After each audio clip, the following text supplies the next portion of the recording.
ਵਾਹਿਗੁਰੂ ਜੀ ਕਾ ਖਾਲਸਾ ਵਾਹਿਗੁਰੂ ਜੀ ਕੀ ਫਤਿਹ। अस्सलाम वालेकुम आदाब वर्ज मां ਤੁਹਾਡੀ ਹੋਸਟ ਨੀਲਮ ਕੌਰ ਤੇ ਮੈਂ ਟੀਵੀ 84 ਦੇ ਸਾਰੇ ਦਰਸ਼ਕਾਂ ਤੇ ਸਰੋਤਿਆਂ ਨੂੰ ਜੀ ਆਇਆਂ ਕਹਿੰਦੀ ਹਾਂ ਪ੍ਰੋਗਰਾਮ ਸੱਚੋ ਸੱਚ ਵਿੱਚ ਜਿਹੜੇ ਇਸ ਪ੍ਰੋਗਰਾਮ ਨਾਲ ਦੇਸ਼ਾਂ ਵਿਦੇਸ਼ਾਂ ਤੋਂ ਜੁੜ ਚੁੱਕੇ ਨੇ।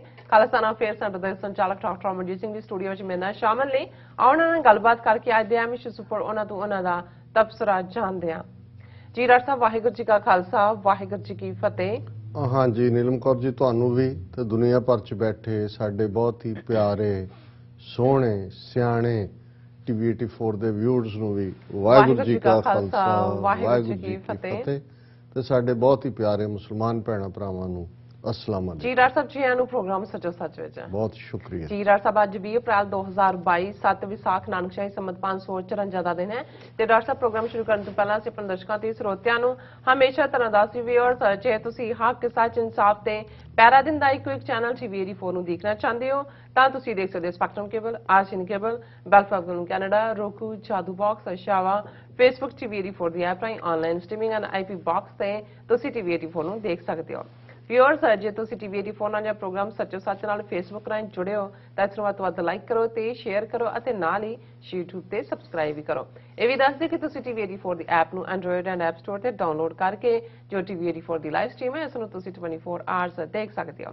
ਵਿਊਅਰਸ ਪ੍ਰੋਗਰਾਮ ਦੀ ਸ਼ੁਰੂਆਤ ਕਰਾਂਗੇ ਅੱਜ ਦੀ ਸਪਾਂਸਰਸ਼ਿਪ ਦੇ ਹਵਾਲੇ ਨਾਲ ਕਿ ਅੱਜ ਦੇ ਪ੍ਰੋਗਰਾਮ ਸੱਚੋ ਸੱਚ ਨੂੰ ਸਪਾਂਸਰ ਕੀਤਾ ਗਿਆ ਹੈ ਕੈਲੀਫੋਰਨੀਆ ਤੋਂ ਵੀਰ ਸੰਗਰਾਮ ਸਿੰਘ ਜੀਰਾ ਵੱਲੋਂ। ਸੋ ਇਹਨਾਂ ਨੇ ਬੇਨਤੀ ਕੀਤੀ ਹੈ ਕਿ ਟੀਵੀ 84 ਵੱਲੋਂ ਚੁੱਕੇ ਜਾੜੇ ਜਿਹੜੇ ਇਸ਼ੂਜ਼ ਦੀ ਜਿਹੜੀ ਜਿੱਥੇ ਸ਼ਲਾਘਾ ਕਰਨੀ ਪੈਂਦੀ ਹੈ ਉੱਥੇ ਟੀਵੀ 84 ਦੀ ਜਿਹੜੀ ਸਪੋਰਟ ਕਰਨੀ ਵੀ ਪੈਂਦੀ ਹੈ। ਸੋ ਟੀਵੀ 84 ਦੀ ਟੀਮ ਨੂੰ ਸਟਾਕਟਨ ਮਿਲਣ ਦਾ ਜਿਹੜਾ ਮੌਕਾ ਵੀ ਬਣਿਆ ਔਰ ਬਹੁਤ ਚੰਗਾ ਲੱਗਾ। ਵਾਹਿਗੁਰੂ ਚੜ੍ਹਦੀ ਕਲਾ ਬਖਸ਼ਣ। ਕੌਮੀ ਕਾਰਜਾਂ ਵਿੱਚ ਯੋਗਦਾਨ ਪਾਉਣਾ ਜਿਹੜਾ ਸਾਡਾ ਫਰਜ਼ ਹੈ। ਸੋ ਅੱਜ ਦੀ ਸਪਾਂਸਰਸ਼ਿਪ ਲਈ ਅਸੀਂ ਵੀਰ ਸੰਗਰਾਮ ਸਿੰਘ ਜੀ ਹੋਰਾਂ ਦਾ ਤਹਿ ਦਿਲ ਤੋਂ ਸ਼ੁਕਰੀਆ ਅਦਾ ਕਰਦੇ ਹਾਂ ਔਰ ਤੁਹਾਨੂੰ ਵੀ ਅਪੀਲ ਤੇ ਬੇਨਤੀ ਕਰਦੇ ਹਾਂ ਕਿ ਤੁਸੀਂ ਵੀ ਪ੍ਰੋਗਰਾਮ ਸੱਚੋ ਸੱਚ ਨੂੰ ਵੱਧ ਤੋਂ ਵੱਧ ਸਪਾਂਸਰ ਕਰੋ। ਸਪਾਂਸਰਸ਼ਿਪ ਲਈ ਤੁਸੀਂ ਸਾਨੂੰ ਕਾਲ ਕਰ ਸਕਦੇ ਸਾਡੇ ਫੋਨ ਨੰਬਰ ਤੇ 5166191984 ਸੇਮ ਨੰਬਰ ਤੇ WhatsApp ਕਰ ਸਕਦੇ ਹੋ। ਤੁਸੀਂ ਸਾਨੂੰ ਈਮੇਲ ਵੀ ਕਰ ਸਕਦੇ ਹੋ info@tv84.tv ਤੇ। ਵਿਊਅਰਸ ਜਿਸ ਤਰ੍ਹਾਂ ਕਿ ਤੁਹਾਨੂੰ ਪਤਾ ਹੈ ਕਿ ਆਪਾਂ ਜਿਸ ਤਰ੍ਹਾਂ ਕਿ ਐਡ ਵੀ ਚੱਲ ਰਹੀ ਸੀ ਸਾਡੇ ਚੈਨਲ ਦੇ ਉੱਪਰ ਜਿਹੜਾ ਕਿ ਸਟਾਕਟਨ ਜਿਹੜੇ ਗਦਰੀ ਬਾਬਿਆਂ ਦੇ ਜਿਹੜੇ ਇਤਿਹਾਸਕ ਗੁਰੂ ਘਰ ਤੋਂ ਜਿਹੜਾ ਖਾਲਸਾ ਸਾਜਨਾ ਦਿਵਸ ਨੂੰ ਸਮਰਪਿਤ ਨਗਰ ਕੀਰਤਨ ਕੱਢਿਆ ਜਾਣਾ ਸੀ। ਸੋ ਉਸ ਨੂੰ ਲਾਈਵ ਕਵਰੇਜ ਕਰਨ ਵਾਸਤੇ ਆਪਾਂ ਉੱਥੇ ਪਹੁੰਚੇ ਸੀ ਸਾਰੀ ਟੀਮ। ਸੋ ਇਸ ਕਰਕੇ ਆਪਾਂ ਇਹਨਾਂ ਦਿਨਾਂ ਵਿੱਚ ਗਾਈ ਵੀ ਰਹੇ ਹਾਜ਼ਰ ਨਹੀਂ ਸਨ ਬਟ ਫਿਰ ਵੀ ਸਟੂਡੀਓ ਤੋਂ ਆਪਾਂ ਨਹੀਂ ਕੰਮ ਕੀਤਾ ਬਟ ਅਸੀਂ ਗਰਾਊਂਡ ਲੈਵਲ ਤੇ ਹੋ ਕੇ ਆਪਾਂ ਤੁਹਾਡੇ ਰੂਬਰੂ ਹੋਏ ਸੀ। ਆਸ ਕਰਦੇ ਹਾਂ ਕਿ ਤੁਹਾਨੂੰ ਜਿਹੜੇ ਪ੍ਰੋਗਰਾਮ ਨੇ 2 ਦਿਨ ਦੇ ਤੁਹਾਨੂੰ ਪਸੰਦ ਆਏ ਹੋਣਗੇ ਪਰ ਤੁਸੀਂ ਆਈ ਨੋ ਤੁਸੀਂ ਸੱਚੋ ਸੱਚ ਨੂੰ ਮਿਸ ਕੀਤਾ ਹੈ। ਸੋ ਅਸੀਂ ਜਿਹੜੇ ਇਸ਼ੂ ਨੇ ਪੁਰਾਣੇ ਵਾਲੇ ਜਾਂ ਵੀਕਐਂਡ ਵਾਲੇ ਜਾਂ ਵੀਕਡੇਜ਼ ਵਾਲੇ ਅਸੀਂ ਲੈ ਕੇ ਤੁਹਾਡੇ ਰੂਬਰੂ ਹੋਏ ਆ। ਸੋ ਆਸ ਕਰਦੇ ਹਾਂ ਕਿ ਤੁਸੀਂ ਸਾਨੂੰ ਗੈਰ ਹਾਜ਼ਰ ਨਹੀਂ ਸਮਝੋਗੇ ਔਰ ਤੁਸੀਂ ਇਹ ਵੀ ਨਹੀਂ ਕਹੋਗੇ ਗਲਤ ਜਿੱਦਾਂ ਕਹਿੰਦੇ ਨੇ ਕਿ ਤੁਸੀਂ ਇਹ ਵੀ ਨਹੀਂ ਕਹੋਗੇ ਕਿ ਹਾਂ ਵੀ ਤੁਸੀਂ ਪ੍ਰੋਗਰਾਮ ਮਿਸ ਕੀਤੇ ਨੇ। ਸੋ ਹੁਣ ਆਪਾਂ ਸ਼ੁਰੂਆਤ ਕਰਦੇ ਹਾਂ ਕਿ ਜਿਹੜਾ ਨਗਰ ਕੀਰਤਨ ਹੋਇਆ ਸਟਾਕਟਨ ਕੈਲੀਫੋਰਨੀਆ ਦੀ ਧਰਤੀ ਤੋਂ। ਸੋ ਉਸ ਬਾਰੇ ਆਪਾਂ ਗੱਲਬਾਤ ਕਰਨ ਜਾ ਰਹੇ ਹਾਂ ਕਿ ਗਦਰੀ ਬਾਬਿਆਂ ਦੀ ਧਰਤੀ ਸਟਾਕਟਨ ਵਿਖੇ ਖਾਲਸਾ ਜਿਹੜਾ ਸਾਜਨਾ ਦਿਵਸ ਨਾਲ ਸੰਬੰਧਿਤ 23ਵਾਂ ਨਗਰ ਕੀਰਤਨ ਜਿਹੜੀ ਬੜੀ ਸ਼ਾਨੋ ਸ਼ੌਕਤ ਨਾਲ ਕੱਢਿਆ ਗਿਆ ਔਰ 110 ਸਾਲ ਪੁਰਾਣੇ ਅਮਰੀਕਾ ਦੇ ਪਹਿਲੇ ਇਤਿਹਾਸਕ ਗੁਰਦੁਆਰਾ ਸਾਹਿਬ ਵਿਖੇ ਲਗਭਗ 2 ਹਫ਼ਤੇ ਪੂਰਾ ਜਿਹੜਾ ਗਹਿਮਾ ਗਹਿਮੀ ਜਿਹੜੀ ਹੈ ਉਹ ਵਾਲਾ ਮਾਹੌਲ ਜਿਹੜਾ ਉਹ ਬਣਿਆ ਰਿਹਾ ਔਰ ਖਾਲਿਸਤਾਨ ਦੀਆਂ ਜਿਹੜੀਆਂ ਗੁੰਜਾਰਾਂ ਆਸਮਾਨ ਤੱਕ ਦੀਆਂ ਪਹੁੰਚੀਆਂ। ਟੀਵੀ 84 ਨੇ ਇਸ ਨੂੰ ਲਾਈਵ ਟੈਲੀਕਾਸਟ ਕੀਤਾ। ਸੋ ਇਸ ਬਾਰੇ ਆਪਾਂ ਗੱਲਬਾਤ ਕਰਨ ਜਾ ਰਹੇ ਹਾਂ। ਸੋ ਅਸੀਂ ਚਾਹਾਂਗੇ ਕਿ ਤੁਸੀਂ ਨਾਲ ਇਸੇ ਤਰ੍ਹਾਂ ਬਣੇ ਰਹਿਣਾ। ਦੇਖਣ ਸੁਣਨ ਲਈ ਤੁਹਾਡਾ ਸਭ ਦਾ ਬਹੁਤ ਬਹੁਤ ਸ਼ੁਕਰੀਆ। ਔਰ ਜਿਹੜੇ ਸਾਡੇ ਦਰਸ਼ਕਾਂ ਨੇ ਸਾਨੂੰ ਆਣ ਕੇ ਮਿਲੇ ਔਰ ਸਾਨੂੰ ਉਹਨਾਂ ਨੇ ਕਿਹਾ ਕਿ ਆਪਾਂ ਤੁਹਾਡਾ ਪ੍ਰੋਗਰਾਮ ਦੇਖਦੇ ਹਾਂ ਔਰ ਪਸੰਦ ਵੀ ਕਰਦੇ ਹਾਂ ਸਪੋਰਟ ਵੀ ਕਰਦੇ ਹਾਂ। ਅਸੀਂ ਉਹਨਾਂ ਦਾ ਤਹਿ ਦਿਲ ਤੋਂ ਸ਼ੁਕਰੀਆ ਵੀ ਅਦਾ ਕਰਦੇ ਹਾਂ। ਜੀ ਡਾਕਟਰ ਸਾਹਿਬ ਕੀ ਕਹਿਣਾ ਚਾਹੋਗੇ? ਦੇਖੋ ਬਹੁਤ ਸਾਰੀਆਂ ਗੱਲਾਂ ਤੁਸੀਂ ਕਹਿ ਦਿੱਤੀਆਂ ਨੇ ਮਾਫੀ ਵੀ ਮੰਗ ਲਈ ਹੈ। ਸੋ ਮੈਨੂੰ ਹੁਣ ਜ਼ਿਆਦਾ ਚੁੱਕ ਕੇ ਮਾਫੀ ਮੰਗਣ ਦੀ ਲੋੜ ਨਹੀਂ ਹੈ ਜੀ। ਫਿਰ ਵੀ ਸ਼ਾਇਦ ਜੇ ਸਾਡੇ ਕੋਲ ਸਾਧਨ ਹੋਣ ਔਰ ਕੋਈ ਨਾ ਕੋਈ ਐਸਾ ਤਰੀਕਾ ਜਿਹਦੇ ਰਾਹੀਂ ਅਸੀਂ ਰੋਜ਼ਾਨਾ ਕੀ 7 ਦਿਨ ਹੁਣ ਤਾਂ 5 ਦਿਨ ਕਰਦੇ ਹਾਂ ਪ੍ਰੋਗਰਾਮ ਕਰ ਸਕੀਏ ਸਾਨੂੰ ਵੀ ਖੁਸ਼ੀ ਹੋਏ ਔਰ ਸਾਡੇ ਦਰਸ਼ਕ ਗਿਲਾ ਵੀ ਕਰਦੇ ਨੇ। ਗਿਲੇ ਨਾਲੋਂ ਜ਼ਿਆਦਾ ਫਿਕਰ ਜ਼ਿਆਦਾ ਕਰਦੇ ਨੇ ਕਿਉਂਕਿ ਜਦੋਂ ਅਸੀਂ ਲਾਸਟ ਬੀਤੇ ਹਫ਼ਤੇ ਫਰਾਈਡੇ ਅਸੀਂ ਫਲਾਈ ਕਰਨਾ ਸੀ।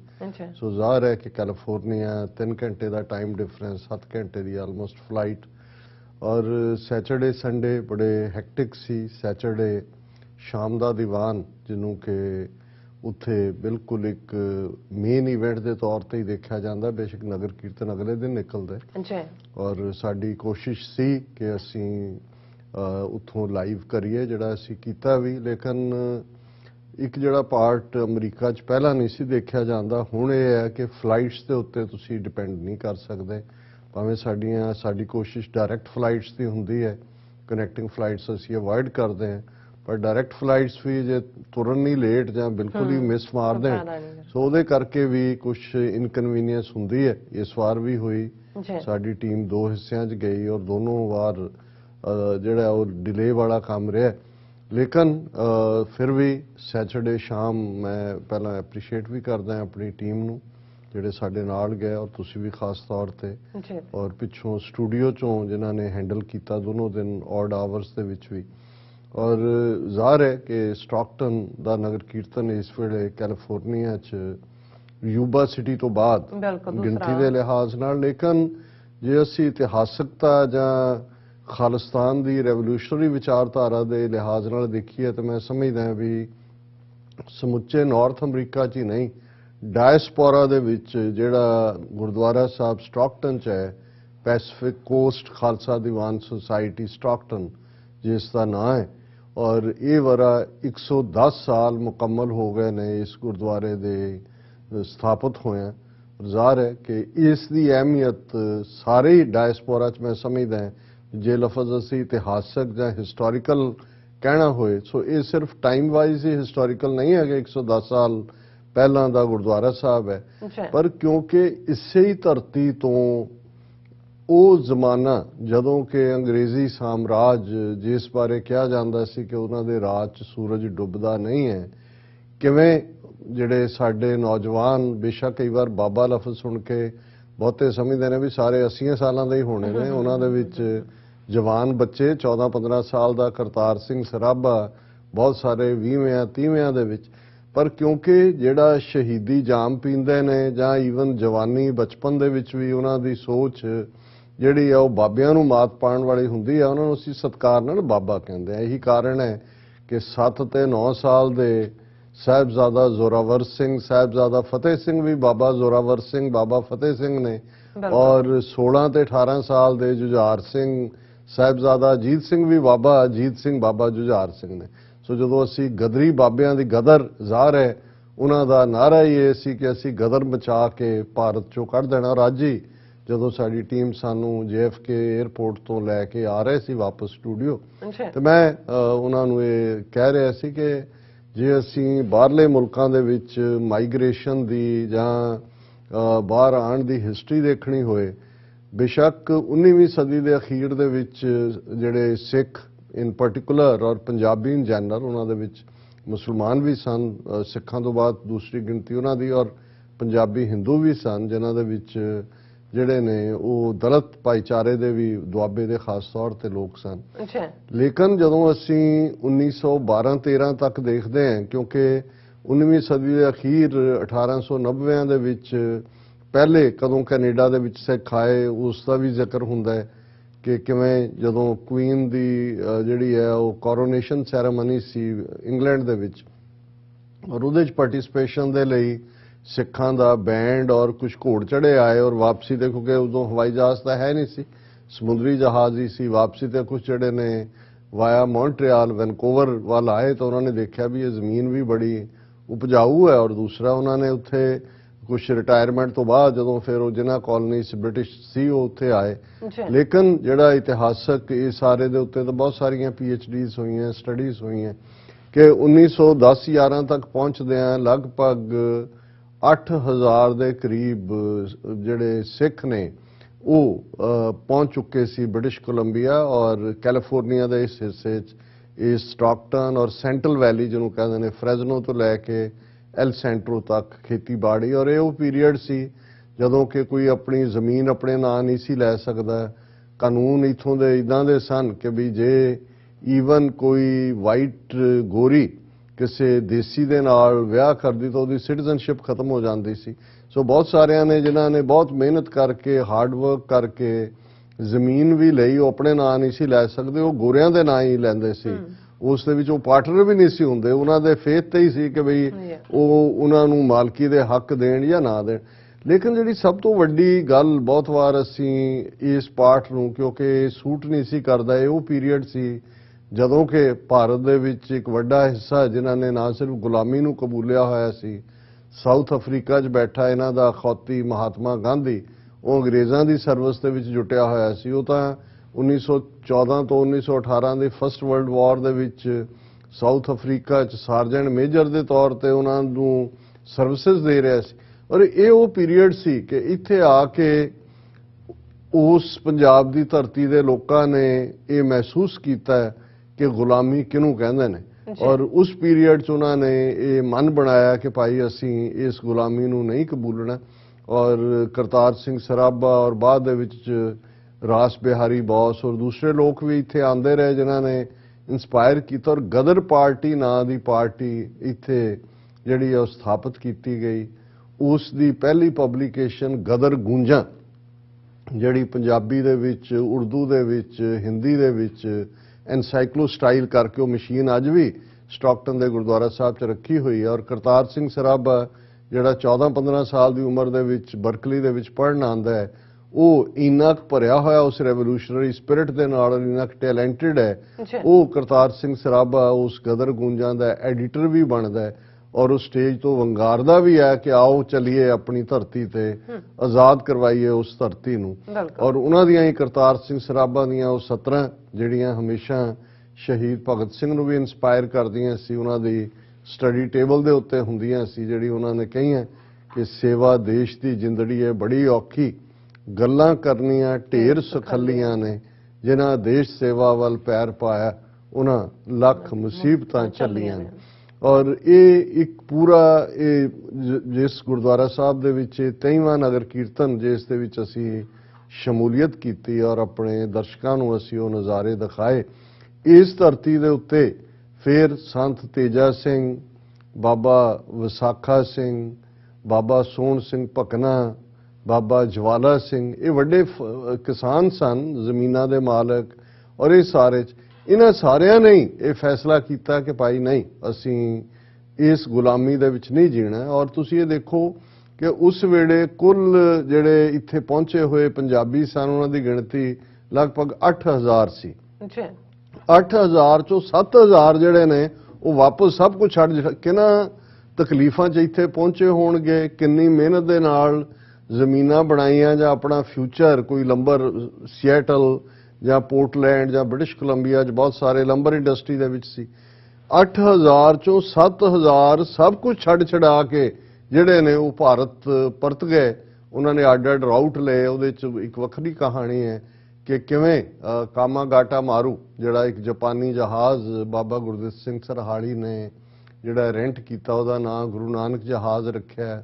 ਕਿਵੇਂ ਇਹ ਫਿਰ ਗਦਰ ਗੂੰਜਾ ਔਰ ਰੈਵੋਲੂਸ਼ਨਰੀ ਲਿਟਰੇਚਰ ਔਰ ਅੰਗਰੇਜ਼ਾਂ ਨੇ ਕਿਵੇਂ ਮਨ ਬਣਾਇਆ ਵੀ ਇਹਨਾਂ ਨੂੰ ਕਿਵੇਂ ਕ੍ਰਸ਼ ਕਰਨਾ। ਉਦੋਂ ਅਜੇ ਵੱਡੀ ਸੰਸਾਰ ਜੰਗ ਸ਼ੁਰੂ ਨਹੀਂ ਸੀ ਹੋਈ, 1914 'ਚ ਹੋਈ, ਲੇਕਿਨ ਇਹ ਗਦਰ ਮਚਾਉਣ ਦੀ ਲਾਈਨ ਇਸ ਦੇ ਉੱਤੇ ਹੀ ਸੀ। ਉਹਨਾਂ ਦਾ ਇਹ ਸੀ ਕਿ ਉਹਨਾਂ ਨੂੰ ਅੰਦਾਜ਼ਾ ਸੀ ਕਿ ਸ਼ਾਇਦ ਇਹ ਅਜੇ ਜੰਗ ਲੇਟ ਸ਼ੁਰੂ ਹੋਏਗੀ। ਉਹ ਭਾਰਤ 'ਚ ਜਾ ਕੇ ਲੋਕਾਂ ਨੂੰ ਤਿਆਰ ਕਰਨਾ ਚਾਹੁੰਦੇ ਸੀ ਕਿ ਵੀ ਜਦੋਂ ਅੰਗਰੇਜ਼ ਜੰਗ ਦੇ ਵਿੱਚ ਫਸਣਗੇ ਉਦੋਂ ਭਾਰਤ ਦੇ ਅੰਦਰ ਫੌਜੀ ਬਗਾਵਤ ਔਰ ਸਿਵਿਲੀਅਨ ਲੋਕ ਔਰ ਸਾਰੇ ਖੜੇ ਹੋ ਕੇ ਅੰਗਰੇਜ਼ਾਂ ਦੇ ਖਿਲਾਫ ਬਗਾਵਤ, ਜਾਂ ਜਿਹਦੇ ਲਈ ਲਫ਼ਜ਼ ਗਦਰ ਉਰਦੂ ਜਾਂ ਪਰਸ਼ੀਅਨ ਦੇ ਵਿੱਚ ਹੈ, ਉਹ ਮਚਾਣਗੇ। ਹੁਣ ਇਹ ਇੱਕ ਬਹੁਤ ਵੱਡੀ ਗੱਲ ਹੈ ਕਿ ਇਸ ਲੈਵਲ ਦੇ ਉੱਤੇ, ਔਰ ਇਹੀ ਪੀਰੀਅਡ 'ਚ ਫਿਰ ਸੰਤ ਤੇਜਾ ਸਿੰਘ ਜਿਨ੍ਹਾਂ ਨੇ ਜਿਹੜੇ ਪੜ੍ਹਨ ਦੇ ਲਈ ਆਏ ਸੀ, ਕੋਲੰਬੀਆ ਯੂਨੀਵਰਸਿਟੀ ਆਏ ਪਹਿਲੇ ਵਰਿਆਂ 'ਚ, ਫਿਰ ਹਾਰਵਰਡ ਗਏ। ਔਰ ਇਹ ਪੀਰੀਅਡ ਸੀ ਕਿ ਕਿਉਂਕਿ ਕੈਨੇਡਾ ਅੰਗਰੇਜ਼ਾਂ ਦੀ ਬਸਤੀ ਸੀ, ਅਮਰੀਕਾ ਇੱਕ ਇੰਡੀਪੈਂਡੈਂਟ ਮੁਲਕ ਸੀ ਪਰ ਇਹ ਤਾਵਨ ਕਰਦੇ ਸੀ ਅੰਗਰੇਜ਼ਾਂ ਦੇ ਨਾਲ। ਔਰ ਇੱਕ ਸਟੇਜ ਤੇ ਜਦੋਂ ਕੈਨੇਡਾ ਦੇ ਵਿੱਚ ਇਹ ਮੂਵਮੈਂਟ ਵੀ ਜ਼ੋਰ ਫੜ ਰਹੀ ਸੀ ਔਰ ਅੰਗਰੇਜ਼ਾਂ ਨੂੰ ਫਿਕਰ ਵੀ ਸੀ ਕਿ ਵੀ ਇਹ ਕੀ ਹੈ, ਉਹਨਾਂ ਨੇ ਇੱਕ ਪਲਾਨ ਬਣਾਈ ਕਿ ਇੱਥੋਂ ਦੇ ਸਾਰੇ ਸਿੱਖਾਂ ਨੂੰ ਇਕੱਠੇ ਕਰਕੇ ਹੋਂਡੂਰਸ ਜਿਹੜਾ ਉਸ ਦੇ ਵਿੱਚ ਭੇਜ ਦਿੱਤਾ ਜਾਏ। ਔਰ ਉਹ ਵਿਚਾਰੇ ਬਹੁਤੇ ਪੜ੍ਹੇ ਲਿਖੇ ਤਾਂ ਹੈ ਨਹੀਂ ਸੀ, ਅੰਗਰੇਜ਼ੀ ਜਾਂ ਦੂਜਾ, ਉਹਨਾਂ ਨੂੰ ਇਹ ਹੋਇਆ ਕਿ ਵੀ ਇਹ ਤਾਂ ਇੱਕ ਬੜਾ ਖਤਰਨਾਕ, ਉਹਨਾਂ ਨੇ ਪੂਰੀ ਪਲਾਨ ਬਣਾ ਲਈ ਵੀ ਕਿੱਥੋਂ ਕਿੱਥੋਂ ਚੁੱਕਣਾ ਜਹਾਜ਼ ਵੀ, ਕਿਵੇਂ ਉਹਨਾਂ ਨੂੰ ਹੋਂਡੂਰਸ ਛੱਡਣਾ। ਤੇ ਸੰਤ ਤੇਜਾ ਸਿੰਘ ਜਿਹੜੇ ਇੱਥੇ ਕੋਲੰਬੀਆ ਯੂਨੀਵਰਸਿਟੀ ਦੇ ਵਿੱਚ ਉਦੋਂ ਪੜ੍ਹ ਰਹੇ ਸੀ, ਅੰਗਰੇਜ਼ੀ ਜ਼ਾਹਰ ਉੱਥੋਂ ਵੀ ਪੜ੍ਹ ਕੇ ਆਏ ਹੋਏ ਸੀ, ਉਹਨਾਂ ਤੱਕ ਉਹਨਾਂ ਨੇ ਪਹੁੰਚ ਕੀਤੀ ਕਿ ਜੀ ਸਾਡਾ ਕੁਝ ਕਰੋ। ਉਹ ਫਿਰ ਆਪਣੀ ਪੜ੍ਹਾਈ ਵਿੱਚੇ ਛੱਡ ਕੇ ਉਹ ਉੱਥੇ ਗਏ, ਉਹਨਾਂ ਨੇ ਕੁਝ ਕੈਥੋਲਿਕ ਜਥੇਬੰਦੀਆਂ, ਕੁਝ ਹੋਰ ਧਰਮੀ ਲੋਕ ਜਿਹੜੇ ਇਸ ਸਾਰੀ ਨੀਤੀ ਦੇ ਖਿਲਾਫ ਸੀ, ਉਹਨਾਂ ਨੂੰ ਇਕੱਠੇ ਕੀਤਾ। ਇੱਕ ਪਾਸੇ ਉਹਨਾਂ ਨੇ ਤਿਆਰੀ ਕੀਤੀ ਵੀ ਅਸੀਂ ਮਾਰਨ ਤੇ ਆ ਜਾਾਂਗੇ, ਅਸੀਂ ਇਹ ਛੱਡਾਂਗੇ ਨਹੀਂ। ਦੂਸਰੇ ਪਾਸੇ ਆਟਵਾ ਜਾ ਕੇ ਉਹਨਾਂ ਨੇ ਲੌਬੀ ਕੀਤੀ। ਇਵੈਂਚੁਅਲੀ ਉਹ ਜਿਹੜੀ ਪਲਾਨ ਹੈ ਉਹ ਉਹਨਾਂ ਨੂੰ ਜਿਹੜੀ ਹੈ ਬ੍ਰਿਟਿਸ਼ ਕਲੋਨੀਅਲਸ ਨੂੰ ਸਸਪੈਂਡ ਕਰਨੀ ਪਈ ਜਾਂ ਉਹਨਾਂ ਨੇ ਉਸ ਨੂੰ ਫਰੀਜ਼ ਕਰ ਦਿੱਤਾ। ਔਰ ਫਿਰ ਤੇਜਾ ਸਿੰਘ ਉੱਥੇ ਹੀ ਰਹਿ ਗਏ। ਉਹਨਾਂ ਨੇ ਦੇਖਿਆ ਕਿ ਵੀ ਨਹੀਂ, ਇਹ ਸਿੱਖ ਕੌਮ ਨੂੰ ਆਰਗੇਨਾਈਜ਼ ਕਰਨਾ ਬੜਾ ਜ਼ਰੂਰੀ ਹੈ ਔਰ ਉਹਨਾਂ ਦੇ ਵਿੱਚ ਧਰਮ ਦਾ ਮੁੱਦਾ ਹੋਏ, ਧਰਮ ਦਾ ਮਾਦਾ ਹੋਏ। ਸੋ ਉਹਨਾਂ ਨੇ ਇਹ ਉਹਨਾਂ ਦਾ ਡ੍ਰੀਮ ਸੀ। ਪਹਿਲਾ ਗੁਰਦੁਆਰਾ ਜਿਹੜਾ ਨਾਰਥ ਅਮਰੀਕਾ ਦੇ ਵਿੱਚ ਐਸਟੈਬਲਿਸ਼ ਹੁੰਦਾ ਉਹ ਕੈਨੇਡਾ 'ਚ ਹੈ, ਖਾਲਸਾ ਦੀਵਾਨ ਸੁਸਾਇਟੀ ਐਬਸਫੋਰਡ। ਸੋ ਉਹਨਾਂ ਦਾ ਇਹ ਸੀ ਕਿ ਵੀ ਇਹ ਹਰ ਗੁਰਦੁਆਰੇ ਦਾ ਨਾਂ ਜਿੰਨੇ ਫਿਊਚਰ 'ਚ ਬਣਨਗੇ ਖਾਲਸਾ ਦੀਵਾਨ ਸੁਸਾਇਟੀ ਲਫ਼ਜ਼ ਹੋਏ, ਉਹਦੇ ਨਾਲ ਜਿਸ ਸ਼ਹਿਰ 'ਚ ਇਹ ਬਣਨਾ ਉਹਦਾ ਸ਼ਹਿਰ ਦਾ ਨਾਂ ਜੁੜਿਆ ਹੋਏ। ਦੂਸਰਾ ਉਹਨਾਂ ਨੇ ਵੈਨਕੂਵਰ 'ਚ ਖਾਲਸਾ ਦੀਵਾਨ ਸੁਸਾਇਟੀ ਵੈਨਕੂਵਰ ਬਣਾਇਆ। ਔਰ ਇਹ ਸਟਾਕਟਨ ਜਦੋਂ ਫਿਰ ਉਹ ਅਮਰੀਕਾ 'ਚ ਆਉਂਦੇ ਨੇ ਔਰ ਉਹ ਪਹਿਲੇ 5 ਉਹਨਾਂ ਪਿਆਰਿਆਂ ਦੇ ਵਿੱਚ ਸ਼ਾਮਲ ਸੀ ਜਿਨ੍ਹਾਂ ਨੇ ਸੰਵਿਧਾਨ ਲਿਖਿਆ, ਗੁਰਦੁਆਰੇ ਦਾ ਨੀਂਹ ਪੱਥਰ ਰੱਖਿਆ। ਹੁਣ ਜ਼ਾਹਰ ਹੈ ਕਿ ਅਮਰੀਕਾ 'ਚ ਜਦੋਂ ਅਸੀਂ America East cost West cost ਦੀ ਗੱਲ ਕਰਦੇ ਹਾਂ ਤੇ 2 ਵੱਡੇ ਸਮੁੰਦਰ ਨੇ। ਅਸੀਂ ਨਿਊਯਾਰਕ ਦੇ ਵਿੱਚ ਈਸਟ ਕੋਸਟ ਐਟਲਾਂਟਿਕ ਸਮੁੰਦਰ ਦੇ ਕੰਢੇ ਤੇ ਹੈ ਔਰ ਸਟਾਕਟਨ ਕੈਲੀਫੋਰਨੀਆ ਦਾ ਉਹ ਏਰੀਆ ਪੈਸੀਫਿਕ ਓਸ਼ਨ ਹੈ ਜਿਹੜਾ ਉਸ ਨੂੰ ਲੱਗਦਾ ਹੈ ਔਰ ਉਹ ਜਾਪਾਨ ਦੂਸਰਾ ਸਿਰਾ ਹੈ ਉਸ ਦਾ। ਔਰ ਉਹਨਾਂ ਨੇ ਇਹ ਜਿਹੜਾ ਸਟਾਕਟਨ ਦਾ ਗੁਰਦੁਆਰਾ ਸਾਹਿਬ ਜਿਸ ਨੂੰ ਜਿਹੜਾ ਹੈ ਉਹ 110 ਸਾਲ ਪਹਿਲਾਂ ਜਿਸ ਦੀ ਨੀਂਹ ਰੱਖੀ ਗਈ, ਇਸ ਦਾ ਨਾਮ ਵੀ ਉਹਨਾਂ ਨੇ ਪੈਸੀਫਿਕ ਕੋਸਟ ਜੋੜ ਦਿੱਤਾ, Khalsa Diwan society, Pacific cost Khalsa Diwan society Stockton. ਇਹੀ ਅੱਜ ਇਸ ਗੁਰਦੁਆਰੇ ਦਾ ਨਾਮ ਹੈ ਔਰ ਇਸ ਨੂੰ ਗਵਰਨਮੈਂਟ ਆਫ ਕੈਲੀਫੋਰਨੀਆ ਵੱਲੋਂ ਐਜ਼ ਏ ਹਿਸਟੋਰਿਕ ਮੋਨੂਮੈਂਟ ਦਾ ਦਰਜਾ ਵੀ ਹਾਸਲ ਹੈ। ਸੋ ਇਹ ਇਤਿਹਾਸ ਮੈਂ ਦੇਣਾ ਇਸ ਲਈ ਵੀ ਜ਼ਰੂਰੀ ਸਮਝਿਆ ਕਿ ਜਦੋਂ ਅਸੀਂ ਸਿੱਖਾਂ ਵਿਚਲੀ ਅੱਜ ਜਿਨ੍ਹਾਂ ਭਾਰਤ ਦੇ ਹਾਕਮਾਂ ਨੇ ਜੋ ਸਿੱਖਾਂ ਦਾ ਹਾਲ ਪਿਛਲੇ 75 ਸਾਲਾਂ 'ਚ ਕਰ ਦਿੱਤਾ ਹੈ, ਜੇ ਤੁਸੀਂ ਸਿੱਖਾਂ ਦੀ ਕੁਰਬਾਨੀਆਂ ਦੀ ਗੱਲ ਦੇਖੋ, ਇਹ ਨਹੀਂ ਵੀ ਉਸ ਧਰਤੀ ਤੇ ਹੀ ਜਿਹੜਾ ਜਦੋਂ ਅਸੀਂ ਗਿਣਦੇ ਹਾਂ ਕਿ ਕਿੰਨੇ, ਇਸ ਧਰਤੀ ਤੋਂ ਆਪਣਾ ਸਭ ਕੁਝ ਛੱਡ ਛਡਾ ਕੇ 8000 ਚੋਂ 7000 ਵਾਪਸ ਮੁੜ ਜਾਂਦੇ ਨੇ। ਬਜਬਜ ਘਾਟ ਦੇ ਕੰਢੇ ਤੇ ਕਾਮਾਗਾਟਾ ਮਾਰੂ ਜਹਾਜ਼ 'ਚ ਜਦੋਂ ਨਿਕਲਦੇ ਨੇ ਉਹਨਾਂ ਨੂੰ ਉਹ ਗ੍ਰਿਫਤਾਰ ਕਰਨਾ ਚਾਹੁੰਦੇ ਨੇ ਔਰ ਉਹ ਰਜਿਸਟ ਕਰਦੇ ਨੇ। ਗੁਰੂ ਗ੍ਰੰਥ ਸਾਹਿਬ ਦੀ ਬੀੜ ਵੀ ਉਹਨਾਂ ਦੇ ਨਾਲ ਹੈ ਜਿਹੜੀ ਜਹਾਜ਼ 'ਚ ਨਾਲ ਸੀ। ਗੋਲੀ ਚੱਲਦੀ ਹੈ ਬਜਬਜ ਘਾਟ ਦੇ ਕੰਢੇ ਤੇ, ਜਿਹੜਾ ਉਹ ਦਰਜਨਾਂ ਸ਼ਹੀਦੀਆਂ ਹੁੰਦੀਆਂ ਨੇ। ਔਰ ਇਹ ਸਾਰੀ ਔਰ ਅੰਗਰੇਜ਼ ਵਿੱਚ ਬੜੇ ਹੁੰਦੇ ਸੀ ਉਹਨਾਂ ਦੇ ਜਿਹੜੇ ਕੰਸਪੀਰੇਸੀ ਦੇ ਨਾਲ ਜਿਨ੍ਹਾਂ ਨੂੰ ਅਸੀਂ ਇਨਫੋਰਮੈਂਟ ਕਹਿੰਦੇ ਆ ਜਾਂ ਜਿਹੜੇ ਉਹਨਾਂ ਦੇ ਮੁਖਬਰ। ਸੋ ਉਹ ਗਦਰ ਦੀ ਯੋਜਨਾ ਫੇਲ ਹੋ ਜਾਂਦੀ ਹੈ, ਇੱਕ ਡੇਟ ਰੱਖਦੇ ਨੇ, ਉਹ ਵੀ ਉਹਨਾਂ ਨੂੰ ਪਤਾ ਲੱਗ ਜਾਂਦਾ, ਫਿਰ ਫੜੋਫੜੀ ਸ਼ੁਰੂ ਹੋ ਜਾਂਦੀ ਹੈ ਔਰ ਬਾਅਦ 'ਚ ਉਹਨਾਂ ਤੇ ਮੁਕੱਦਮੇ ਚੱਲਦੇ ਨੇ। ਕਿੰਨਿਆਂ ਨੂੰ ਫਾਂਸੀ ਹੁੰਦੀ, ਕਰਤਾਰ ਸਿੰਘ ਸਰਾਭਾ ਜਿਹਨੂੰ 21 ਸਾਲ ਦੀ ਉਮਰ 'ਚੋਂ ਫਾਂਸੀ ਦੇ ਤਖਤੇ ਤੇ ਝੂਲ ਜਾਂਦਾ ਹੈ ਔਰ ਬਾਕੀਆਂ ਦੇ। ਬੇਸ਼ੱਕ ਗਦਰ ਲਹਿਰ ਕਾਮਯਾਬ ਨਹੀਂ, ਪਰ ਉਹ ਉਸ ਧਰਤੀ ਦੇ ਉੱਤੇ ਇਹ ਐਸਟੈਬਲਿਸ਼ ਕਰ ਦਿੰਦੀ ਹੈ ਕਿ ਭਾਈ ਸਿੱਖ ਕੌਮ ਇਹ ਅੰਗਰੇਜ਼ਾਂ ਦੀ ਗੁਲਾਮੀ ਨਹੀਂ ਕਬੂਲੇਗੀ। ਔਰ ਉਸ ਤੋਂ ਬਾਅਦ ਅਸੀਂ ਦੇਖਦੇ ਹਾਂ ਕਿ ਫਿਰ ਅਕਾਲੀ ਲਹਿਰ, ਗੁਰਦੁਆਰਾ ਸੁਧਾਰ ਲਹਿਰ ਦੇ ਰੂਪ 'ਚ ਬੱਬਰ ਅਕਾਲੀ ਲਹਿਰ, ਉਸ ਤੋਂ ਬਾਅਦ ਸ਼ਹੀਦ ਭਗਤ ਸਿੰਘ ਔਰ ਬਾਅਦ 'ਚ ਸੁਭਾਸ਼ ਚੰਦਰ ਬੋਸ, ਆਜ਼ਾਦ ਹਿੰਦ ਫੌਜ, ਇਹ ਸਾਰਾ ਇੱਕ ਸੋ ਜਦੋਂ ਅਸੀਂ ਇਹ ਕਹਿੰਦੇ ਹਾਂ ਕਿ ਭਾਈ ਗਦਰੀ ਬਾਬਿਆਂ ਦੀ ਧਰਤੀ ਸਟਾਕਟਨ ਤੋਂ, ਰੈਵੋਲੂਸ਼ਨਰੀ ਧਰਤੀ ਤੋਂ ਖਾਲਿਸਤਾਨ ਦੀਆਂ ਗੁੰਜਾਰਾਂ ਪਈਆਂ, ਤੇ ਇਸ ਦਾ ਮਤਲਬ ਹੈ ਕਿ ਭਾਰਤ ਨੂੰ ਆਜ਼ਾਦ ਕਰਾਉਣ ਲਈ ਵੀ ਜਿਹੜੀ ਮੂਵਮੈਂਟ ਚੱਲੀ ਖੜੀ ਹੋਈ, ਜਿਹਨੇ ਸੁੱਤੇ ਪਏ ਮੁਲਕ ਦੇ ਲੋਕਾਂ ਨੂੰ ਜਗਾਇਆ, ਉਹ ਵੀ ਡਾਇਸਪੋਰਾ ਸਿੱਖ ਕਮਿਊਨਿਟੀ ਦੀ ਸੀ। ਔਰ ਜੂਨ 84 ਦੇ ਭਾਰਤ ਦੇ ਫੌਜੀ ਹਮਲੇ ਤੋਂ ਬਾਅਦ ਡਾਇਸਪੋਰਾ ਸਿੱਖਾਂ ਨੇ ਜਿਵੇਂ ਖਾਲਿਸਤਾਨ ਲਈ ਆਪਣੇ ਆਪ ਨੂੰ ਸਮਰਪਿਤ ਕੀਤਾ ਔਰ ਇਹ ਸਟਾਕਟਨ ਦਾ ਇਹ ਗੁਰਦੁਆਰਾ ਸਾਹਿਬ ਇਹਨਾਂ ਸਾਰੇ ਵਰਿਆਂ ਦੇ ਵਿੱਚ ਹੀ, ਇਹਨਾਂ ਲਗਭਗ ਹੁਣ 4 ਦਹਾਕੇ ਹੋ ਜਾਣੇ ਨੇ, ਉਸ ਦੇ ਵਿੱਚ ਹੱਬ ਹੈ ਖਾਲਿਸਤਾਨੀ ਐਕਟੀਵਿਟੀ ਦੀ। ਔਰ ਇਸ ਨੂੰ ਸਮਰਪਿਤ 1999 ਦੇ ਵਿੱਚ 300 ਸਾਲਾ ਖਾਲਸਾ ਸਾਜਨਾ ਦਿਵਸ ਸੀ ਜਦੋਂ ਪਹਿਲਾ ਨਗਰ ਕੀਰਤਨ ਜਿਹੜਾ ਹੈ ਉਹ ਸਟਾਕਟਨ ਦੀ ਧਰਤੀ ਤੋਂ ਖਾਲਸਾ ਸਾਜਨਾ ਦਿਵਸ ਨੂੰ ਸਮਰਪਿਤ ਨਿਕਲਿਆ। ਪਿਛਲੇ 2 ਸਾਲਾਂ ਤੋਂ ਕੋਵਿਡ ਦੇ ਚੱਲਦੇ ਜਿਹੜਾ ਕਿਤੇ ਵੀ ਕੋਈ ਐਕਟੀਵਿਟੀ ਨਹੀਂ ਸੀ। ਵੈਸੇ ਅੱਜ ਦਾ ਸਾਡੇ ਲਈ ਅੱਜ ਦਾ ਦਿਨ ਹੋਰ ਵੀ ਇਤਿਹਾਸਕ ਹੈ ਕਿ ਅੱਜ ਉਹ ਪਹਿਲਾ ਦਿਨ, ਕੱਲ੍ਹ ਇੱਕ ਫੈਡਰਲ ਜੱਜ ਨੇ ਮਾਸਕ ਦੀ ਪਾਬੰਦੀ ਵਾਲਾ ਜਿਹੜਾ ਆਰਡਰ ਉਹਨੂੰ ਕੈਂਸਲ ਕੀਤਾ ਹੈ ਤੇ ਅੱਜ ਪਹਿਲੀ ਵਾਰ ਅਸੀਂ ਬਿਨਾਂ ਮਾਸਕ ਤੋਂ ਜਿਹੜਾ ਹੈ ਉਹ ਡੈਲਟਾ 에ਅਰਲਾਈਨਸ ਦੇ ਜਹਾਜ਼ 'ਚ ਸਫ਼ਰ ਕੀਤਾ। ਸੋ ਇਹ ਵੀ ਇਤਿਹਾਸਕ ਦਿਨ ਯਾਦ ਰਹੇਗਾ ਕਿ ਵੀ ਮੂੰਹ ਤੇ ਜਿਹੜੀਆਂ ਛਿਕਲੀਆਂ ਪਾਈਆਂ ਹੋਈਆਂ ਸੀ ਉਹ ਘੱਟੋ ਘੱਟ ਲੱਥੀਆਂ ਨੇ। ਔਰ ਸਾਡੇ ਲਈ ਇਹ ਹਮੇਸ਼ਾ ਹੀ ਜਦੋਂ ਅਸੀਂ ਆਪਣੇ ਵੀਰਾਂ ਭੈਣਾਂ ਨੂੰ, ਸਿੱਖ ਸੰਗਤ ਨੂੰ ਮਿਲਦੇ ਹਾਂ, ਸਾਡੇ ਲਈ ਇਹ ਡਬਲੀ ਐਨਰਜੈਟਿਕ ਹੁੰਦਾ। ਔਰ ਸਾਡੇ ਇੱਕ ਵੀਰ ਕਹਿਣ ਲੱਗੇ ਤੁਸੀਂ ਕਿਵੇਂ ਕਰ ਲੈਂਦੇ ਹੋ 8 ਘੰਟੇ ਤੁਸੀਂ ਫਲਾਈ ਕਰਕੇ ਆਏ ਹੋ ਫਿਰ ਸਿੱਧਾ ਜਾ ਰਹੇ ਹੋ।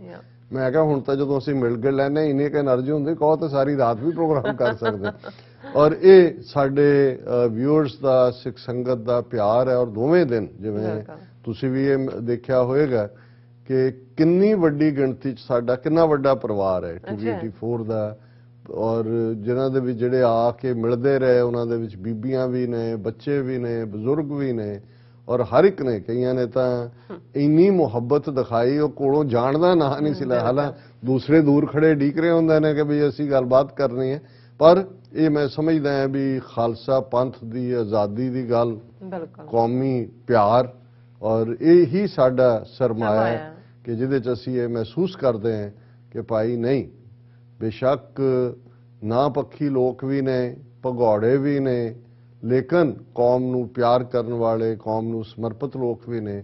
ਔਰ ਜਿਵੇਂ ਅੱਜ ਦੀ ਸਪਾਂਸਰਸ਼ਿਪ ਦਾ ਜ਼ਿਕਰ ਵੀਰ ਸੰਗਰਾਮ ਸਿੰਘ ਹੋਰਾਂ ਵੱਲੋਂ ਕਰਨ ਦਾ ਤੁਸੀਂ ਕੀਤਾ, ਇਹ ਸਾਰੇ ਇਹ ਉਹ ਨੌਜਵਾਨ ਯੰਗਸਟਰਸ ਦੇ ਮਹਿਸੂਸ ਕਰਦੇ ਨੇ ਕਿ TV84 ਉਹਨਾਂ ਸਾਰੇ ਇਸ਼ੂਜ਼ ਨੂੰ ਜਿਹੜੇ ਰੈਲੇਵੈਂਟ ਹੁੰਦੇ ਨੇ ਉਹਨਾਂ ਨੂੰ ਸਿੱਖ ਐਂਗਲ ਤੋਂ, ਸਿੱਖ ਨੁਕਤਾ ਨਿਗਾਹ ਤੋਂ ਦੇਖਦਾ ਹੈ, ਇਸ ਨੂੰ ਉਭਾਰਦਾ ਹੈ। ਔਰ ਇਹੀ ਗੱਲ ਜਿਹੜੇ ਸਾਡੇ ਬਹੁਤ ਸਾਰੇ ਐਡਮਾਇਰਰ, ਪਿਆਰੇ ਮਿਲਣ ਵਾਲੇ ਆਏ ਜਾਂ ਮਿਲਦੇ ਨੇ ਉਹਨਾਂ ਦਾ ਇਹੀ ਕਹਿਣਾ ਹੁੰਦਾ ਹੈ ਕਿ ਜੀ ਚੈਨਲ ਤਾਂ ਭਾਵੇਂ IP ਬਾਕਸ ਦੇ ਹੁਣ 300 ਪੰਜਾਬੀ ਦੇ ਸਾਰਾ ਦਿਨ ਤੁਸੀਂ ਦੇਖ ਸਕਦੇ ਹੋ, ਕੋਈ ਗੀਤ ਗਾਣਿਆਂ ਦੀ ਕਮੀ ਨਹੀਂ ਹੈ, ਪਰ ਉਹ ਕਹਿੰਦੇ ਨੇ ਵੀ ਅਸੀਂ ਸੱਚੋ ਸੱਚ ਲਈ ਤਰਸਦੇ ਹੁੰਦੇ ਆ ਕਿ ਵੀ ਜਿਹੜੀ ਘਟਨਾ ਵਾਪਰੀ ਕਿ ਕਿਵੇਂ ਇਹਦਾ ਸਿੱਖ ਨਜ਼ਰੀਆ ਕੀ ਹੋਏਗਾ।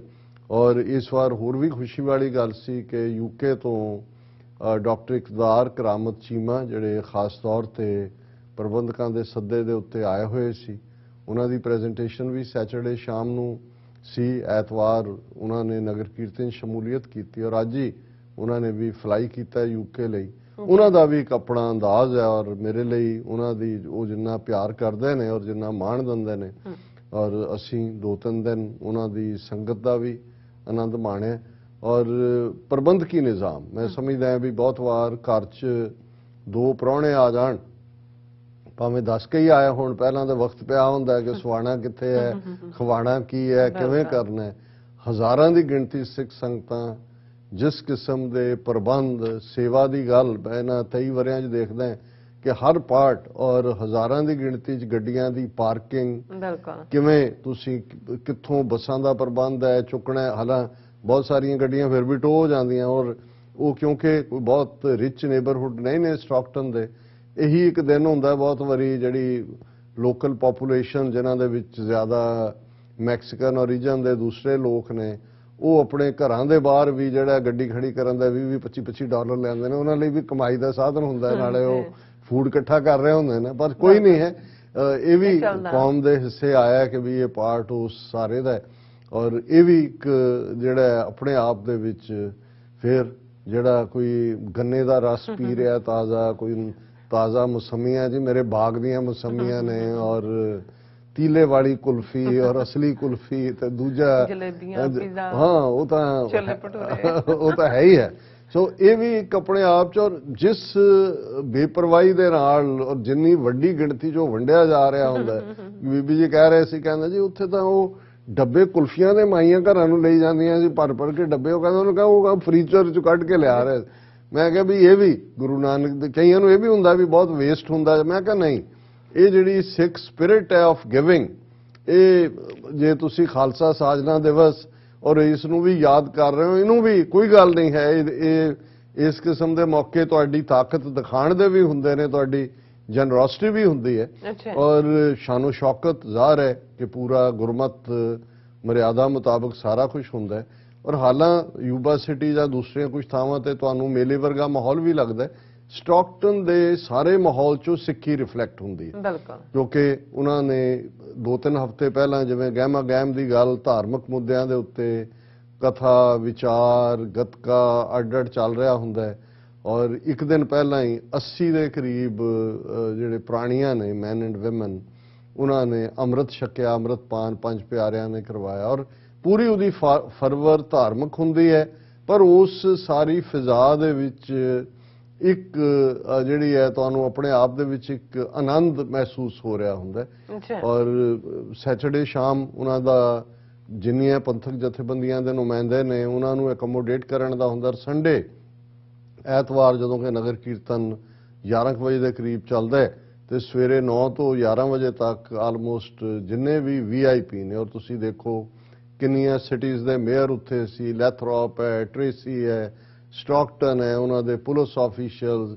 ਅਸੈਂਬਲੀਮੈਨ, ਕਾਂਗਰਸਮੈਨ, ਉੱਥੇ ਪੂਰੀ ਲਾਈਨ ਲੱਗੀ ਹੁੰਦੀ ਹੈ। ਹਰ ਇੱਕ ਨੂੰ ਆਨਰ ਵੀ ਕੀਤਾ ਜਾ ਰਿਹਾ ਹੁੰਦਾ ਔਰ ਖਾਸ ਤੌਰ ਤੇ ਇਸ ਵਾਰ ਮੈਂ ਦੇਖ ਰਿਹਾ ਸੀ ਕਿ ਵੀ ਜਿਹੜੇ ਖਾਸ ਤੌਰ ਤੇ ਮੇਅਰਸ ਨੇ ਜਦੋਂ ਗੱਲ ਕੀਤੀ ਤੇ ਉਹਨਾਂ ਨੇ ਸਿੱਖਾਂ ਦੀ ਤਾਰੀਫ ਕੀਤੀ ਕਿ ਕੋਵਿਡ-19 ਦੇ ਚੱਲਦਿਆਂ ਜਿਵੇਂ ਉਹਨਾਂ ਨੇ ਆਊਟਰੀਚ ਕਰਕੇ ਕਮਿਊਨਿਟੀ ਦੇ ਲਈ ਉਹ ਖਲੋਤੇ ਨੇ ਔਰ ਜਿਸ ਵੱਡੇ ਲੈਵਲ ਦੇ ਉੱਤੇ ਫੂਡ ਔਰ ਦੂਸਰੀਆਂ ਚੀਜ਼ਾਂ ਜਿਹੜੀਆਂ ਨੇ ਉਹ ਪ੍ਰੋਵਾਈਡ ਕੀਤੀਆਂ ਨੇ। ਸੋ ਮੈਂ ਸਮਝਦਾ ਵੀ ਇੱਕ ਪਾਸੇ ਅਸੀਂ ਜਦੋਂ ਖਾਲਸਾ ਸਾਜਨਾ ਦਾ ਲਗਭਗ 323 ਇਅਰਸ ਦੀ ਹਿਸਟਰੀ ਦੇਖਦੇ ਹਾਂ 1699 ਤੋਂ ਹੁਣ ਤੱਕ ਤੇ ਫਿਰ ਮਨ ਦੀਆਂ ਨਜ਼ਰਾਂ ਦੇ ਸਾਹਮਣੇ ਉਹ ਪਾਵਰਫੁਲ ਰਜੀਮ ਆਉਂਦੇ ਨੇ, ਮੁਗਲਿਆ ਸਲਤਨਤ, ਦਰਾ ਖੈਬਰ ਪਾਰ ਤੋਂ ਹਮਲਾਵਰ ਜਿਹਨੂੰ ਬਾਬਾ ਬੁੱਲੇ ਸ਼ਾਹ ਤੋਂ ਲੈ ਕੇ ਸਾਰੇ ਉਹ ਇਸ ਕਿਸਮ ਦਾ ਜਿਹੜਾ ਅਫਸੋਸ ਦਾ ਇਜ਼ਹਾਰ ਕਰਦੇ ਸੀ ਕਿ ਭਾਈ ਸਾਡੇ ਕੋਲ ਹੀ ਕੁਝ ਨਹੀਂ ਹੈ, ਲੁਟੇਰਿਆਂ ਨੇ ਲੈ ਜਾਣਾ। ਫਿਰ ਅੰਗਰੇਜ਼ਾਂ ਦਾ ਔਰ ਇਸ ਸਾਰੇ ਤੋਂ ਬਾਅਦ ਅੱਜ ਪਿਛਲੇ 75 ਸਾਲਾਂ ਤੋਂ ਹਿੰਦੂ ਤਵੀਆਂ ਦੇ ਜ਼ੁਲਮ, ਇਹਦੇ ਬਾਵਜੂਦ ਜੇ ਫਿਜ਼ਾ 'ਚ ਇਹੀ ਗੂੰਜ ਰਿਹਾ ਹੈ ਕਿ ਪੰਥ ਤੇਰੇ ਦੀਆਂ ਗੂੰਜਾਂ ਦਿਨੋਂ ਦਿਨ ਪੈਣਗੀਆਂ ਤਾਂ ਗੂੰਜਾਂ ਪੈ ਰਹੀਆਂ ਨੇ, ਹੋਰ ਗੂੰਜ ਕੀ ਹੁੰਦੀ ਹੈ। ਤੁਸੀਂ ਹਰ ਪਾਸੇ ਅੱਗੇ ਵੱਧ ਰਹੇ ਹੋ ਚੈਲੰਜਸ ਨੂੰ ਔਰ ਕਿੰਨੀਆਂ ਕੌਮਾਂ ਦੇ ਮੁਕਾਬਲੇ 'ਚ। ਔਰ ਇਹ ਗੱਲ ਡਾਕਟਰ ਚੀਮਾ ਨੇ ਆਪਣੇ ਐਡਰੈਸ 'ਚ ਕਹੀ, ਉਹਨਾਂ ਨੇ ਕਿਹਾ ਜੀ ਇਸ ਮੁਲਕ ਦੇ ਵਿੱਚ ਕਿੰਨੇ ਮਿਲੀਅਨ ਮੁਸਲਮਾਨ ਵਸਦੇ ਨੇ, ਕਿੰਨੇ ਮਿਲੀਅਨ ਯਹੂਦੀ ਵਸਦੇ ਨੇ ਜਾਂ ਕਿੰਨੇ ਜਿਨ੍ਹਾਂ ਦੇ ਲਈ ਪ੍ਰੈਜ਼ੀਡੈਂਟ ਵਾਈਟ ਹਾਊਸ ਤੋਂ ਸਪੈਸ਼ਲ ਮੁਬਾਰਕਬਾਦ ਇਸ਼ੂ ਕਰਦਾ ਹੈ। ਜਿਵੇਂ ਖਾਲਸਾ ਸਾਜਨਾ ਦਿਵਸ ਦੇ ਮੌਕੇ ਪ੍ਰਾਈਮ ਮਿਨਿਸਟਰ ਬਾਈਡਨ ਨੇ ਪੰਥ ਨੂੰ ਮੁਬਾਰਕ ਦਿੱਤੀ, ਜਸਟਿਨ ਟਰੂਡੋ ਨੇ ਦਿੱਤੀ, ਬੋਰਿਸ ਜੌਨਸਨ ਨੇ ਦਿੱਤੀ, ਨਿਊਜ਼ੀਲੈਂਡ ਦੀ ਪ੍ਰਾਈਮ ਮਿਨਿਸਟਰ ਜਿਹਨੇ ਲਾਈਵ ਹੋ ਕੇ ਕਿਹਾ ਕਿ ਭਾਈ ਅਸੀਂ ਕਦੇ ਵੀ ਸਿੱਖਾਂ ਦੀ ਕੰਟਰੀਬਿਊਸ਼ਨ ਨਹੀਂ ਭੁੱਲ ਸਕਦੇ। ਜਿਵੇਂ ਉਹਨਾਂ ਨੇ ਕੋਵਿਡ ਦੇ ਚੱਲਦੇ ਆ ਬਾਕੀ ਕਮਿਊਨਿਟੀਜ਼ ਨੂੰ ਦੱਸਿਆ ਕਿ ਧਰਮ ਦਾ ਮਤਲਬ ਕੀ ਹੁੰਦਾ ਹੈ ਔਰ ਕਿੰਨੇ ਹੋਰ UK ਦੇ ਵਿੱਚ, ਆਸਟ੍ਰੇਲੀਆ ਦੇ ਵਿੱਚ। ਸੋ ਇਹ ਸਾਰਾ ਔਰ ਜਿਵੇਂ ਅਸੀਂ ਅੱਗੇ ਜ਼ਿਕਰ ਕੀਤਾ ਸੀ ਇੱਕ ਪੂਰਾ ਸੈਗਮੈਂਟ ਇਸ ਤੇ ਕਿ ਕਿਵੇਂ US ਕਾਂਗਰਸ ਦੇ ਵਿੱਚ ਜਿਹੜਾ 12 ਕਾਂਗਰਸਮੈਨਾਂ ਨੇ ਜੁਆਇੰਟ ਬਾਈ ਪਾਰਟੀਸਨ ਰੈਜ਼ੋਲੂਸ਼ਨ ਜਿਹਦੇ ਚ ਕਿ 14 ਅਪ੍ਰੈਲ ਦੇ ਦਿਨ ਨੂੰ ਜਿਹੜਾ ਉਹ ਨੈਸ਼ਨਲ ਸਿੱਖ ਡੇ ਦੇ ਤੌਰ ਤੇ ਰੈਕਗਨਾਈਜ਼ ਕੀਤਾ ਗਿਆ। ਪਿਛਲੇ ਹਫਤੇ ਜਿਹੜੀ ਹੈ ਵੱਡੀ ਇਹ ਨੈਸ਼ਨਲ ਸਿੱਖ ਡੇ ਪੈਰੇਡ ਵਾਸ਼ਿੰਗਟਨ DC 'ਚ ਹੋਈ, ਉਹਦੇ 'ਚ ਵੀ ਰਿਮਾਰਕੇਬਲ ਪ੍ਰੈਜ਼ੈਂਸ ਸੀ। ਹੁਣ ਆਉਣ ਵਾਲੇ ਸੈਟਰਡੇ ਜਿਹੜੀ ਨਿਊਯਾਰਕ ਦੀ ਸਿੱਖ ਡੇ ਪੈਰੇਡ ਹੈ ਆਲਮੋਸਟ ਜਿਹੜੀ 84 ਤੋਂ ਬਾਅਦ ਇੱਕਦਮ ਸ਼ੁਰੂ ਹੀ ਐਜ਼ ਏ ਖਾਲਿਸਤਾਨ ਪੈਰੇਡ ਦੇ ਤੌਰ ਤੇ ਹੋਈ ਹੈ, ਉਹ ਹੋਣ ਜਾ ਰਹੀ। ਸੋ ਇਸ ਸਾਰੇ ਦੇ ਨੂੰ ਜਦੋਂ ਅਸੀਂ ਇੱਕ ਵੱਡੇ ਕੰਟੈਕਸਟ ਦੇਖਦੇ ਹਾਂ ਫਿਰ ਨਿਰਾਸ਼ਤਾ ਵਾਲੀ ਗੱਲ ਨਹੀਂ ਹੈ। ਇਹ ਠੀਕ ਹੈ ਆਪਸ ਦੇ ਵਿੱਚ ਬੈਠ ਕੇ ਸਿਰ ਜੋੜ ਕੇ ਆਪਣੀ ਤਾਕਤ, ਆਪਣੀਆਂ ਕਮਜ਼ੋਰੀਆਂ ਉਸ ਦੀ ਪੜਚੋਲ ਕਰਨੀ, ਐਨਾਲਿਸਿਸ ਕਰਨਾ, ਪਰ ਮੈਂ ਇਹ ਸਮਝਦਾ ਵੀ ਇਹ ਜਿਹੜੀ ਸਿੱਖਾਂ ਦੀ ਅਨਕੰਕਰੇਬਲ, ਇਨਵਿੰਸੀਬਲ ਔਰ ਫੁੱਲ ਆਫ ਐਂਥੂਸੀਆਜ਼ਮ ਸਪਿਰਿਟ ਹੈ। ਕੋਈ ਜਦੋਂ ਹੁਣ ਜੈਕਾਰਾ ਕੀ ਹੈ, ਜੈਕਾਰਾ ਬੋਲੇ ਸੋ ਨਿਹਾਲ ਸਤਿ ਸ੍ਰੀ ਅਕਾਲ ਐਂਥੂਸੀਆਜ਼ਮ ਹੈ ਜਿਹਦੇ 'ਚ ਤੁਸੀਂ ਬੇਪਰਵਾਹ ਹੋ ਕੇ ਜਿਹੜਾ ਇਹ ਤੁਹਾਡਾ ਜੰਗੀ ਨਾਰਾ ਵੀ ਹੈ, ਖਾਲਸੇ ਦਾ ਖੁਸ਼ੀ ਦਾ ਪ੍ਰਗਟਾਵਾ ਵੀ ਹੈ। ਜਦੋਂ ਕਿਸੇ ਗੱਲ ਨੂੰ ਤੁਸੀਂ ਮਨਜ਼ੂਰੀ ਦਿੰਦੇ ਹੋ, ਮਤਾ ਪਾਸ ਕਰਦੇ ਹੋ ਤਾਂ ਵੀ ਤੁਸੀਂ ਜੈਕਾਰਾ ਛੱਡਦੇ ਹੋ। ਕੋਈ ਮੂੰਹ 'ਚ ਤਾਂ ਮਿਣ-ਮਿਣ ਨਹੀਂ ਨਾ ਕਰਨਾ ਹੁੰਦਾ, ਉਹ ਤਾਂ ਪੂਰਾ ਜਦੋਂ ਤੱਕ। ਔਰ ਫਿਰ ਬਹੁਤ ਵਾਰ ਤਾਂ ਜਿਹੜੇ ਬੁਲਾਰੇ ਹੁੰਦੇ ਨੇ ਜੇ ਫਤਿਹ ਬੁਲਾਉਣ ਵੇਲੇ ਕੋਈ ਢਿੱਲਾ ਹੋਏ ਪਹਿਲੇ 2 ਮਿੰਟ ਤਾਂ ਇਹਦੇ ਤੇ ਹੀ ਲਾਉਂਦੇ ਨੇ ਕਿ ਖਾਲਸਾ ਜੀ ਕੀ ਗੱਲ ਹੈ, ਹਾਂ ਗੱਜ ਵੱਜ ਕੇ ਫਤਿਹ ਬੁਲਾਓ। ਸੋ ਗੱਜ ਵੱਜ ਕੇ ਬੁੱਕਣਾ, ਗੱਜ ਵੱਜ ਕੇ ਜਕਾਰੇ ਛੱਡਣੇ, ਗੱਜ ਵੱਜ ਕੇ ਜਿੱਤ ਦਾ ਅਹਿਸਾਸ, ਇਹ ਲੜਾਈ ਹੁੰਦੀ ਜਦੋਂ ਅਸੀਂ ਇਹ ਕਹਿੰਦੇ ਹਾਂ ਕਿ ਭਾਈ ਇਹ ਜਿਹੜੀ ਤੁਹਾਡੀ ਲੜਾਈ ਹੈ ਇਹ ਤਾਂ ਮਨ ਦੇ ਅੰਦਰ ਹੀ ਲੜੀ ਜਾਂਦੀ ਹੈ ਤੇ ਜਿੱਤੀ ਹਾਰੀ ਜਾਂਦੀ ਹੈ। ਗੁਰੂ ਸਾਹਿਬ ਨੇ ਫਰਮਾਇਆ ਗੁਰੂ ਨਾਨਕ ਸਾਹਿਬ ਨੇ, ਮਨ ਜੀਤੇ ਜਗ ਜੀਤ। ਤੇ ਮਨ ਦਾ ਜਿਤਨਾ ਹੀ ਹੁੰਦਾ ਹੈ ਵੀ ਤੁਹਾਨੂੰ ਕੋਈ ਪੂਰੀਆ ਕਰ ਸਕਦਾ ਹੈ, ਬੰਦ ਕੱਟ ਸਕਦਾ ਹੈ, ਟੌਰਚਰ ਕਰ ਸਕਦਾ ਹੈ, ਤੁਹਾਡੀ ਸਪਿਰਿਟ ਨੂੰ ਤਾਂ ਕੋਈ ਨਹੀਂ ਮਾਰ ਸਕਦਾ ਜੇ ਤੁਸੀਂ ਖਾਲਸਾਈ ਸਪਿਰਿਟ ਨਾਲ ਜੁੜੇ ਹੋਏ ਹੋ। ਤੇ ਚੜ੍ਹਦੀ ਕਲਾ ਦੇ ਬੋਲ ਜਿਹੜੇ ਨੇ ਉਹ ਹਮੇਸ਼ਾ ਰਹਿੰਦੇ ਨੇ। ਔਰ ਅਸੀਂ ਆਪਣੇ ਸਮੁੱਚੇ ਉਹਨਾਂ ਵਿਊਅਰਸ ਦਾ ਵੀ ਜਿਨ੍ਹਾਂ ਨੇ ਸਾਡੇ ਇਸ ਸਾਰੇ ਪਾਰਟ 'ਚ ਫਿਕਰਮੰਦੀ ਦਾ ਇਜ਼ਹਾਰ ਕਰਦੇ ਆ, ਸਾਨੂੰ ਲਿਖਿਆ, ਉਹਨਾਂ ਦਾ ਵੀ ਸ਼ੁਕਰੀਆ ਅਦਾ ਕਰਦੇ ਆ। ਜਿਹੜੇ ਵੀਰ ਭੈਣਾਂ ਮਿਲਣ ਆਏ, ਜਿਨ੍ਹਾਂ ਨੇ ਆ ਕੇ ਈਵਨ ਫਾਈਨੈਂਸ਼ੀਅਲ ਔਰ ਅਦਰ ਵੇ ਸਪੋਰਟ, ਕਿਸੇ ਨੇ ਪਲੈਜ ਕੀਤੀ, ਕਿਸੇ ਨੇ ਜੋ ਕਰ ਸਕਦਾ ਅਸੀਂ ਕੋਸ਼ਿਸ਼ ਕੀਤੀ।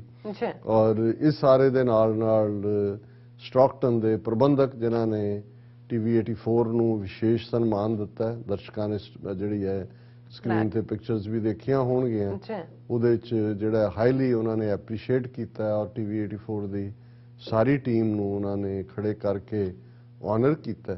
ਔਰ ਇਸ ਸਭ ਦੇ ਚੱਲਦਿਆਂ ਜਿਨ੍ਹਾਂ ਨੇ ਇਸ ਸਾਰੇ ਨੂੰ ਲਾਈਵ ਦੇਖਿਆ, ਉਹਨਾਂ ਨੇ ਜਿਹੜਾ ਆਪਣੇ ਕਮੈਂਟਸ, ਆਪਣੇ ਸੁਝਾਅ ਸਾਨੂੰ ਭੇਜੇ ਨੇ ਔਰ ਅਸੀਂ ਹਰ ਚੀਜ਼ ਦਾ ਜਿਹੜਾ ਉਹ ਰਿਸਪੈਕਟ ਕਰਦੇ ਹਾਂ, ਸਤਿਕਾਰ ਕਰਦੇ ਹਾਂ। ਔਰ ਇਸ ਗੱਲ ਦੀ ਅਗੇਨ ਅਸੀਂ ਮਾਫੀ ਚਾਹੁੰਦੇ ਹਾਂ। ਅਸੀਂ ਕੋਸ਼ਿਸ਼ ਕਰਾਂਗੇ, ਕਿਉਂਕਿ ਹਾਲਾਂਕਿ ਸਾਨੂੰ ਇਹ ਵੀ ਸੁਝਾਅ ਦਿੱਤਾ ਜਾਂਦਾ ਕਿ ਵੀ ਤੁਸੀਂ ਕੁਝ ਪ੍ਰੋਗਰਾਮ ਪ੍ਰੀਵੀਅਸ ਰਿਕਾਰਡ ਕਰ ਲਿਆ ਕਰੋ, ਪਰ ਮੈਨੂੰ ਹਮੇਸ਼ਾ ਇਹ ਹੁੰਦਾ ਕਿ ਵਿਆਹ ਹੀ ਹੁੰਦਾ ਹੈ ਤੇ ਤਾਜ਼ਾ ਅਸੀਂ ਭਰੋਸੀਏ। ਪਰ ਕਈ ਵਾਰੀ ਮੈਨੂੰ ਲੱਗਦਾ ਵੀ ਬਿਲਕੁਲ ਕੁਛ ਨਾ ਭੁੱਖੇ ਮਾਰਨ ਨਾਲ ਵਿਆਹ ਹੀ ਖਵਾ ਦਿਆ ਕਰਾਂਗੇ। ਕੁਛ ਨਾ ਕੁਛ ਅਸੀਂ ਹਿਸਟਰੀ ਬੇਸਡ ਟੌਪਿਕਸ ਦੇ ਉੱਤੇ ਕੋਈ ਨਾ ਕੋਈ ਗੱਲਬਾਤ ਕਰਾਂਗੇ। ਸੋ ਅਸੀਂ ਸਭ ਦਾ, ਆਪਣੇ ਹੋਸਟਸ ਦਾ ਵੀ ਜਿਨ੍ਹਾਂ ਨੇ ਸਾਨੂੰ ਮਹਿਮਾਨ ਨਵਾਜ਼ੀ ਦਿੱਤੀ, ਜਿਨ੍ਹਾਂ ਨੇ ਸਾਡੀ ਟਰਾਂਸਪੋਰਟੇਸ਼ਨ 4 ਦਿਨ ਖੱਬੇ ਸੱਜੇ ਆਪਣੇ ਸਾਰੇ ਪ੍ਰੋਗਰਾਮ ਛੱਡ ਕੇ ਸਾਡੇ ਨਾਲ ਤੁਰੇ ਰਹੇ, ਉਹਨਾਂ ਸਭ ਦਾ ਵੀ ਬਹੁਤ ਸ਼ੁਕਰੀਆ ਜੀ। ਰਾਜ ਸਾਹਿਬ ਤੁਹਾਡਾ ਬਹੁਤ ਸ਼ੁਕਰੀਆ। ਸੋ ਅਥਲੇ ਨੇ ਬ੍ਰੇਕ ਔਰ ਬ੍ਰੇਕ ਤੇ ਜਾਣ ਤੋਂ ਪਹਿਲਾਂ ਅਸੀਂ ਦਰਸ਼ਕਾਂ ਤੇ ਸਰੋਤਿਆਂ ਨੂੰ ਅਪੀਲ ਤੇ ਬੇਨਤੀ ਕਰਦੀ ਹੈ ਵਿਊਅਰਸ, ਜਿਸ ਤਰ੍ਹਾਂ ਕਿ ਤੁਸੀਂ ਜਾਣਦੇ ਹੋ ਕਿ ਟੀਵੀ 84 ਇੱਕ ਪੰਥਕ ਚੈਨਲ ਹੈ। ਟੀਵੀ 84 ਦੀ ਚੜ੍ਹਦੀ ਕਲਾ ਲਈ ਵੱਧ ਤੋਂ ਵੱਧ ਡੋਨੇਟ ਕਰੋ। ਡੋਨੇਟ ਕਰਨ ਲਈ ਸਾਡੀ ਵੈਬਸਾਈਟ tv84.tv ਤੇ ਜਾ ਕੇ ਪੇਪਲ ਦੀ ਵਰਤੋਂ ਕਰਕੇ ਵਨ ਟਾਈਮ ਡੋਨੇਟ ਕਰ ਸਕਦੇ ਹੋ, ਮੰਥਲੀ ਡੋਨੇਟ ਵੀ ਕਰ ਸਕਦੇ ਹੋ। ਤੁਸੀਂ ਟੀਵੀ 84 ਦੇ ਨਾਮ ਤੇ ਚੈੱਕ ਬਣਾ ਕੇ ਸਾਨੂੰ ਮੇਲ ਵੀ ਕਰ ਸਕਦੇ ਹੋ। ਸਾਡੇ ਇਸ ਪਤੇ ਤੇ 36-01 37th Avenue, Long Island City, New York 10111। ਸੋ ਤੁਸੀਂ ਸਾਨੂੰ ਚੈੱਕ ਬਣਾ ਸਕਦੇ ਸਾਡੇ ਇਸ ਪਤੇ ਤੇ 3601 37th Avenue, Long Island City। ਸੋ ਤੁਸੀਂ ਸਾਨੂੰ ਈਮੇਲ ਵੀ ਕਰ ਸਕਦੇ ਹੋ info@tv84.tv ਤੇ। ਅਸੀਂ ਤੁਹਾਡੇ ਤਹਿ ਦਿਲ ਤੋਂ ਸ਼ੁਕਰਗੁਜ਼ਾਰ ਹੋਵਾਂਗੇ। ਸੋ ਇੱਥੇ ਲੈਣੇ ਬ੍ਰੇਕ। ਵਿਊਅਰਸ, ਤੁਸੀਂ ਸਾਨੂੰ ਇਸੇ ਤਰ੍ਹਾਂ ਬਣੇ ਰਹਿਣਾ। ਮਿਲਦੇ ਹਾਂ ਛੋਟੇ ਜਿਹੇ ਬ੍ਰੇਕ ਤੋਂ ਬਾਅਦ।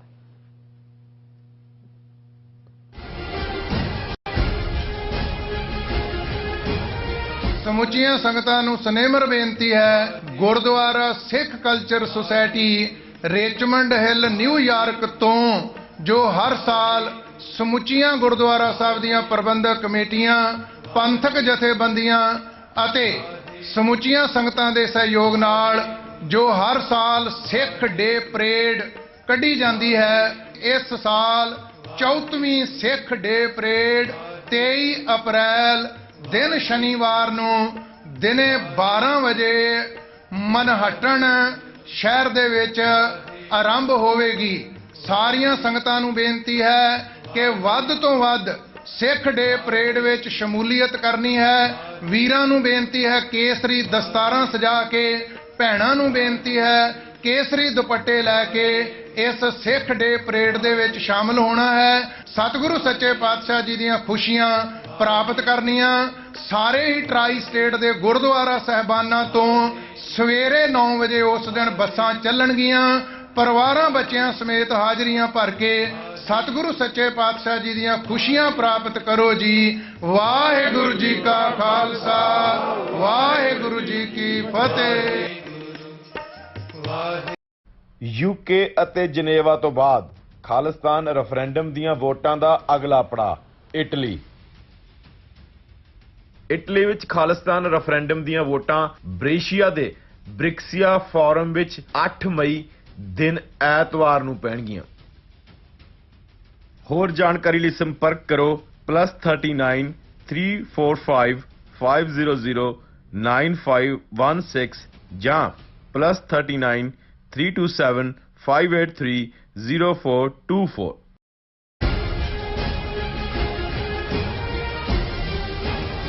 ਦਰਸ਼ਕੋ ਬ੍ਰੇਕ ਤੋਂ ਬਾਅਦ ਤੁਹਾਡਾ ਸਭ ਦਾ ਭਰਪੂਰ ਸਵਾਗਤ ਹੈ। ਸੋ ਵਿਊਅਰਸ ਪ੍ਰੋਗਰਾਮ ਨੂੰ ਹੋਰ ਅੱਗੇ ਵਧਾਉਂਦੇ ਹਾਂ। ਅੱਜ ਦੇ ਦੂਸਰੇ ਅਹਿਮ ਇਸ਼ੂ ਦੇ ਨਾਲ ਉਸ ਦੇ ਵਿੱਚ ਆਪਾਂ ਗੱਲਬਾਤ ਕਰਨ ਜਾ ਰਹੇ ਕਿ RSS ਵੱਲੋਂ ਸਿੱਖ ਧਰਮ ਵਿੱਚ ਸਿੱਧੀ ਦਖਲ ਅੰਦਾਜ਼ੀ ਅਤੇ ਸਿੱਖ ਕੌਮ ਨੂੰ ਹਿੰਦੂਤਵਾ ਦੇ ਸਮੁੰਦਰ ਵਿੱਚ ਗਰਕ ਕਰਨ ਦਾ ਜਿਹੜਾ ਏਜੰਡਾ ਹੈ ਉਹ ਲਗਾਤਾਰਤਾ ਨਾਲ ਜਾਰੀ ਹੈ। ਸੋ ਮੋਦੀ ਸਰਕਾਰ ਵੱਲੋਂ ਹੁਣ ਗੁਰੂ ਤੇਗ ਬਹਾਦਰ ਸਾਹਿਬ ਜੀ ਦੇ 400 ਸਾਲਾ ਪ੍ਰਕਾਸ਼ ਪੁਰਬ ਲਾਲ ਕਿਲੇ ਵਿੱਚ ਮਨਾਏ ਜਾਣ ਦੀ ਜਿਹੜੀ ਨੁਟੰਕੀ ਹੈ ਜਿਹੜੀ ਉਹ ਕੀਤੀ ਜਾ ਰਹੀ ਹੈ। ਇਹ ਸਭ ਜਿਹੜੀ ਕਵਾਇਤ ਹੈ ਇਹ ਬੀਜੇਪੀ ਦੇ ਸਿੱਖਾਂ ਵਿਚਲੇ ਜਿਹੜੇ ਪਹਾੜੇ ਦੇ ਟਟੂਆਂ ਨੂੰ ਮੋਹਰੇ ਲਾ ਕੇ ਜਿਹੜੀ ਆ ਉਹ ਕਰਵਾਈ ਜਾ ਰਹੀ ਹੈ। ਸੋ ਇਸ ਬਾਰੇ ਆਪਾਂ ਗੱਲਬਾਤ ਕਰਨ ਜਾ ਰਹੇ ਹਾਂ। ਸੋ ਅਸੀਂ ਚਾਹਾਂਗੇ ਕਿ ਤੁਸੀਂ ਇਸੇ ਤਰ੍ਹਾਂ ਹੀ ਬਣੇ ਰਹਿਣਾ, ਦੇਖਣ ਸੁਣ ਲਈ ਐਂਡ ਲਿਖਣ ਲਈ ਤੁਹਾਡਾ ਸਭ ਦਾ ਬਹੁਤ ਬਹੁਤ ਸ਼ੁਕਰੀਆ ਜੀ। ਡਾਕਟਰ ਸਾਹਿਬ ਕੀ ਕਹਿਣਾ ਚਾਹੋਗੇ?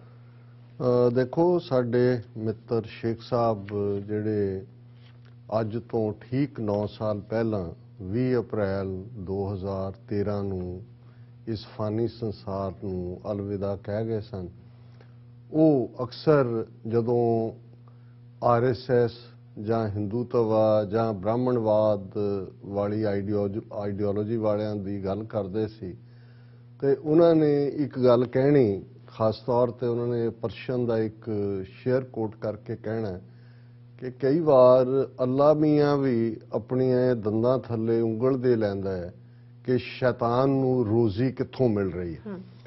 ਹੁਣ ਸ਼ੈਤਾਨ ਜਿਸ ਲਈ ਕਈ ਕੋਸ਼ਿਸ਼ ਜਦੋਂ ਅਸੀਂ ਕਹਿੰਦੇ ਹਾਂ ਵੀ ਸ਼ੈਤਾਨ ਦਾ ਇੱਕ ਸਿੰਘ ਕੱਟੋ ਤੇ 5 ਨਿਕਲ ਆਉਂਦੇ ਨੇ, 5 ਕੱਟੋ ਤੇ 10 ਨਿਕਲ ਆਉਂਦੇ ਨੇ। ਫਿਰ ਸਾਡੇ ਫਰੇਜ਼ ਕਿ ਵੀ ਇਹ ਤਾਂ ਸ਼ੈਤਾਨ ਦੀ ਆਂਤ ਵਾਂਗ ਵੱਧਦਾ ਜਾ ਰਿਹਾ ਹੈ ਕਿ ਵੀ ਕਿਵੇਂ ਉਹ ਰੁਕਦਾ ਨਹੀਂ ਹੈ, ਉਹ ਇੱਕ ਜਾਂ ਦੂਸਰੀ ਫਾਰਮ ਸਾਹਮਣੇ ਆ ਜਾਂਦਾ ਹੈ। ਬਿਲਕੁਲ ਹਿੰਦੂਤਵਾ ਦੀ ਵਿਚਾਰਧਾਰਾ ਵਾਲੇ ਜਿਵੇਂ ਸਿੱਖ ਧਰਮ ਨੂੰ, ਨਵੇਕਲੇ ਸਿੱਖ ਧਰਮ ਨੂੰ, ਜਿਹੜੀ ਸਿੱਖ ਵਿਚਾਰਧਾਰਾ ਹਿੰਦੂਤਵਾ ਦੀ ਜਾਂ ਬ੍ਰਾਹਮਣਵਾਦ ਦੀ ਆਈਡੀਓਲੋਜੀ ਦੀ ਧੁੰਨੀ 'ਚ ਇਵੇਂ ਹੀ ਤੀਰ ਵਾਂਗ ਵੱਜਦੀ ਹੈ, ਜਿਹੜੀ ਇਸ ਡਿਸਕ੍ਰਿਮੀਨੇਟਰੀ ਬ੍ਰਾਹਮਣਵਾਦ ਦੀ ਵਿਚਾਰਧਾਰਾ ਦਾ ਅੰਤ ਕਰੇਗੀ। ਜਿਵੇਂ ਰਾਵਣ ਦੇ ਅੰਤ ਦੀ ਗੱਲ ਹੈ, ਖੁਦ ਹੀ ਕਹਿੰਦੇ ਨੇ ਕਿ ਉਸ ਦੀ ਮੌਤ ਜਿਹੜੀ ਹੈ ਉਹ ਉਹਦੀ ਧੁੰਨੀ 'ਚ ਸੀ ਔਰ ਜ਼ਾਹਰ ਹੈ ਕਿ ਭਾਈ ਉਹਦੇ ਨਾਲ ਹੀ ਉਹਨੇ ਮਰਨਾ ਸੀ। ਇਸ ਲਈ ਉਹ ਜਿਹਨੂੰ ਕਹਿੰਦੇ ਨੇ ਕਿ ਵੀ ਆਲ ਦਾ ਵੇ ਆਊਟ ਬਾਈ ਆਲ ਮੀਨਸ ਪੋਸੀਬਲ ਔਰ ਇੰਪੋਸੀਬਲ, ਸਿੱਖੀ ਨੂੰ ਆਪਣੇ 'ਚ ਜਜ਼ਬ ਕਰਨ ਦੇ ਲਈ ਜਿਸ ਕਿਸਮ ਦੇ ਹਥਿਆਰਾਂ ਦਾ ਇਸਤੇਮਾਲ ਕਰ ਰਹੀ ਹੈ ਉਸ ਨੂੰ ਦੇਖ ਕੇ ਕਈ ਵਾਰ ਤਾਂ ਐਪਰੀਸ਼ੀਏਟ ਕਰਨ ਨੂੰ ਵੀ ਜੀ ਕਰਦਾ ਹੈ ਕਿ ਭਾਈ ਵਾਕਈ ਇਹ ਤਾਂ ਸ਼ੈਤਾਨ ਦੇ ਬੱਚੇ ਸ਼ੈਤਾਨ ਨੂੰ ਵੀ ਪਿੱਛੇ ਛੱਡ ਗਏ ਨੇ ਕਿ ਕਿਵੇਂ ਬਾਰ-ਬਾਰ ਸਿੱਖ ਕੌਮ ਇਹਨਾਂ ਦੇ ਮੂੰਹ ਤੇ ਜੁੱਤੀ ਭਿਉਂ ਕੇ ਮਾਰਦੀ ਹੈ। ਇੱਕ ਵਾਰ ਇਹ ਪਿੱਛੇ ਜਾ ਕੇ ਡਿੱਗਦੇ ਨੇ, ਫਿਰ ਖੜੇ ਹੋ ਕੇ ਹੱਥ ਜੋੜ ਕੇ ਖਲੋ ਜਾਂਦੇ ਨੇ ਕਿ ਹਜ਼ੂਰ ਸਾਡੇ ਮਾਈ ਬਾਪ, ਫਿਰ 2 ਜੁੱਤੀਆਂ ਵੱਜਦੀਆਂ ਨੇ ਫਿਰ। ਔਰ ਤੁਸੀਂ ਇਹ ਦੇਖੋ ਕਿ ਵੀ ਜਦੋਂ RSS ਦੀ ਜਾਂ ਹਿੰਦੂਤਵਾ ਦੀ ਆਈਡੀਓਲੋਜੀ ਜਿਹੜੀ ਸਾਵਰਕਰ ਨੇ ਦਿੱਤੀ, ਹਿੰਦੂਤਵਾ ਦੀ RSS ਦੇ ਡਾਕਟਰ ਹੈਡਗਵੇਅਰ ਔਰ ਬਾਅਦ ਦੇ ਵਿੱਚ ਗੋਲਵਲਕਰ ਉਹਨਾਂ ਨੇ ਅੱਗੇ ਤੋਰਿਆ, ਤੇ ਸਾਵਰਕਰ ਦੇ ਤੁਸੀਂ ਥਾਟ ਪੜ੍ਹਦੇ ਹੋ ਮੁਸਲਮਾਨਾਂ ਔਰ ਈਸਾਈਆਂ ਬਾਰੇ ਤਾਂ ਬੜਾ ਕਲੀਅਰ ਹੈ ਕਿ ਭਾਈ ਇਹਨਾਂ ਨੂੰ ਮਾਰ ਦਿਓ, ਐਲੀਮੀਨੇਟ ਕਰ ਦਿਓ ਜਾਂ ਇਹਨਾਂ ਨੂੰ ਜਜ਼ਬ ਕਰ ਲਓ ਆਪਣੇ ਆਪ ਦੇ ਵਿੱਚ, ਇਹ ਆਊਟਸਾਈਡਰ ਨੇ। ਸਿੱਖਾਂ ਬਾਰੇ ਉਹ ਫਿਕਰਮੰਦੀ ਦਾ ਇਜ਼ਹਾਰ ਕਰਦਾ ਹੈ ਕਿ ਭਾਈ ਹਰ ਤਰੀਕੇ ਨਾਲ ਸਿੱਖਾਂ ਨੂੰ ਜਿੱਤਣਾ ਬੜਾ ਜ਼ਰੂਰੀ ਹੈ। ਔਰ ਇਹ ਜਿਹੜੇ ਨੇ ਉਹ, ਔਰ ਜੇ ਤੁਸੀਂ ਉਹ ਸਾਰੇ ਨੂੰ ਦੇਖੋ ਕਿ ਇਸ 100 ਸਾਲ ਦੇ ਪੀਰੀਅਡ 'ਚ RSS ਨੇ ਜਿੱਥੇ ਮੁਸਲਮਾਨਾਂ ਔਰ ਈਸਾਈਆਂ ਨੂੰ ਤਾਂ ਨਫ਼ਰਤ ਦੇ ਨਾਲ ਦੂਰ ਰੱਖਿਆ, ਔਰ ਅੱਜ ਜਦੋਂ ਇਹਨਾਂ ਕੋਲ ਪੋਲੀਟੀਕਲ ਪਾਵਰ ਹੈ ਉਸ ਦਾ ਬੜੇ ਬੇਕਰਕੀ ਨਾਲ ਇਸਤੇਮਾਲ ਕਰਕੇ ਉਹ ਬਾਬਰੀ ਮਸਜਿਦ ਤੋਂ ਲੈ ਕੇ ਕਸ਼ਮੀਰ ਦਾ ਮੁੱਦਾ ਹੋਏ ਔਰ ਹੁਣ ਜੋ ਚੱਲ ਰਿਹਾ ਹੈ ਜਹਾਂਗੀਰਪੁਰੀ 'ਚ ਜੋ ਦਿੱਲੀ ਦੇ ਵਿੱਚ ਹੋਇਆ ਔਰ ਬਾਕੀ ਥਾਵਾਂ ਤੇ ਉਹਦਾ ਅਸੀਂ ਜ਼ਿਕਰ ਕਰਾਂਗੇ ਆਉਣ ਵਾਲੇ ਸੈਗਮੈਂਟਸ ਦੇ ਵਿੱਚ। ਪਰ ਸਿੱਖਾਂ ਪ੍ਰਤੀ ਦੇ ਬਾਵਜੂਦ ਕਿ ਸਿੱਖਾਂ ਨੇ ਬਾਰ-ਬਾਰ ਇਹਨਾਂ ਦੇ ਮੂੰਹ ਤੇ ਚਪੇੜ ਮਾਰੀ ਹੈ, ਇਹਨਾਂ ਨੂੰ ਰਿਜੈਕਟ, ਈਵਨ ਖਾਲਿਸਤਾਨ ਲਹਿਰ 1984 ਤੋਂ ਬਾਅਦ ਦੇ ਚੱਲਦੇ ਆ RSS ਦੇ ਜਿਹੜੇ ਨਿੱਕਰਧਾਰੀ ਸ਼ਾਖਾਵਾਂ ਵਾਲੇ ਲੋਕ ਸੀ ਇਹਨਾਂ ਤੇ ਵੀ ਸਿੱਧੇ ਹਮਲੇ ਹੋਏ, ਲੇਕਿਨ ਇਹਨਾਂ ਨੇ ਕਦੇ ਵੀ ਸਿੱਧੇ ਤੌਰ ਦੇ ਉੱਤੇ ਰਿਐਕਟ ਨਹੀਂ ਕੀਤਾ ਕਿਉਂਕਿ ਇਹਨਾਂ ਨੇ ਇਹ ਮਿਥ ਲਿਆ ਹੋਇਆ ਕਿ ਸਿੱਖ ਬੋਧੀ ਜੈਨੀ ਇਹਨਾਂ ਨੂੰ ਡੈਥ ਕਿਸ ਦੇ ਨਾਲ, ਬੋਧੀ ਜੈਨੀ ਤਾਂ ਐਗਜ਼ਿਸਟ ਹੀ ਨਹੀਂ ਕਰਦੇ ਕਿਉਂਕਿ ਉਹ ਤਾਂ ਆਲਰੇਡੀ ਉਹਨਾਂ ਨੇ ਗਿਵ ਅਪ ਕੀਤਾ ਹੋਇਆ। ਸਿੱਖ ਆਪਣੀ ਅਡਰੀ ਆਈਡੈਂਟੀਟੀ, ਆਪਣੀ ਅਡਰੀ ਹੋਂਦ, ਆਪਣੀ ਵਿਲੱਖਣ ਪਛਾਣ ਦੇ ਲਈ ਖਲੋਤੇ ਹੋਏ ਨੇ। ਇਹੀ ਕਾਰਨ ਹੈ ਕਿ ਇਹ ਵਿੰਗੇ ਟੇਢੇ ਢੰਗ ਨਾਲ ਪਹਿਲਾਂ ਤਾਂ ਕਨਸਟੀਟਿਊਸ਼ਨਲੀ ਇਹਨਾਂ ਨੇ ਆਰਟੀਕਲ 25(b) ਦੇ ਨਾਲ ਸਿੱਖਾਂ ਨੂੰ ਹਿੰਦੂ ਸਮਾਜ ਦਾ ਹਿੱਸਾ ਬਣਾ ਲਿਆ, फिर Hindu succession act, Hindu marriage act, adoption act, guardian and minorship act, ये सारे दे थले। लेकिन क्योंकि सिख स्ट्रगल बराबर जारी है, फिर असी देखते हैं कि बादल दल दे नाल जदों भारतीय जनसंघ ने सांझ पाई, जिहड़ा RSS ਦਾ ਪੋਲੀਟੀਕਲ ਆਊਟਫਿਟ ਸੀ, ਥੋੜੇ ਬਹੁਤ ਤਾਂ ਉਹਨਾਂ ਨੇ ਉਹਨਾਂ ਨੂੰ ਰੰਗ ਚਾੜਿਆ ਪਾਵਰ ਦਾ ਦੇ ਕੇ। ਲੇਕਿਨ ਸਿੱਖੀ ਦੀ ਅਡਰੀ ਆਈਡੈਂਟੀ 1999 300 ਸਾਲਾ ਖਾਲਸਾ ਸਾਜਨਾ ਵੇਲੇ ਬਾਦਲ ਚੀਫ ਮਿਨਿਸਟਰ ਸੀ ਪੰਜਾਬ ਦਾ, ਔਰ ਇਹਨਾਂ ਨੇ ਕੋਸ਼ਿਸ਼ ਵੀ ਕੀਤੀ ਕਿ ਜੀ ਅਨੰਦਪੁਰ ਸਾਹਿਬ ਦੇ ਵਿੱਚ RSS ਦੇ ਖਾਕੀ ਧਾਰੀ ਨਾਲ ਪਰੇਡ ਵੀ ਕਰਵਾਉਣ ਦੀ ਲਾਈਨ। ਫਿਰ ਇਹਨਾਂ ਨੇ ਕਿਹਾ ਕਿ ਜੀ ਅਸੀਂ ਤਾਂ ਇੰਨਾ ਕੁ ਗੁਰੂ ਗ੍ਰੰਥ ਸਾਹਿਬ ਔਰ ਸਿੱਖੀ ਦਾ ਸਤਿਕਾਰ ਕਰਦੇ ਹਾਂ ਕਿ ਅਸੀਂ ਮੰਦਰਾਂ ਦੇ ਵਿੱਚ ਵੀ ਗੁਰੂ ਗ੍ਰੰਥ ਸਾਹਿਬ ਦਾ ਪ੍ਰਕਾਸ਼ ਕਰੇ। ਸਿੱਖਾਂ ਨੇ ਉਸ ਖਤਰੇ ਨੂੰ ਬੜੀ ਚੰਗੀ ਤਰ੍ਹਾਂ ਭਾਪਿਆ, ਔਰ ਅਕਾਲ ਤਖਤ ਤੋਂ ਜਥੇਦਾਰ ਗਿਆਨੀ ਜੋਗਿੰਦਰ ਸਿੰਘ ਵਿਦਾਂਤੀ ਦੇ ਵੇਲੇ ਇਹ ਫਿਰ ਜਿਹੜਾ ਇੱਕ ਹੁਕਮਨਾਮਾ ਆਇਆ ਕਿ ਭਾਈ ਇਹ RSS ਦੀ ਹਿੰਦੂਤਵੀ ਜਮਾਤ ਤੋਂ ਸਿੱਖ ਦੂਰ ਹੈ। ਇਹਨਾਂ ਨੇ ਇਸ ਪੀਰੀਅਡ ਕਈ ਕੁਝ ਕੀਤਾ ਕਿ ਜੀ 300 ਸਾਲਾ ਮੌਕੇ, ਉਸ ਤੋਂ ਬਾਅਦ ਹਜ਼ੂਰ ਸਾਹਿਬ ਤੋਂ ਅਕਾਲ ਤਖਤ ਸਾਹਿਬ ਤੱਕ ਅਸੀਂ ਸ਼ੋਭਾ ਯਾਤਰਾ, ਨਗਰ ਕੀਰਤਨ ਔਰ ਰਾਸ਼ਟਰੀ ਸਿੱਖ ਸੰਗਤ ਨਾਂ ਦੀ ਜਥੇਬੰਦੀ ਉਹਨਾਂ ਨੇ ਸਿੱਖਾਂ 'ਚ ਖੜੀ ਕੀਤੀ। ਸੋ ਲੇਕਿਨ ਕਿਉਂਕਿ ਮੁੱਖ ਧਾਰਾ ਸਿੱਖੀ ਜਿਹੜੀ ਹੈ ਉਹ ਉਹਨਾਂ ਸਿੱਖਾਂ ਨੂੰ ਸਮਝ ਹੈ ਕਿ ਕਿਸ ਕਿਸਮ ਦੀ ਖਤਰਨਾਕ ਵਿਚਾਰਧਾਰਾ ਹੈ, ਇਹਨਾਂ ਦੇ ਪੈਰ ਨਹੀਂ ਲੱਗੇ। ਪਰ ਇਹਨਾਂ ਨੇ ਇਹ ਹਟੇ ਨਹੀਂ ਨੇ, ਔਰ ਅਸੀਂ ਪੰਜਾਬ ਚੋਣਾਂ ਤੋਂ ਪਹਿਲਾਂ ਦੇਖਦੇ ਹਾਂ, ਫਿਰ ਖੇਤੀਬਾੜੀ ਕਾਨੂੰਨਾਂ ਦੀ ਗੱਲ ਅਸੀਂ ਅਕਸਰ ਕਰਦੇ ਹਾਂ, ਕਿਵੇਂ ਗੁਰੂ ਨਾਨਕ ਸਾਹਿਬ ਦੇ ਪ੍ਰਕਾਸ਼ ਪੁਰਬ ਮੌਕੇ ਬਿਲਕੁਲ ਗੋਡੇ ਟੇਕ ਕੇ ਮੋਦੀ ਮਾਫੀ ਵੀ ਮੰਗ ਰਿਹਾ, ਔਰ ਸਿੱਖਾਂ ਦੀ ਤਾਰੀਫ ਤੇ ਇਧਰ ਕਿੰਨੇ ਹੋਰ ਇਸ ਕਿਸਮ ਦੇ ਗਿਮਿਕ ਜਿਨ੍ਹਾਂ ਨੂੰ ਇਹ ਦੱਸਣਾ ਕਿ ਜੀ ਮੋਦੀ ਦੇ ਦਿਲ 'ਚ ਤਾਂ ਸਿੱਖਾਂ ਲਈ ਇੰਨੀ ਮੁਹੱਬਤ ਹੈ, ਉਹ ਤਾਂ ਆਪਣਾ ਆਪ ਕੁਰਬਾਨ ਕਰਨ ਨੂੰ ਤਿਆਰ ਹੈ ਸਿੱਖਾਂ ਦੇ ਲਈ। ਹੁਣ ਇਸ ਸਭ ਤੋਂ ਬਾਅਦ ਪੰਜਾਬ ਚੋਣਾਂ ਤੋਂ ਪਹਿਲਾਂ ਉਹਨਾਂ ਨੇ ਜਿਵੇਂ 32 34 ਚਿੱਟ ਕਪੜੀਏ ਬਾਬੇ ਇੱਧਰ ਉੱਧਰ, ਔਰ ਜੇ ਮੈਂ ਕਹਾਂ ਕਿ ਵੀ ਆਲਮੋਸਟ ਸਾਰੀਆਂ ਪ੍ਰਮੁੱਖ ਗੁਰਦੁਆਰਾ ਕਮੇਟੀਆਂ ਜਿਹੜੀਆਂ ਨੇ ਵੱਡੀਆਂ, Shiromani committee, Delhi committee, Patna Sahib committee, Jammu Kashmir Hazur Sahib, ਉਹਨਾਂ ਦਾ ਕੋਈ ਨਾ ਕੋਈ ਨੁਮਾਇੰਦਾ, ਪ੍ਰਮੁੱਖ ਸਿੱਖ ਸੰਸਥਾਵਾਂ ਦਾ, ਸਣੇ ਚੀਫ ਖਾਲਸਾ ਦੀਵਾਨ, ਉਹ ਸਾਰੇ ਉਹਨਾਂ ਨੇ ਵਿੱਚੋਂ ਖਰੀਦੇ ਹੋਏ ਜਿਨ੍ਹਾਂ ਨੂੰ ਰੈਂਟਾ ਸਿੱਖ ਮੈਂ ਕਹਿੰਦਾ, ਔਰ ਤੁਸੀਂ ਪਹਾੜੇ ਦੇ ਟੱਟੂ ਕਿਹਾ, ਉਹਨਾਂ ਦੇ ਡੈਲੀਗੇਸ਼ਨ ਤੋਂ ਬਾਅਦ ਡੈਲੀਗੇਸ਼ਨ ਮਿਲਣ, ਔਰ ਕਿਵੇਂ ਮਨਜਿੰਦਰ ਸਿੰਘ ਸਿਰਸਾ ਦਿੱਲੀ ਕਮੇਟੀ ਦਾ ਪ੍ਰਧਾਨ, ਉਹ ਜਾ ਕੇ BJP ਜੁਆਇਨ ਕਰਦਾ ਹੈ। ਹੁਣ ਵੀ ਜਿਹੜੇ ਆ ਹਰਮੀਤ ਕਾਲਕਾ ਤੇ ਉਹ ਜਿਹੜੀ ਸਾਰੀ ਨਸਲ ਦੇ ਲੋਕ ਨੇ, ਉਹ ਸਾਰੇ ਇਹਨਾਂ ਦੇ ਹੀ ਬੰਦੇ ਨੇ। ਲੇਕਿਨ ਇਹਦੇ ਬਾਵਜੂਦ ਪੰਜਾਬ ਦੇ ਵਿੱਚ ਚੋਣਾਂ ਦੇ ਵਿੱਚ ਇਹਨਾਂ ਨੂੰ ਜਿਵੇਂ ਜਿਹੜੀ ਹੈ ਉਹ ਮੂੰਹ ਦੀ ਖਾਣੀ ਪਈ, ਇਹਨਾਂ ਨੂੰ ਫਿਰ ਵੀ ਨਹੀਂ ਹਟੇ ਹੈ। ਸਿੱਖਾਂ ਦੇ ਵਿੱਚ ਇਹਨਾਂ ਨੇ ਦੇਖਿਆ ਕਿ ਭਾਈ ਅਸੀਂ ਜਿੰਨਾ ਮਰਜ਼ੀ ਕਰ ਲਈਏ, ਸਿੱਖ ਤਾਂ ਐਕਸੈਪਟ ਨਹੀਂ ਕਰਦੇ। ਹੁਣ ਜਿਹੜੀ ਲੇਟੈਸਟ ਗਿਮਿਕ ਜਿਹਦਾ ਤੁਸੀਂ ਜ਼ਿਕਰ ਕੀਤਾ ਹੈ ਕਿ ਕਿਵੇਂ ਇਹ ਉਹ ਕਨਫਿਊਸ਼ੀਅਸ ਦੀ ਲਾਈਨ ਕਿ ਪਹਿਲਾਂ ਸਿੱਧੇ ਤੌਰ ਤੇ ਹਰਾਉਣ ਦੀ ਕੋਸ਼ਿਸ਼ ਕਰੋ, ਲੜੋ, ਜੇ ਨਹੀਂ ਤੁਹਾਨੂੰ ਲੱਗਦਾ ਵੀ ਤੁਸੀਂ ਲੜ ਕੇ ਜਾਂ ਵਿਰੋਧ, ਫਿਰ ਤੁਸੀਂ ਜੁਆਇਨ ਕਰ ਲਓ, ਫਿਰ ਵਿੱਚ ਹਿੱਸਾ ਹੀ ਬਣ ਜਾਓ। ਹੁਣ ਉਹ ਇਵੇਂ ਬਿਹੇਵ ਕਰ ਰਹੇ ਨੇ ਜਿਵੇਂ, ਔਰ ਵੈਸੇ ਤਾਂ ਪੰਜਾਬੀ 'ਚ ਕਹਿੰਦੇ ਨੇ ਕਿ ਵੀ ਜਦੋਂ ਮਾਂ ਨਾਲੋਂ ਕੋਈ ਜ਼ਿਆਦਾ ਹੇਜ ਕਰੇ ਤੇ ਸਮਝੋ ਕਿ ਵੀ ਇਹ ਹੇਜਲੀ ਕਿਲਰ ਹੋਏਗੀ ਇਹਦੀ, ਹੈ ਨਾ, ਮਾਂ ਨਾਲੋਂ ਮਾਸੀ ਹੇਜਲੀ, ਕਿ ਮਾਂ ਤਾਂ ਮਾਂ ਹੈ, ਤੇ ਜਿਹੜਾ ਕੋਈ ਇਹ ਉਹ ਉਹਨਾਂ ਨੂੰ ਕਹਿੰਦੇ ਜਿਹੜੀ ਮਾਂ ਤੋਂ ਜ਼ਿਆਦਾ ਹੇਜ ਕਰਨ ਦੀ ਕੋਸ਼ਿਸ਼ ਕਰੇ ਸਮਝੋ ਡੈਣ, ਕਿ ਬਈ ਉਹ ਮਾਂ ਤਾਂ ਮਾਂ ਹੀ, ਮਾਂ ਦਾ ਤਾਂ ਕੋਈ ਬਰਾਬਰ ਹੋ ਹੀ ਨਹੀਂ ਸਕਦਾ, ਪਰ ਜਿਹੜੀ ਉਹ ਤੋਂ ਜ਼ਿਆਦਾ ਹੇਜ ਦਿਖਾਏ। ਹੁਣ ਉਹ ਸਿੱਖ ਗੁਰੂ ਸਾਹਿਬਾਂ, ਉਹੀ ਹਿਮਾਚਲ ਦੀ ਸਰਕਾਰ ਜਿੱਥੇ BJP ਦੀ ਸਰਕਾਰ ਹੈ, ਤੁਹਾਡਾ ਨਿਸ਼ਾਨ ਸਾਹਿਬ ਦੇ ਨਾਲ ਜਾਣਾ ਪਾਬੰਦੀ ਵਾਂਗ ਬਣਾ ਦਿੱਤਾ ਕਿ ਭਾਈ ਨਿਸ਼ਾਨ ਸਾਹਿਬ ਲੁਆ ਕੇ ਉਹਨੂੰ ਬੇਪਤ ਕਰ ਰਹੇ ਨੇ। UP ਔਰ ਉੱਤਰਾਖੰਡ ਜਿੱਥੇ BJP ਦੀਆਂ ਸਰਕਾਰਾਂ ਨੇ ਗੁਰਦੁਆਰਾ ਗਿਆਨ ਗੋਦੜੀ ਗੁਰੂ ਨਾਨਕ ਸਾਹਿਬ ਦਾ, ਉਸ ਦੇ ਉੱਤੇ ਕਬਜ਼ਾ ਕੀਤਾ ਹੋਇਆ।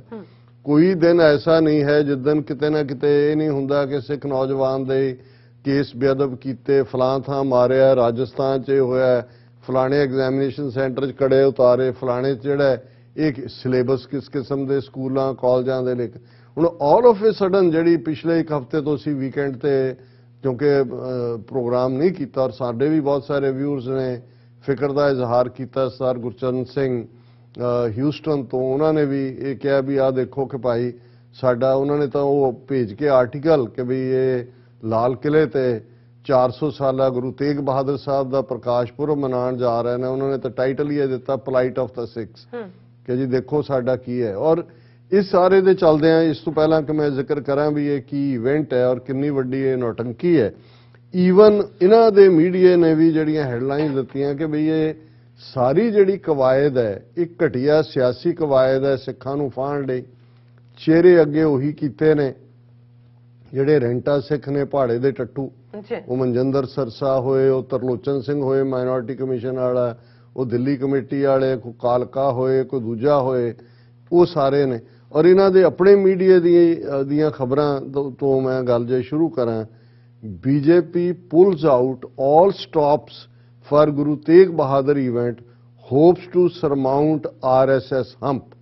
The BJP is keen on wooing the Sikhs as, apart from giving it a cold shoulder in elections, Punjab has remained impervious to the Modi factor. उन्होंने कहा जी मोदी ਦੀ परवाह नहीं की, पंजाब ने कोई इन्हों जिन्होंने कहते हैं इन्होंने कोई घा नहीं पाया। ਇਹਦੇ ਬਾਵਜੂਦ बीजेपी ਕਿਸੇ ਹੱਦ ਤੱਕ ਵੀ ਜਾਣ ਨੂੰ ਤਿਆਰ ਹੈ ਇਹ ਗੁਰੂ ਤੇਗ ਬਹਾਦਰ ਸਾਹਿਬ ਦੀ ਇਵੈਂਟ ਨੂੰ ਕਾਮਯਾਬ ਕਰਨ ਲਈ। ਫਿਰ ਟਾਈਮਜ਼ ਨਾਓ ਜਿਹੜਾ ਇਹਨਾਂ ਦਾ ਉਹਦੀ ਹੈਡਲਾਈਨ ਹੈ, wooing Sikhs after drubbing in Punjab, sign of interrogation. What PM Modi's mega event on Guru Tegh Bahadur's birth anniversary means. Mega event. ਔਰ ਜੇ ਤੁਸੀਂ ਵਾਕਈ ਇਸ ਇਵੈਂਟ ਨੂੰ ਦੇਖੋ ਕਿ ਜਿਸ ਤਰੀਕੇ ਨਾਲ ਇਹ ਆਰਗੇਨਾਈਜ਼ ਕਰ ਰਹੇ ਨੇ, ਆਮ ਬੰਦਾ ਜਿਹਨੂੰ ਨਹੀਂ ਪਤਾ ਵੀ ਇਹਨਾਂ ਦੀ ਇਹ ਡੈਥ ਕਿਸ ਕੀ ਹੈ ਔਰ ਇਹਨਾਂ ਦਾ ਅਲਟੀਮੇਟ ਏਜੰਡਾ ਕੀ ਹੈ, ਉਹਨਾਂ ਨੂੰ ਤਾਂ ਲੱਗੇਗਾ ਇਹ ਸਿੱਖਾਂ ਨੂੰ ਕੀ ਬਿਮਾਰੀ ਹੈ ਵੀ ਸਰਕਾਰ ਆਰਗੇਨਾਈਜ਼ ਕਰ ਰਹੀ ਹੈ। ਉਸ ਲਾਲ ਕਿਲੇ 'ਚ ਜਿਹਦੇ 'ਚ ਪ੍ਰਾਈਮ ਮਿਨਿਸਟਰ ਸਿਰਫ ਤੇ ਸਿਰਫ 15 ਅਗਸਤ ਵਾਲੇ ਦਿਨ ਇੱਕ ਦਿਨ ਸਾਲ 'ਚੋਂ ਲੈਕਚਰ ਦਿੰਦਾ ਹੈ, ਇਸ ਇਵੈਂਟ ਨੂੰ ਕੀਤਾ ਵੀ ਲਾਲ ਕਿਲੇ 'ਚ ਜਾ ਰਿਹਾ ਹੈ। ਰਵਾਇਤ ਵੀ ਮੋਦੀ ਤੋੜੇਗਾ ਕਿਉਂਕਿ ਜਿਹੜਾ ਉਹ 15 ਅਗਸਤ ਦਾ ਲੈਕਚਰ ਹੈ ਉਹ, ਕਿਉਂਕਿ ਇਹਦੇ 'ਚ ਵੀ ਫਿਰ ਬ੍ਰਾਹਮਣਵਾਦ ਦੀ ਆਪਣੀ ਆਈਡੀਓਲੋਜੀ ਹੈ ਵੀ ਸੂਰਜ ਅਸਤ ਹੋਣ ਤੋਂ ਬਾਅਦ ਕੁਛ ਨਹੀਂ ਬਿਆਨ ਦਿੱਤੇ ਜਾਂਦੇ, ਤੇ ਉਹਦਾ ਜਿਹੜਾ ਐਡਰੈਸ ਹੈ ਉਹ ਵੀ ਸੂਰਜ ਅਸਤ ਹੋਣ ਤੋਂ ਬਾਅਦ ਹੋਏਗਾ। ਇਹਨੂੰ ਵੀ ਮੀਡੀਆ ਬੜਾ ਉਭਾਰ ਰਿਹਾ ਕਿ ਜੀ ਇਹ ਜਿਹੜਾ ਸਨਸੈਟ ਇਵੈਂਟ ਹੋਏਗੀ। ਔਰ 20 ਔਰ 21 ਅੱਜ ਆਲਰੇਡੀ ਜਦੋਂ ਅਸੀਂ ਗੱਲ ਕਰ ਰਹੇ ਹਾਂ ਉੱਥੇ ਤਾਂ 21 ਦੀ ਮਾਰਨਿੰਗ ਹੈ, ਅੱਜ ਸ਼ਾਮ ਪਹਿਲੇ ਦਿਨ ਅਮਿਤ ਸ਼ਾਹ ਨੇ ਐਡਰੈਸ ਕਰਨਾ ਹੈ ਔਰ ਫਿਰ ਅਗਲੇ ਦਿਨ ਜਿਹੜਾ ਉਹ ਮੋਦੀ ਨੇ 21 ਨੂੰ ਕਰਨਾ। ਔਰ ਜੇ ਤੁਸੀਂ ਇਹ ਦੇਖੋ ਕਿ ਵੀ 100 ਤੋਂ ਜ਼ਿਆਦਾ CCTV ਕੈਮਰੇ ਦੁਨੀਆ ਭਰ ਦਾ ਜਿਹੜਾ ਜਿਹਦੇ 'ਚ ਫੋਰਨਰ ਔਰ ਦੂਜੇ ਉਹਨਾਂ 'ਚ ਖਾਸ ਸਿੱਖਾਂ ਨੂੰ ਚੁਣ ਕੇ ਇਨਵਾਈਟ ਭੇਜਿਆ ਗਿਆ, ਫੋਰਨ ਐਂਬੈਸਡਰਸ ਦੂਜਿਆਂ ਤੀਜਿਆਂ ਨਾਲ ਵੀ ਰਾਬਤਾ। ਔਰ ਇਹ ਜਿਹੜਾ 20 ਨੂੰ ਜਿਵੇਂ ਮੈਂ ਕਿਹਾ ਅਮਿਤ ਸ਼ਾਹ ਨੇ ਐਡਰੈਸ, ਫਿਰ ਪਿਛਲੇ ਕੱਲ ਜਦੋਂ 20 ਵਾਲੀ ਇਵੈਂਟ ਉੱਥੇ ਹੋਈ ਤੇ ਕਿਉਂਕਿ 400 ਸਾਲਾ ਪ੍ਰਕਾਸ਼ ਪੁਰਬ ਹੈ ਗੁਰੂ ਤੇਗ ਬਹਾਦਰ ਸਾਹਿਬ ਦਾ, 400 ਸਕੂਲੀ ਬੱਚੇ ਉਹਨਾਂ 'ਚੋਂ ਬਹੁਤ ਸਾਰੇ ਗੁਰੂ ਹਰਕ੍ਰਿਸ਼ਨ ਪਬਲਿਕ ਸਕੂਲਾਂ ਦੇ ਜਿਹੜੇ ਨੇ ਉਹਨਾਂ ਨੇ ਕੀਰਤਨ ਕਰਨਾ ਕਿ ਗਿਣਤੀ ਕਰਕੇ ਕੱਲ ਜਦੋਂ ਮੋਦੀ ਨੇ ਐਡਰੈਸ ਕਰਨਾ 400 ਰਾਗੀ ਜਥੇ ਭਾਰਤ ਮਤਲਬ ਉਹਨਾਂ ਨੇ ਇਹ ਦੱਸਣ ਲਈ ਕਿ ਭਾਈ ਅਸੀਂ ਸਾਰੇ ਹੀ ਸਿੱਖ ਜਿਹੜੇ ਨੇ ਹੁਣ ਸਾਡੇ 'ਚ ਨੇ, ਅਸੀਂ ਰਾਗੀ, ਕਿਉਂਕਿ ਦਿੱਲੀ ਕਮੇਟੀ ਦੇ ਉੱਤੇ ਮਨਜਿੰਦਰ ਸਰਸਾ ਰਾਹੀਂ ਉਹਨਾਂ ਦਾ ਇਨਡਾਇਰੈਕਟ ਕੰਟਰੋਲ ਹੈ।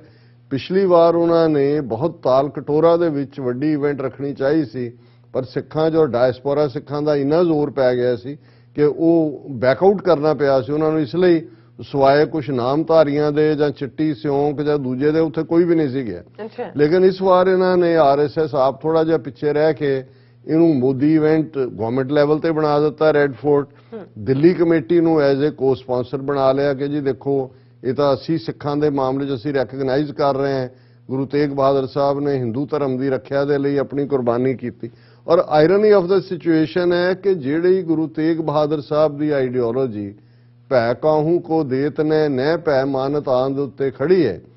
ਜਿਹੜੇ ਗੁਰੂ ਤੇਗ ਬਹਾਦਰ ਸਾਹਿਬ ਮੁੱਢਲੀਆਂ ਧਾਰਮਿਕ ਆਜ਼ਾਦੀਆਂ ਦੇ ਲਈ ਬੇਸ਼ੱਕ ਉਸ ਪੀਰੀਅਡ 'ਚ ਤਿਲਕ ਜੰਜੂ ਵਾਲਿਆਂ ਦੀ ਸੀ ਆਪਣੀ ਸ਼ਹਾਦਤ ਦਿੰਦੇ ਨੇ, ਅੱਜ ਉਹ ਤਿਲਕ ਜੰਜੂ ਵਾਲਿਆਂ ਦੇ ਕੋਲ ਦਿੱਲੀ ਦਾ ਤਖਤ ਹੈ ਔਰ ਉਸੇ ਦਿੱਲੀ ਦੇ ਅੰਦਰ ਸਿੱਖਾਂ ਦੇ ਖਿਲਾਫ ਕੀ ਹੋਇਆ, ਮੁਸਲਮਾਨਾਂ ਦੇ ਖਿਲਾਫ ਕੀ ਹੋ ਰਿਹਾ, ਕਿਵੇਂ ਬੁਲਡੋਜ਼ ਕੀਤੀਆਂ ਜਾ ਰਹੀਆਂ ਉਹਨਾਂ ਦੀਆਂ ਇਮਾਰਤਾਂ, ਕਿਵੇਂ ਹਨੂਮਾਨ ਜਯੰਤੀ ਔਰ ਰਾਮਨਵਮੀ ਦੇ ਨਾਂ ਥੱਲੇ ਉਹਨਾਂ ਨੇ ਖੁਦ ਹਿੰਸਾ ਭੜਕਾ ਕੇ ਮੁਸਲਮਾਨਾਂ ਨੂੰ ਹਿੰਸਾ ਦਾ ਸ਼ਿਕਾਰ ਬਣਾਇਆ। ਔਰ ਤੁਸੀਂ ਕਹੋ ਜੀ ਅਸੀਂ ਤਾਂ ਗੁਰੂ ਤੇਗ ਬਹਾਦਰ ਸਾਹਿਬ ਨੂੰ ਦੇਖੋ ਯਾਦ ਕਰ ਰਹੇ ਹਾਂ, ਉਸੇ ਦਿੱਲੀ 'ਚ ਉਸ ਵਿਚਾਰਧਾਰਾ ਦਾ ਘਾਣ ਕੀਤਾ ਜਾ ਰਿਹਾ ਹੈ ਜਿਹੜਾ ਮੁੱਢਲੀਆਂ ਧਾਰਮਿਕ ਆਜ਼ਾਦੀਆਂ ਦੇ ਲਈ ਗੁਰੂ ਤੇਗ ਬਹਾਦਰ ਸਾਹਿਬ ਦੀ ਸ਼ਹਾਦਤ ਉਹ ਪ੍ਰੋਫਿਟ ਆਫ ਹਿਊਮਨ ਕਾਈਂਡ ਨੇ, ਕਿਉਂਕਿ ਉਹਨਾਂ ਦੀ ਸ਼ਹਾਦਤ ਮੁੱਢਲੇ ਇਨਸਾਨੀ ਹੱਕਾਂ ਲਈ ਹੈ।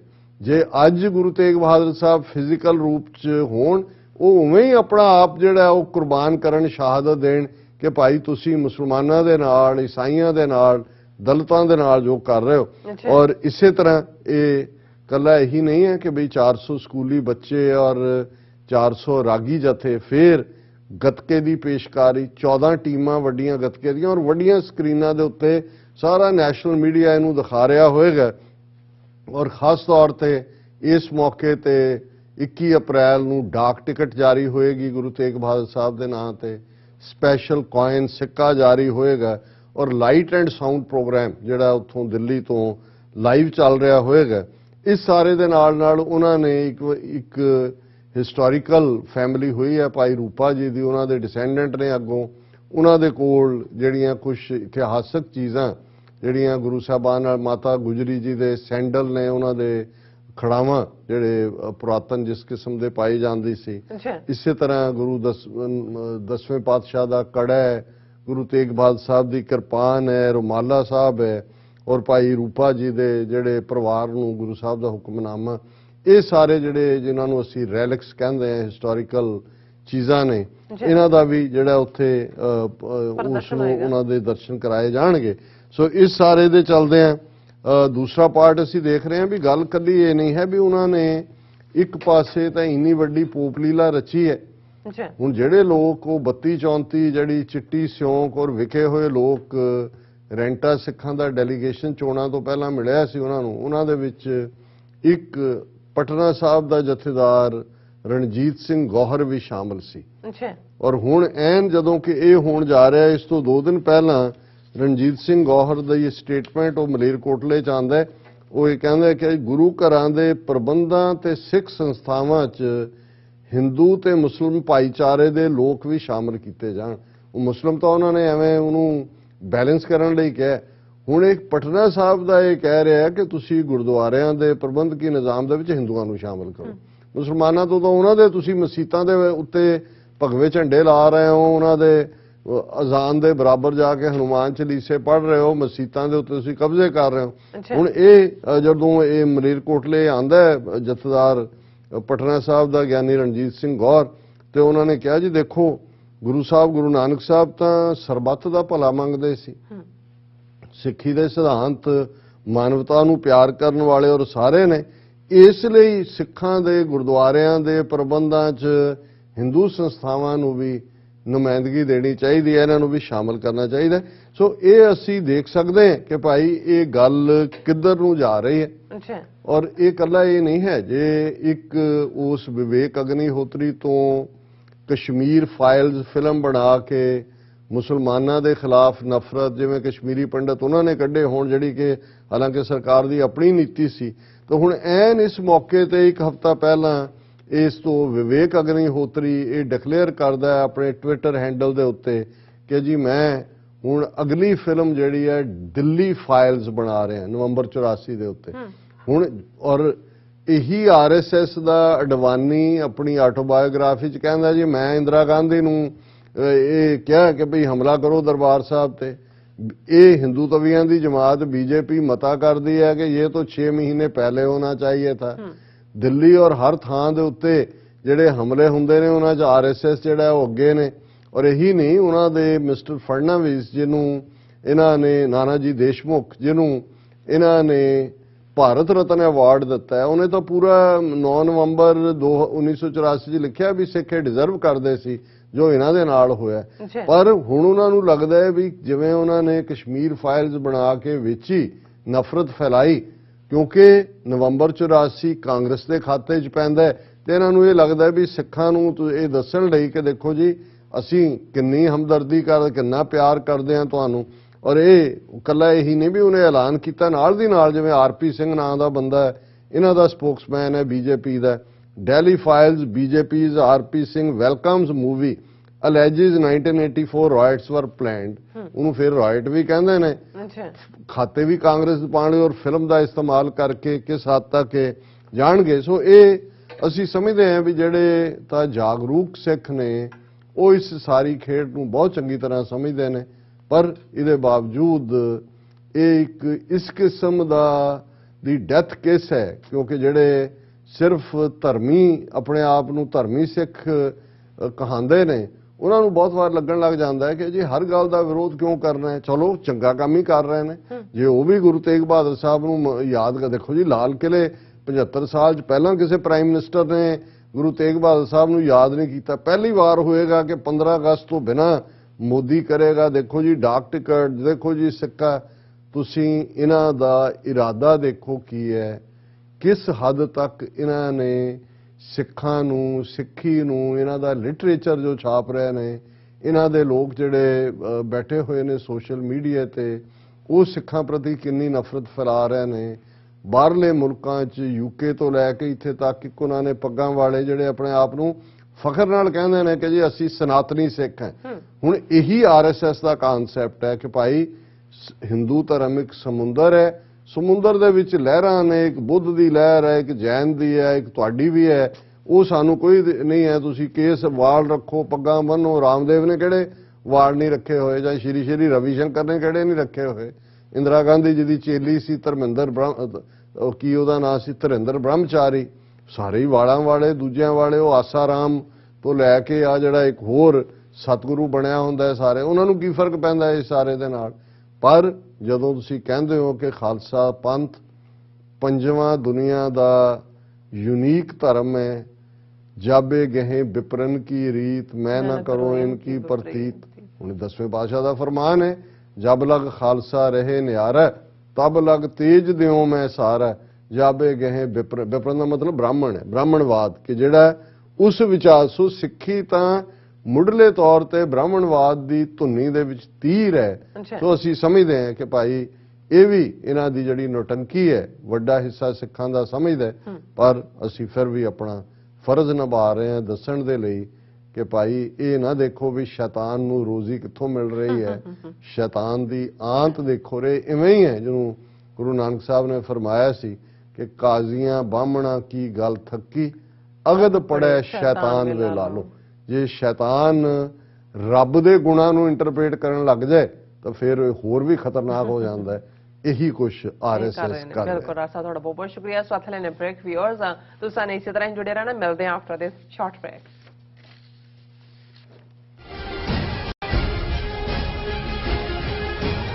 ਸਮੁੱਚੀਆਂ ਸੰਗਤਾਂ ਨੂੰ ਸਨੇਮਰ ਬੇਨਤੀ ਹੈ, Gurdwara Sikh culture society Richmond Hill New York ਤੋਂ ਜੋ ਹਰ ਸਾਲ ਸਮੁੱਚੀਆਂ ਗੁਰਦੁਆਰਾ ਸਾਹਿਬ ਦੀਆਂ ਪ੍ਰਬੰਧਕ ਕਮੇਟੀਆਂ, ਪੰਥਕ ਜਥੇਬੰਦੀਆਂ ਅਤੇ ਸਮੁੱਚੀਆਂ ਸੰਗਤਾਂ ਦੇ ਸਹਿਯੋਗ ਨਾਲ ਜੋ ਹਰ ਸਾਲ ਸਿੱਖ ਡੇ ਪਰੇਡ ਕੱਢੀ ਜਾਂਦੀ ਹੈ, ਇਸ ਸਾਲ 34ਵੀਂ ਸਿੱਖ ਡੇ ਪਰੇਡ 23 ਅਪ੍ਰੈਲ ਦਿਨ ਸ਼ਨੀਵਾਰ ਨੂੰ ਦਿਨੇ 12 ਵਜੇ ਮਨਹਟਨ ਸ਼ਹਿਰ ਦੇ ਵਿੱਚ ਆਰੰਭ ਹੋਵੇਗੀ।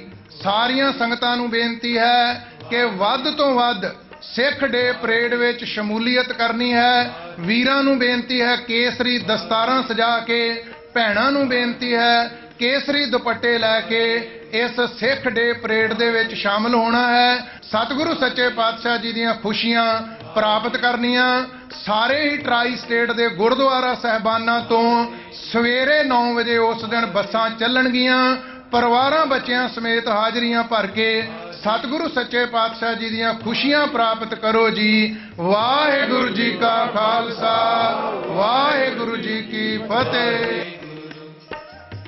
ਯੂਕੇ ਅਤੇ ਜਨੇਵਾ ਤੋਂ ਬਾਅਦ ਖਾਲਿਸਤਾਨ ਰੈਫਰੈਂਡਮ ਦੀਆਂ ਵੋਟਾਂ ਦਾ ਅਗਲਾ ਪੜਾਅ ਇਟਲੀ। ਇਟਲੀ ਵਿੱਚ ਖਾਲਿਸਤਾਨ ਰੈਫਰੈਂਡਮ ਦੀਆਂ ਵੋਟਾਂ ਬ੍ਰੇਸ਼ੀਆ ਦੇ ਬ੍ਰਿਕਸੀਆ ਫੋਰਮ ਵਿੱਚ 8 ਮਈ ਦਿਨ ਐਤਵਾਰ ਨੂੰ ਪੈਣਗੀਆਂ। ਹੋਰ ਜਾਣਕਾਰੀ ਲਈ ਸੰਪਰਕ ਕਰੋ +39 345 500 9516 ਜਾਂ +39 327 583 0424।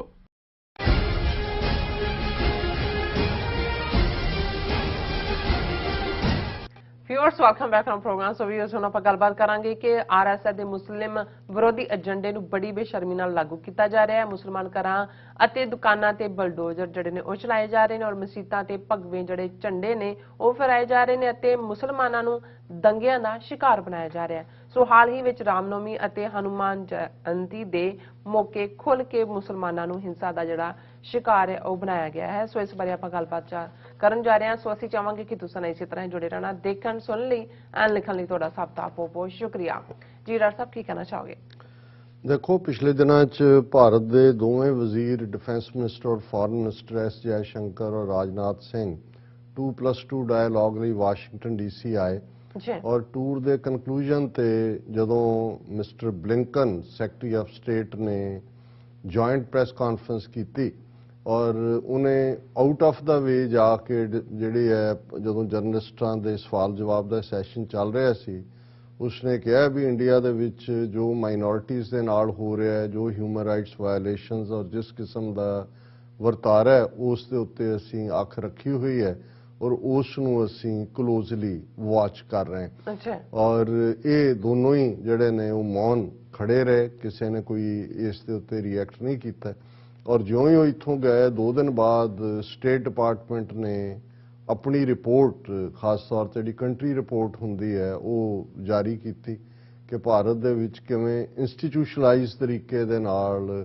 माइनॉरिटीज़ के हकों के उत्ते और ईवन NGOs बाहरलियां उस दे च फॉरन रेगूलेशन एक्ट नूं भी किवें इस्तेमाल कीता उहदा असीं जिक्र कीता सी। हालांकि आने वाले 23 ਜਾਂ 24 अप्रैल ਨੂੰ United states commission on international religious freedom की रिपोर्ट भारत बारे आ रही है जिहड़ी ज़ाहिर है स्ट्रोंग रिपोर्ट होएगी।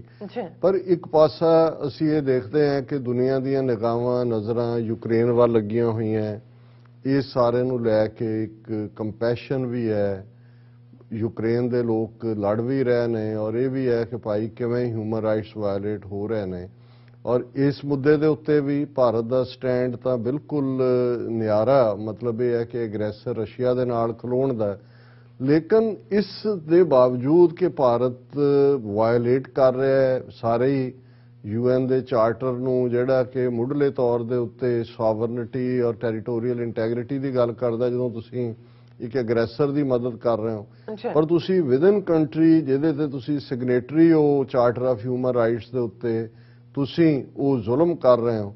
और ये हुंदा कई बार कि जदों थोड़ा क्रिटिसिज्म होए तो जिहड़ा हथ अगे वधिया हुंदा वो उत्थे रुक जांदा है कि बई हुण नज़र, पर इवें लगदा है कि भारत ने बिल्कुल ये मैसेज दे दिता है कि बई असीं घट गिणतियां दा घाण करना है, इन्हां नूं असीं अपने च जज़ब करना है और पूरे फुल फ्लैज्ड तरीके दे नाल इस वेले मुसलमाना के खिलाफ जिहड़ी नफरत की परोसता रहे ने नफरत लंबे वक्त तो, पर हुण उन्होंने किवें नफरत नूं राइटिंग दे विच लै आंदा है, दंगेबाजी करानी भी खुद, प्रवोक भी करना, उन्होंने महल्लियां च मुसलमाना दे जाके फिर ब्लेम भी उन्होंने करना भी उन्होंने कीता है, पुलिस केस भी उन्होंने खिलाफ रजिस्टर करने और फिर ये कह के जिवें सब तो पहला यूपी दे विच उन्होंने योगी की हुकूमत ने किया कि जी जिहड़े राइट करने वाले ने असीं उन्हां दीयां प्रॉपर्टीज़ डिस्ट्रॉय कर देंगे। उन्होंने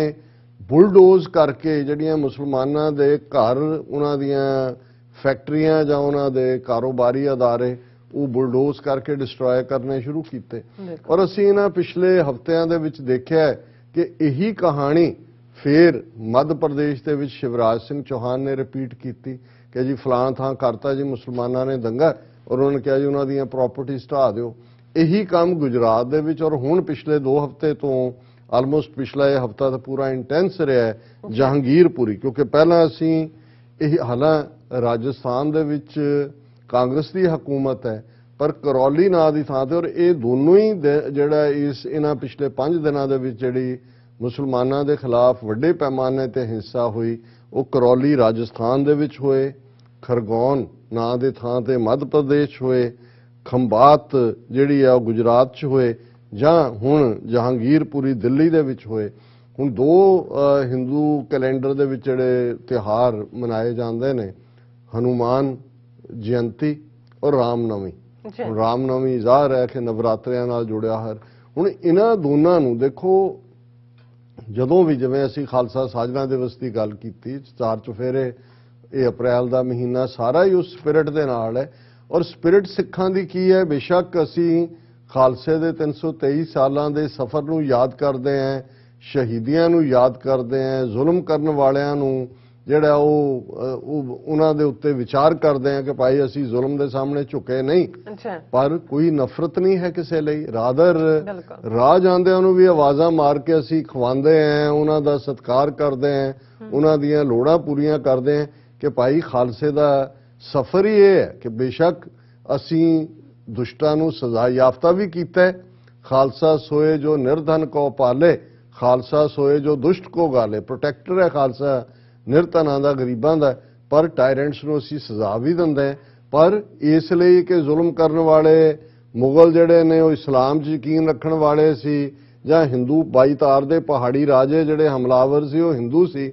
ਸਿੱਖਾਂ ਨੇ ਤਾਂ ਕਦੇ ਨਫ਼ਰਤ ਨਹੀਂ ਫੈਲਾਈ ਹੈ।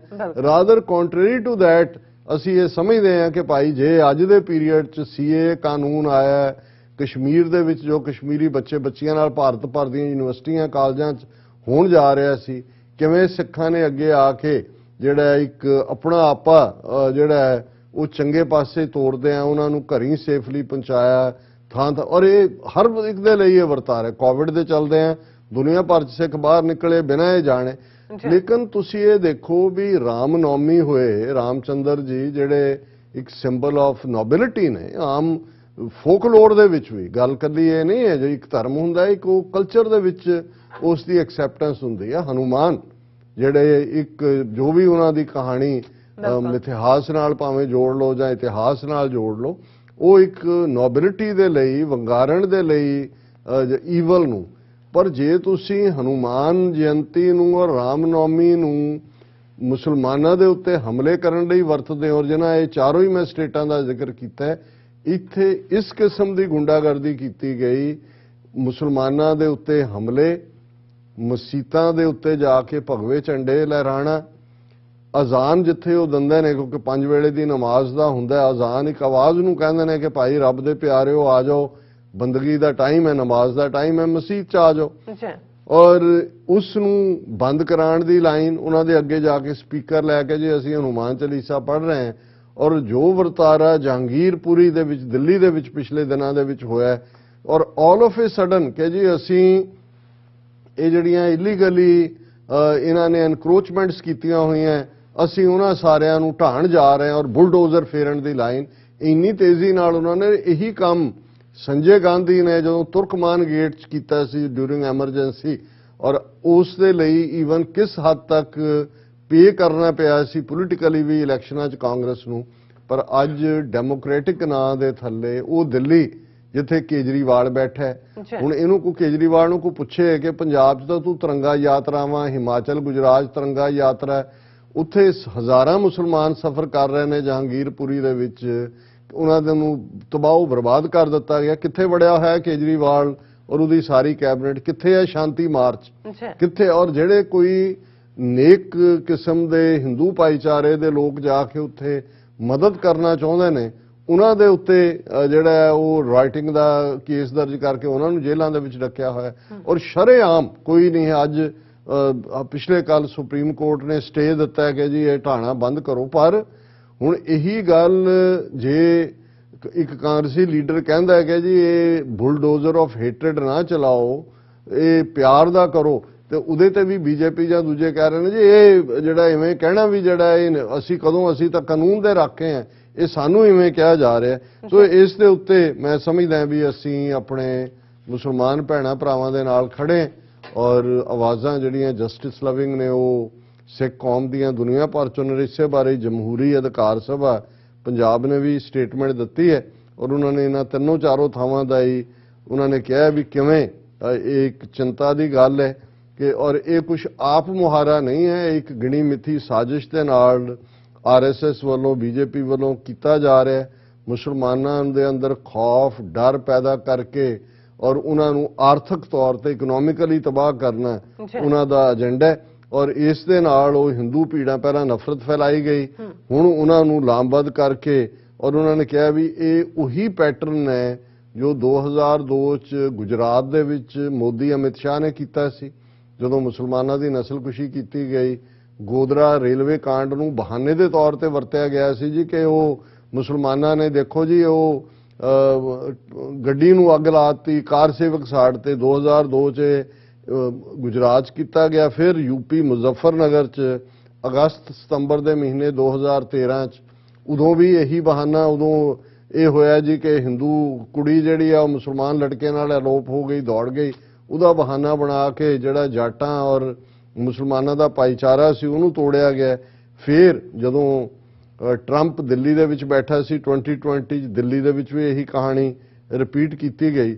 ਔਰ ਹੁਣ ਅਸੀਂ ਇਹ ਦੇਖ ਰਹੇ ਹਾਂ ਕਿ ਭੰਨ ਤੋੜ, ਸਾੜ ਫੂਕ ਜਿਹੜੀ ਹੈ ਇਹ ਲਗਾਤਾਰਤਾ ਦੇ ਨਾਲ ਜਾਰੀ ਹੈ ਔਰ ਭੀੜਾਂ ਨੂੰ ਉਕਸਾਇਆ ਜਾਂਦਾ ਹੈ। ਔਰ ਇਹ ਜਿਵੇਂ ਅਸੀਂ ਕਿਹਾ ਕਿ ਰਾਮਨੌਮੀ ਔਰ ਹਨੂਮਾਨ ਜਯੰਤੀ ਇਹਨਾਂ ਮੌਕਿਆਂ ਨੂੰ ਵਰਤਿਆ ਗਿਆ। ਔਰ ਇਸ ਸਾਰੇ ਦੇ ਉੱਤੇ ਈਵਨ ਡਾਕਟਰ ਧਰਮਵੀਰ ਗਾਂਧੀ ਉਹਨਾਂ ਦਾ ਇਹ ਟਵੀਟ ਵੀ ਸੀ ਕਿ ਵੀ ਇਹ ਪਹਿਲਾਂ ਜਹਾਂਗੀਰਪੁਰੀ ਦਿੱਲੀ ਦੇ ਵਿੱਚ ਦੰਗਾ ਕਰਵਾਇਆ ਗਿਆ, ਫਿਰ ਲੋਕਾਂ ਨੂੰ ਆਪਸ 'ਚ ਪਾੜਨ ਲਈ ਉਹਨਾਂ ਮੁਸਲਮਾਨਾਂ ਦੀਆਂ ਦੁਕਾਨਾਂ ਦੇ ਉੱਤੇ ਯੂਪੀ ਦੀ ਤਰਜ਼ ਤੇ ਬੁਲਡੋਜ਼ਰ ਚਲਾਇਆ ਗਿਆ, ਨਸਲੀ ਜ਼ਹਿਰ ਭਰਿਆ ਜਾ ਰਿਹਾ। ਉਹਨਾਂ ਨੇ ਕਿਹਾ ਕਿ ਭਾਈ ਇਹ ਜਿੱਥੇ ਹੋ ਰਿਹਾ ਦਿੱਲੀ ਦੇ ਵਿੱਚ, ਉਹ ਕੇਜਰੀਵਾਲ ਕਿੱਥੇ ਹੈ ਲੋਕਾਂ ਦੇ ਨਾਲ ਜਿਹਨੇ ਖਲੋਣਾ ਸੀ? ਉਹਨੇ ਤਾਂ ਇੱਕ ਟਵੀਟ ਤੱਕ ਨਹੀਂ ਕੀਤਾ। ਔਰ ਉਹਨਾਂ ਨੇ ਕਿਹਾ ਵੀ ਕੇਜਰੀਵਾਲ ਔਰ ਬੀਜੇਪੀ ਰਲੇ ਹੋਏ ਨੇ, ਰਲ ਕੇ ਕੀਤਾ ਜਾ ਰਿਹਾ ਔਰ ਇਹ ਸਾਰੇ ਹੀ ਆਪ ਦੇ ਲੀਡਰ ਘਰਾਂ 'ਚ, ਈਵਨ ਭਗਵੰਤ ਮਾਨ ਪੰਜਾਬ ਵਾਲਿਆਂ ਦੇ ਮੂੰਹ ਨੂੰ ਕੀ ਜਿਹੜਾ ਉਹ ਜੰਦਾ ਲੱਗਾ ਹੋਇਆ, ਉਹ ਕਿਉਂ ਨਹੀਂ ਕਹਿ ਸਕਦੇ? ਔਰ ਇਹ ਭੁੱਲਦੇ ਆ ਅਸੀਂ ਜੇ ਸਮਝੀਏ ਕਿ ਜੀ ਇਹ ਕਿਸੇ ਹੋਰ ਨਾਲ ਹੋ ਰਿਹਾ। ਜੇ 20 ਕਰੋੜ ਮੁਸਲਮਾਨ ਅੱਜ ਖੁੱਲੇ ਤੌਰ ਤੇ ਇਹਨਾਂ ਦੇ ਇਸ ਹਮਲੇ ਦਾ ਸ਼ਿਕਾਰ ਨੇ ਤੇ 2 ਕਰੋੜ ਸਿੱਖ ਮੈਟਰ ਨਹੀਂ ਕਰਦੇ। ਅਸੀਂ ਤਾਂ ਜਿਹੜਾ ਪਹਿਲਾਂ ਵੀ ਸਫ਼ਰ ਕੀਤਾ ਨਵੰਬਰ 84 ਚ, ਅਸੀਂ ਦੇਖ ਲਿਆ ਕਿ ਕੌਣ ਸਾਡੇ ਨਾਲ ਆ ਕੇ ਖਲੋਤਾ ਹੈ। ਇਹ ਵੇਲਾ ਹੈ ਜੇ ਅਸੀਂ ਗੁਰੂ ਤੇਗ ਬਹਾਦਰ ਸਾਹਿਬ ਦੇ ਪੈਰੋਕਾਰ ਹਾਂ ਤੇ ਗੁਰੂ ਨੇ ਸਾਨੂੰ ਇਹ ਸਿਖਾਇਆ ਹੋਇਆ ਕਿ ਮਜ਼ਲੂਮ ਦੇ ਨਾਲ ਖਲੋਣਾ ਹੈ, ਜ਼ੁਲਮ ਦੇ ਖਿਲਾਫ ਆਵਾਜ਼ ਚੁੱਕਣੀ ਹੈ।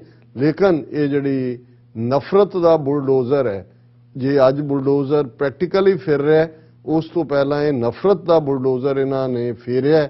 ਔਰ ਇੱਕ ਖਾਸ ਤਬਕਾ ਜਿਨ੍ਹਾਂ ਨੂੰ ਸਰਕਾਰ ਦੀ ਸ਼ਹਿ ਹੈ, ਅਦਾਲਤਾਂ ਉਹਨਾਂ ਦੇ ਨਾਲ ਖਲੋਂਦੀਆਂ ਨੇ ਕਿਉਂਕਿ ਕਿਸੇ ਨੂੰ ਕੋਈ ਹੁਣ ਇਹ ਧਰਮ ਸੰਸਦ ਦੇ ਨਾਂ ਥੱਲੇ ਜਿਹੜੀ ਇਹਨਾਂ ਦੇ ਹਿੰਦੂ ਧਾਰਮਿਕ ਗੁੰਡਿਆਂ ਨੇ ਹਰਿਦੁਆਰ ਹੋਏ, ਦਿੱਲੀ 'ਚ ਹੋਏ, ਨਫ਼ਰਤ ਫੈਲਾਈ। ਦਿੱਲੀ ਦੇ ਵਿੱਚ ਉਹਨਾਂ ਦੇ ਖਿਲਾਫ ਜਿਹੜਾ ਕੇਸ ਵੀ ਸੀ ਉਹ ਉਹਨਾਂ ਨੇ ਐਡਮਿਨਿਸਟ੍ਰੇਸ਼ਨ ਨੇ ਵਾਪਸ ਲੈ ਲਿਆ। ਉਹਨਾਂ ਨੇ ਕਿਹਾ ਨਹੀਂ ਇਹਨਾਂ ਦੀਆਂ ਸਪੀਚਾਂ ਜਿਹੜੀਆਂ ਨੇ ਉਹ ਹੇਟ ਸਪੀਚ ਦੀ ਕੈਟਾਗਰੀ 'ਚ ਨਹੀਂ ਆਉਂਦੀਆਂ। ਸੋ ਇਹ ਇਸ ਵੇਲੇ ਉਲਟੀ ਵਾੜ ਖੇਤ ਕੋ ਖਾਈ ਹਕੂਮਤ ਲੋਕਾਂ ਦੇ ਹੱਕਾਂ ਨੂੰ ਮਹਿਫੂਜ਼ ਕਰਨ ਲਈ ਹੁੰਦੀ ਹੈ, ਵਾੜ ਖੇਤ ਦੀ ਹਿਫਾਜ਼ਤ ਲਈ ਹੁੰਦੀ ਹੈ, ਪਰ ਅੱਜ ਜਿਹੜੀ ਵਾੜ ਹੈ ਉਹੀ ਖੇਤ ਨੂੰ ਖਾ ਰਹੀ ਹੈ। ਜੀ ਰਾਜ ਸਾਹਿਬ ਤੁਹਾਡਾ ਬਹੁਤ ਬਹੁਤ ਧੰਨਵਾਦ। ਸੋ ਇੱਥੇ ਲੈਣੇ ਬ੍ਰੇਕ। ਵਿਊਅਰਸ ਤੁਸੀਂ ਸਾਨੂੰ ਇਸੇ ਤਰ੍ਹਾਂ ਜੁੜੇ ਰਹਿਣਾ। ਮਿਲਦੇ ਹਾਂ ਛੋਟੇ ਜਿਹੇ ਬ੍ਰੇਕ ਤੋਂ ਬਾਅਦ।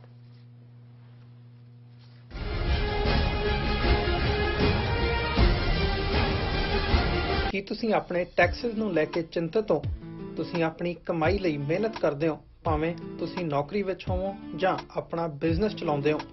ਜਦੋਂ ਟੈਕਸ ਭਰਨ ਦਾ ਸਮਾਂ ਆਉਂਦਾ ਤਾਂ ਤੁਹਾਨੂੰ ਇੱਕ ਭਰੋਸੇਯੋਗ ਟੈਕਸ ਅਕਾਊਂਟੈਂਟ ਦੀ ਲੋੜ ਹੈ ਜੋ ਟੈਕਸ ਬੈਲੈਂਸ ਦਾ ਤੁਹਾਡੇ ਪੱਖ ਵਿੱਚ ਜਾਣਾ ਯਕੀਨੀ ਬਣਾਵੇ। ਸਿਆਟਲ ਦੀ ਜਾਣੀ ਪਛਾਣੀ company accurate accountants and taxes ਤੁਹਾਡੀ ਸੇਵਾ ਵਿੱਚ ਹਾਜ਼ਰ ਹੈ। ਅਸੀਂ ਹਰ ਤਰ੍ਹਾਂ ਦੇ ਟੈਕਸ ਭਰਨ ਵਿੱਚ ਤੁਹਾਡੀ ਮਦਦ ਕਰਾਂਗੇ। ਟੈਕਸ ਸੰਬੰਧੀ ਕਿਸੇ ਵੀ ਤਰ੍ਹਾਂ ਦੇ ਸਵਾਲ ਲਈ ਅੱਜ ਹੀ ਸਾਡੇ ਤੱਕ ਪਹੁੰਚ ਕਰੋ। Accurate accountants and Texas.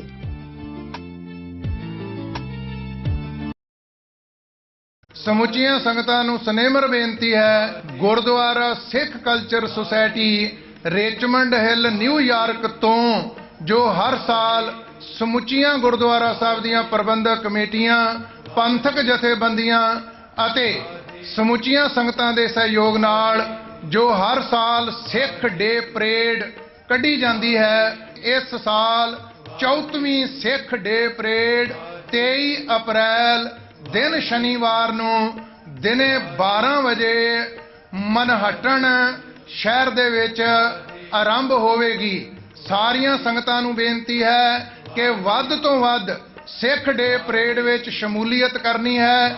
ਵੀਰਾਂ ਨੂੰ ਬੇਨਤੀ ਹੈ ਕੇਸਰੀ ਦਸਤਾਰਾਂ ਸਜਾ ਕੇ, ਭੈਣਾਂ ਨੂੰ ਬੇਨਤੀ ਹੈ ਕੇਸਰੀ ਦੁਪੱਟੇ ਲੈ ਕੇ ਇਸ ਸਿੱਖ ਡੇ ਪਰੇਡ ਦੇ ਵਿੱਚ ਸ਼ਾਮਲ ਹੋਣਾ ਹੈ। ਸਤਿਗੁਰੂ ਸੱਚੇ ਪਾਤਸ਼ਾਹ ਜੀ ਦੀਆਂ ਖੁਸ਼ੀਆਂ ਪ੍ਰਾਪਤ ਕਰਨੀਆਂ।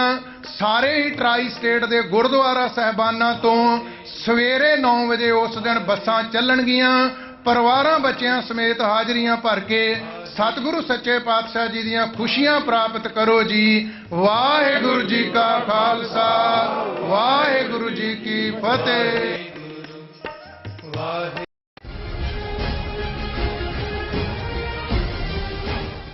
ਦਰਸ਼ਕੋ, ਬ੍ਰੇਕ ਤੋਂ ਬਾਅਦ ਤੋਂ ਆਪਾਂ ਤੁਹਾਨੂੰ ਸਭ ਨੂੰ ਜੀਆਂ ਕਹਿੰਦੇ ਆ। ਸੋ ਭਾਰਤੀ ਕਬਜ਼ੇ ਪੰਜਾਬ ਵਾਲੀ ਆਪਾਂ ਗੱਲਬਾਤ ਕਰਨ ਜਾ ਰਹੇ ਹਾਂ ਕਿ ਆਮ ਆਦਮੀ ਪਾਰਟੀ ਵੱਲੋਂ ਰੰਗਲਾ ਪੰਜਾਬ ਦਾ ਸੁਪਨਾ ਦਿਖਾ ਕੇ ਪੰਜਾਬ ਵਿੱਚ ਭਗਵੰਤ ਮਾਨ ਦੀ ਜਿਹੜੀ ਸਰਕਾਰ ਹੈ ਉਹ ਬਣਾਏਗੀ। ਔਰ ਮੀਡੀਆ ਰਿਪੋਰਟਾਂ ਅਨੁਸਾਰ ਪੰਜਾਬ ਬਿਜਲੀ ਨਿਗਮ ਨੇ 40% ਦੀ ਜਿਹੜੀਆਂ ਨੌਕਰੀਆਂ ਨੇ ਦੂਸਰੇ ਸੂਬਿਆਂ ਦੇ ਲੋਕਾਂ ਯਾਨੀ ਕਿ ਗੈਰ ਪੰਜਾਬੀਆਂ ਨੂੰ ਦਿੱਤੀਆਂ ਨੇ।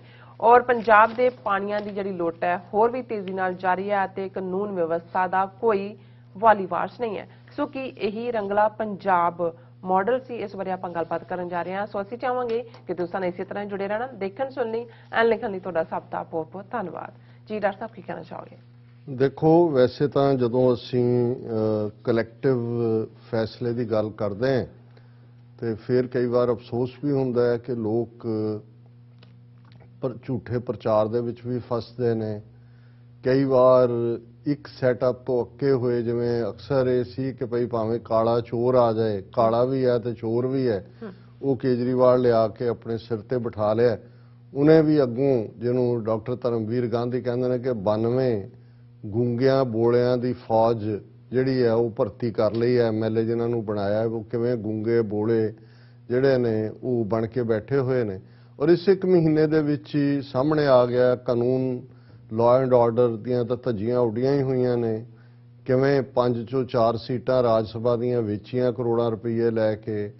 ਪਾਣੀਆਂ ਦਾ ਮੁੱਦਾ ਜਦੋਂ ਆਉਂਦਾ ਤੇ ਬਿਲਕੁਲ ਜਿਹੜੇ ਨੇ ਇਹ ਸੁਸਰੀ ਵਾਂਗ ਸੌਂ ਜਾਂਦੇ ਨੇ ਹਰਿਆਣਾ ਅਸੈਂਬਲੀ, ਔਰ ਉਹਨਾਂ ਨੇ ਤਾਂ ਜੋ ਕੀਤਾ ਹੀ ਕੀਤਾ।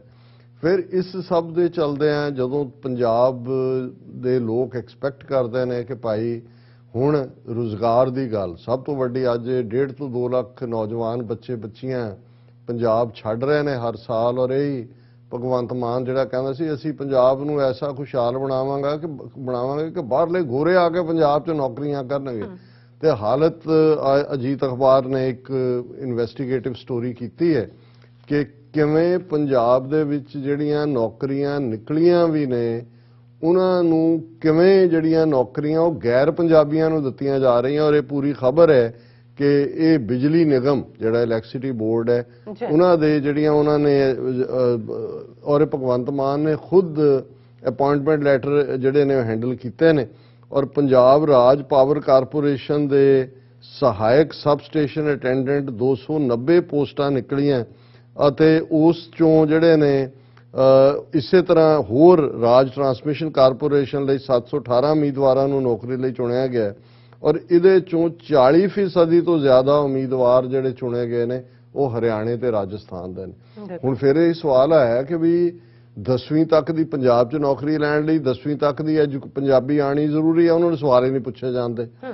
ਫਿਰ ਕਿਉਂਕਿ ਕੰਮਕਾਜ ਸਰਕਾਰੀ ਬੋਲੀ ਸਰਕਾਰੀ ਐਕਟ ਦੇ ਥੱਲੇ ਪੰਜਾਬੀ ਹੈ, ਉਹ ਪੰਜਾਬੀ 'ਚ ਕਿਵੇਂ ਉਹ ਵੀ ਉਹਨਾਂ ਨੇ ਉਡਾਤਾ ਕਿਉਂਕਿ ਕੰਮ ਜਿਹੜਾ ਉਹ ਹੁਣ ਤਾਂ ਈਵਨ ਸਾਈਨ ਬੋਰਡ ਹਿੰਦੀ ਦੇ ਵਿੱਚ ਲਿਆ ਕੇ ਲਵਾਤੇ ਨੇ ਭਗਵੰਤ ਮਾਨ ਨੇ। ਔਰ ਪੂਰੀ ਇਹ ਡੀਟੇਲ ਸਟੋਰੀ ਹੈ ਕਿ ਵੀ ਇਹ ਸਾਰਾ ਪੰਜਾਬ ਭਾਸ਼ਾ ਐਕਟ ਨੂੰ ਫਲਾਊਟ ਕਰਨਾ, ਪੰਜਾਬੀ ਜ਼ਬਾਨ ਨੂੰ। ਔਰ ਤੁਸੀਂ 40% ਔਰ ਬਾਕੀ ਵੈਸੇ ਹੀ ਤੁਸੀਂ ਜਨਰਲ ਕੈਟਾਗਰੀ ਦੀ ਗੱਲ ਕਰਦੇ ਹੋ 51% ਤਾਂ ਆਲਰੇਡੀ ਕੋਈ ਰਿਜ਼ਰਵੇਸ਼ਨ, ਕੋਈ BC, ਕੋਈ OBC ਉਹਦੇ ਚਲੇ ਜਾਂਦੇ ਨੇ। ਤੇ ਜੇ 49% ਜਿਹੜੀਆਂ ਸੀਟਾਂ ਬਚਦੀਆਂ ਉਹਦੇ ਚੋਂ ਵੀ 25% ਤੋਂ ਜ਼ਿਆਦਾ ਹਰਿਆਣਾ ਰਾਜਸਥਾਨ ਲਿਜਾ ਰਿਹਾ, ਜਿਨ੍ਹਾਂ ਦੀਆਂ ਸਟੇਟਾਂ 'ਚ ਤੁਸੀਂ ਨਾ ਜ਼ਮੀਨ ਖਰੀਦ ਸਕਦੇ ਹੋ ਨਾ ਤੁਹਾਨੂੰ ਨੌਕਰੀ ਮਿਲਦੀ ਹੈ। ਤੇ ਇਹ ਫਿਰ ਕਿਹਦਾ ਏਜੰਡਾ ਲਾਗੂ ਹੋ ਰਿਹਾ? ਔਰ ਇਸੇ ਤਰ੍ਹਾਂ ਇੱਕ ਪਾਸੇ ਲਾਅ ਐਂਡ ਆਰਡਰ ਦੀਆਂ ਧੱਜੀਆਂ, ਇਕਨੋਮੀ ਦਾ ਇਹ ਹਾਲ ਕੀਤਾ ਹੋਇਆ।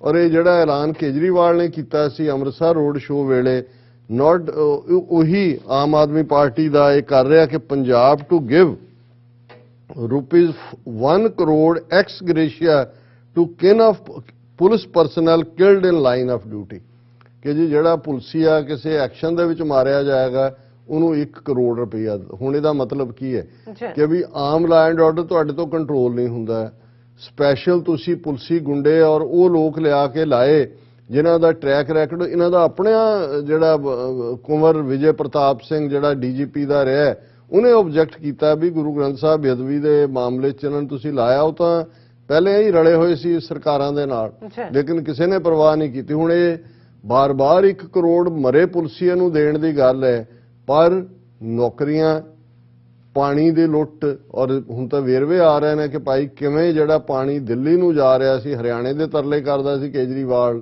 ਕਿ ਦਿਓ, ਉਹ ਕਹਿੰਦਾ ਸੀ ਜੀ ਨਹੀਂ ਸਾਨੂੰ, ਸਾਡੇ ਕੋਲ ਨਹੀਂ ਹੈ। ਹੁਣ ਉਹਨਾਂ ਨੂੰ ਵਾਧੂ ਪਾਣੀ ਦਿੱਤਾ ਜਾ ਰਿਹਾ। ਇਹ ਹੈ ਰੰਗਲਾ ਪੰਜਾਬ ਮਾਡਲ। ਜੇ 1 ਮਹੀਨੇ 'ਚ ਚੰਗੇ ਭਲੇ ਲੋਕ ਜਿਹੜੇ ਕਿ ਇੱਕ ਨਿਊਟਰਲ ਗਰਾਊਂਡ ਤੇ ਖਲੋ ਕੇ ਕਹਿੰਦੇ ਸੀ ਕਿ ਜੀ ਚਲੋ ਇਹਨਾਂ ਨੂੰ ਮੌਕਾ ਤਾਂ ਦਿਓ, ਉਹਨਾਂ ਨੂੰ ਵੀ ਨਜ਼ਰ ਆ ਗਿਆ ਕਿ ਪੰਜਾਬ ਦੀ ਹਰ ਪਾਸਿਓਂ ਲੁੱਟ। ਔਰ ਜੇ ਮਾਈਨੋਰਟੀਜ਼ ਦੇ ਹੱਕਾਂ ਦੀ ਗੱਲ ਕਰਨੀ ਹੈ, ਅਸੀਂ ਪਿਛਲੇ ਸੈਗਮੈਂਟ 'ਚ ਡਿਸਕਸ ਕੀਤਾ ਹੈ ਜੋ ਕੁਝ ਜਹਾਂਗੀਰਪੁਰੀ ਦਿੱਲੀ 'ਚ ਹੋ ਰਿਹਾ ਹੈ, ਕਿਵੇਂ ਮੁਸਲਮਾਨਾਂ ਦੀਆਂ ਪ੍ਰਾਪਰਟੀਜ਼, ਉਹਨਾਂ ਦੇ ਕਮਰਸ਼ੀਅਲ ਅਦਾਰੇ, ਘਰ ਬੁਲਡੋਜ਼ ਕੀਤੇ ਜਾ ਰਹੇ ਨੇ, ਉਹਨਾਂ ਦੇ ਖਿਲਾਫ ਹਿੰਸਾ ਔਰ ਹਨੂਮਾਨ ਜਯੰਤੀ ਔਰ ਰਾਮਨੌਮੀ ਦੇ ਬਹਾਨੇ, ਔਰ ਕੇਜਰੀਵਾਲ ਦੇ ਸਾਰੇ ਜਿਹੜੇ ਟਿੱਡੇ ਨੇ ਉਹ ਆਪਣੇ ਘਰਾਂ 'ਚ ਵੜੇ ਹੋਏ ਨੇ।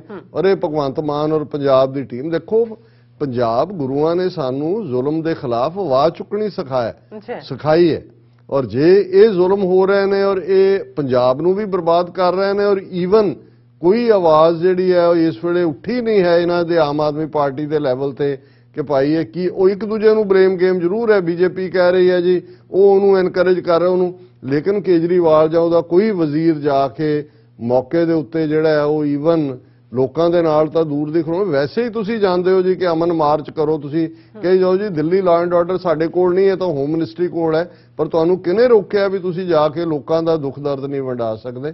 ਸੋ ਆਉਣ ਵਾਲੇ ਦਿਨ ਬਹੁਤ ਬਦਤਰ ਹੋਣਗੇ ਸਾਡੇ ਲਈ ਵੀ ਔਰ ਬਾਕੀ ਘੱਟ ਗਿਣਤੀਆਂ ਲਈ। ਜੀ ਰਾਜ ਸਾਹਿਬ ਤੁਹਾਡਾ ਬਹੁਤ ਸ਼ੁਕਰੀਆ। ਸਾਥ ਲੈਣੇ ਬ੍ਰੇਕ। ਵਿਊਅਰਸ ਤੁਸੀਂ ਕਿਤੇ ਨਹੀਂ ਜਾਣਾ, ਮਿਲਦੇ ਹਾਂ after this short break.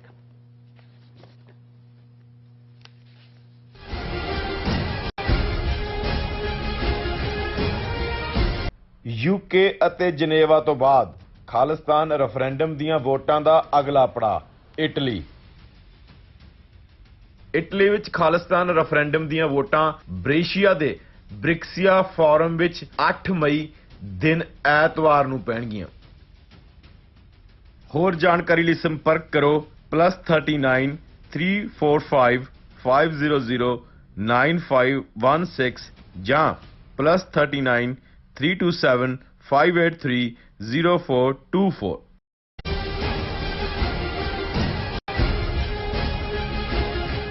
Viewers welcome back on programme. So viewers ਹੁਣ ਆਪਾਂ ਗੱਲਬਾਤ ਕਰਾਂਗੇ ਕਿ ਯੂਕਰੇਨ ਦੇ ਮੁੱਦੇ ਤੇ ਭਾਰਤ ਦੇ ਰੂਸ ਪੱਖੀ ਸਟੈਂਡ ਨੂੰ ਲੈ ਕੇ ਅਮਰੀਕਾ ਤੇ ਯੂਰਪੀਅਨ ਦੇਸ਼ ਭਾਰਤ ਨਾਲ ਬਹੁਤ ਖਫਾ ਨੇ ਔਰ ਚੀਨ ਵੱਲੋਂ LAC ਦੇ ਉੱਤੇ ਹਾਟ ਸਪ੍ਰਿੰਗਸ ਬਾਰਡਰ ਤੇ 3 ਵੱਡੇ ਸੈੱਲ ਟਾਵਰ ਬਣਾਉਣ ਦੀਆਂ ਖਬਰਾਂ ਹਨ, ਪਰ ਇਸ ਮੁੱਦੇ ਤੇ ਭਾਰਤ ਵੱਲੋਂ ਪੂਰੀ ਤਰ੍ਹਾਂ ਮੂੰਹ ਦੇ ਵਿੱਚ ਘੁੰਗਣੀਆਂ ਪਾਈਆਂ ਹੋਈਆਂ ਨੇ। ਸੋ ਇਸ ਬਾਰੇ ਆਪਾਂ ਗੱਲਬਾਤ ਕਰਨ ਜਾ ਰਹੇ ਹਾਂ ਔਰ ਨਾਲ ਹੀ ਗੁਰਬਾਣੀ ਵਿਚਾਰਾਂ ਦੀ ਸਾਂਝ ਵੀ ਤੁਹਾਡੇ ਨਾਲ ਪਾਈ ਜਾਏਗੀ। ਸੋ ਅਸੀਂ ਚਾਹਾਂਗੇ ਕਿ ਤੁਸੀਂ ਇਸੇ ਤਰ੍ਹਾਂ ਜੁੜੇ ਰਹਿਣਾ, ਦੇਖਣ ਸੁਣ ਲਈ ਐਂਡ ਲਿਖਣ ਲਈ ਤੁਹਾਡਾ ਸਭ ਦਾ ਬਹੁਤ ਬਹੁਤ ਸ਼ੁਕਰੀਆ। ਜੀ ਰਾਜ ਸਾਹਿਬ ਕੀ ਕਹਿਣਾ ਚਾਹੋਗੇ? ਦੇਖੋ ਇਸ ਵੇਲੇ ਯੂਕਰੇਨ ਦੇ ਮੁੱਦੇ ਤੇ ਭਾਰਤ ਦੇ ਉੱਤੇ ਕਾਫੀ ਪ੍ਰੈਸ਼ਰ ਅਮਰੀਕਾ ਦਾ ਵੀ ਯੂਰਪੀਅਨ ਕੰਟਰੀਜ਼ ਦਾ ਵੀ ਹੈ। ਹਾਲਾਂ ਯੂਕੇ ਦਾ ਪ੍ਰਾਈਮ ਮਿਨਿਸਟਰ ਬੋਰਿਸ ਜੌਨਸਨ ਜਾ ਰਿਹਾ ਭਾਰਤ, ਗੁਜਰਾਤ 'ਚ ਉਹਨੂੰ ਵੈਲਕਮ ਕੀਤਾ ਜਾਏਗਾ। ਵਿੱਚੋਂ ਇਹ ਵੀ ਹੈ ਜੀ ਨਹੀਂ ਉਹ ਭਾਰਤ ਨੂੰ ਯੂਕਰੇਨ ਤੇ ਲੈਕਚਰ ਨਹੀਂ ਦੇਣਗੇ, ਫਲਾਣਾ ਨਹੀਂ ਹੋਏਗਾ, ਲੇਕਿਨ ਇਹ ਹੋ ਹੀ ਨਹੀਂ ਸਕਦਾ ਵੀ ਯੂਕਰੇਨ ਤੋਂ ਬਿਨਾਂ ਕੋਈ ਗੱਲ ਹੋਏ।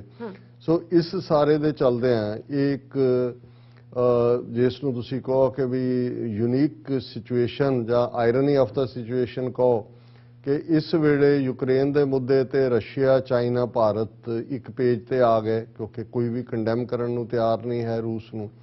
ਲੇਕਿਨ ਦੂਸਰੇ ਪਾਸੇ ਕਿਉਂਕਿ ਭਾਰਤ ਜਿਸ ਕਦਰ ਕੁਆਡ ਦਾ ਮੈਂਬਰ ਸੀ ਔਰ ਅਮਰੀਕਾ ਔਰ ਦੂਜੇ ਨਾਲ ਸਾਂਝ ਸੀ, ਉਸ ਪ੍ਰੈਸ਼ਰ ਦੇ ਚੱਲਦਿਆਂ ਭਾਰਤ ਨੂੰ ਇਹ ਅੱਖਾਂ ਵੀ ਦਿਖਾਈਆਂ ਜਾ ਰਹੀਆਂ। ਜਿਵੇਂ deputy security adviser Dalip Singh ਨੇ ਜਾ ਕੇ ਦਿੱਲੀ 'ਚ ਇਹਨਾਂ ਨੂੰ ਕਿਹਾ ਕਿ ਭਾਈ ਦੇ ਕਨਸੀਕੁਐਂਸਿਸ ਲਈ ਵੀ ਤਿਆਰ ਰਹੋ। ਜੇ ਕੱਲ ਨੂੰ ਚੀਨ ਨੇ LAC ਦੇ ਉੱਤੇ ਹਮਲਾ ਕੀਤਾ ਤਾਂ ਰੂਸ ਤੁਹਾਡੀ ਮਦਦ ਲਈ ਨਹੀਂ ਆਏਗਾ। ਪਰ ਮਤਲਬ ਜਦੋਂ ਤੁਸੀਂ ਕਹਿੰਦੇ ਕਨਸੀਕੁਐਂਸ ਲਈ ਕਿ ਰੂਸ ਤਾਂ ਆਏਗਾ ਨਹੀਂ, ਅਸੀਂ ਵੀ ਜਿਹੜਾ ਤੁਹਾਡੇ ਨਾਲ ਨਹੀਂ ਖਲੋਣਾ ਹੈ। ਹੁਣ ਇਸ ਸਭ ਦੇ ਚੱਲਦਿਆਂ ਮੈਂ ਸਮਝਦਾ ਵੀ ਚਾਈਨਾ ਨੇ ਜਿਹਨੂੰ ਜਿਹੜਾ ਕੈਰਟ ਐਂਡ ਸਟਿਕ ਪਾਲਿਸੀ ਵਾਂਗ ਇੱਕ ਪਾਸੇ ਤਾਂ ਭਾਰਤ ਨੂੰ ਸਮਝਾਉਣ ਦੀ ਕੋਸ਼ਿਸ਼ ਕਰ ਰਹੇ ਨੇ ਕਿ ਦੇਖੋ ਭਾਈ ਇਹ ਤੁਹਾਡਾ ਕੱਪ ਆਫ ਕੇਕ ਨਹੀਂ ਹੈ, ਤੁਸੀਂ ਸਾਊਥ ਚਾਈਨਾ ਸੀ 'ਚ ਔਰ ਉਸ ਸਾਰੇ 'ਚ ਕੁਆਡ ਔਰ ਦੂਜਾ ਹਿੱਸਾ ਬਣ ਕੇ ਇਹ ਸਾਡਾ ਵਿਰੋਧ ਕਰੋ। ਪਰ ਨਾਲ ਦੀ ਨਾਲ ਉਹ ਇਹ ਵੀ ਇਹਨਾਂ ਨੂੰ ਮੈਸੇਜ ਦੇ ਰਿਹਾ ਕਿ ਭਾਈ ਤੁਸੀਂ ਜੇ ਇਹਨਾਂ ਦੇ ਨਾਲ ਹੀ ਖਲੋਣਾ ਹੈ ਤੇ ਅਸੀਂ, ਕਿਉਂਕਿ ਜਦੋਂ 15 ਮੀਟਿੰਗਸ ਇਹਨਾਂ ਦੀਆਂ ਕਮਾਂਡਰ ਲੈਵਲ ਦੀਆਂ ਹੋਈਆਂ, ਭਾਰਤ ਦੀ ਪੋਜੀਸ਼ਨ ਸੀ ਕਿ ਜੀ ਤੁਸੀਂ ਜਿਹੜਾ ਹੌਟ ਸਪਰਿੰਗਸ ਤੋਂ ਔਰ ਡੈਪਸੋਂਗ ਔਰ ਦੂਸਰੇ ਜਿਹੜੇ ਫਰੰਟ ਨੇ ਉਹਨਾਂ ਤੋਂ ਪਿੱਛੇ ਹਟੋ, 1-2 ਤੋਂ ਉਹਨਾਂ ਨੇ ਉਹਨਾਂ ਕੁ ਰੱਖ ਕੇ ਬਾਕੀ ਉਹਨਾਂ ਨੇ ਉੱਥੇ ਕੀਤਾ। ਔਰ ਹੁਣ ਇੱਕ ਪਾਸੇ ਭਾਰਤ ਫਸਿਆ ਹੋਇਆ ਹੈ ਉਸ ਕੜਿੱਕੀ ਦੇ ਵਿੱਚ, ਪਰ ਚਾਈਨਾ ਆਪਣਾ ਕੰਮ LAC ਦੇ ਉੱਤੇ ਕਰ ਰਿਹਾ, ਜੋ ਅਮਰੀਕਾ ਨੇ ਇਹਨਾਂ ਨੂੰ ਆਲਰੇਡੀ ਧਮਕੀ ਦਿੱਤੀ ਹੈ। ਔਰ ਇਹਨਾਂ ਦਾ ਆਪਣੀ ਖਬਰ ਟਾਈਮਜ਼ ਆਫ ਇੰਡੀਆ ਦੀ ਅੱਜ ਪ੍ਰਮੁੱਖ ਖਬਰ ਹੈ, Beijing has built 3 cell towers near hot spring says herders. ਹੁਣ ਸਰਕਾਰੀ ਇਹਨਾਂ ਨੇ ਤਾਂ ਮੂੰਹ 'ਚ ਘੁੰਗਣੀਆਂ ਪਾਈਆਂ ਹੋਈਆਂ, ਆਫੀਸ਼ੀਅਲੀ ਕੋਈ ਬਿਆਨ ਨਹੀਂ ਹੈ। ਹੁਣ ਉਹ ਜਿਹੜੇ ਉਸ ਖਿੱਤੇ ਦੇ ਕਿਉਂਕਿ ਉਹ ਸਾਰਾ ਇੱਕ ਜੰਗਲੀ ਹਿੱਸਾ ਹੈ, ਜਿਸ ਕਿਸਮ ਦਾ ਪਹਾੜ, ਚਟਾਨਾਂ, ਬਹੁਤ ਸਾਰੇ ਗਵਾਲੇ, ਸ਼ੈਫਰਡ ਇੱਧਰ ਉੱਧਰ ਜਿਹੜੇ ਨੇ ਉਹ ਘੁਮਾਉਂਦੇ ਨੇ। ਔਰ ਇਹ ਇਹਨਾਂ ਦੀ ਖਬਰ ਹੈ ਕਿ China has installed 3 cell phone towers close to Indian side near hot springs in Ladakh. Herders returning from winter pasture land said, indicating Beijing may be looking at building a settlement and expanding military presence in the area that was amongst the site where the two armies had faced off in 2020. ਕਿ ਜਿਹੜੇ ਗਵਾਲੇ ਉਸ ਪਾਸਿਓਂ ਮੁੜੇ ਨੇ ਜਦੋਂ ਹੁਣ winter ਖਤਮ ਹੋ ਰਹੀ ਹੈ, ਉਹਨਾਂ ਨੇ ਇਹ ਕਿਹਾ ਕਿ ਭਾਈ ਇਹ ਉੱਥੇ ਵੱਡੇ ਜਿਹੜੇ 3 ਉਹਨਾਂ ਨੇ ਸੈੱਲ ਟਾਵਰਸ ਲਾਏ ਨੇ ਔਰ ਇਹ ਇਹਨਾਂ ਦਾ ਹੈ। ਔਰ ਥਾਵਾਂ ਨੇ ਕੌਨਚੌਕ, ਸਟੈਂਜ਼ਨ, who represents the border constituency in Chashul in Ladakh Autonomous Hill Council, said installations of cell phone towers in such a remote location by China underlines poor communication infrastructure in border villages on the Indian side.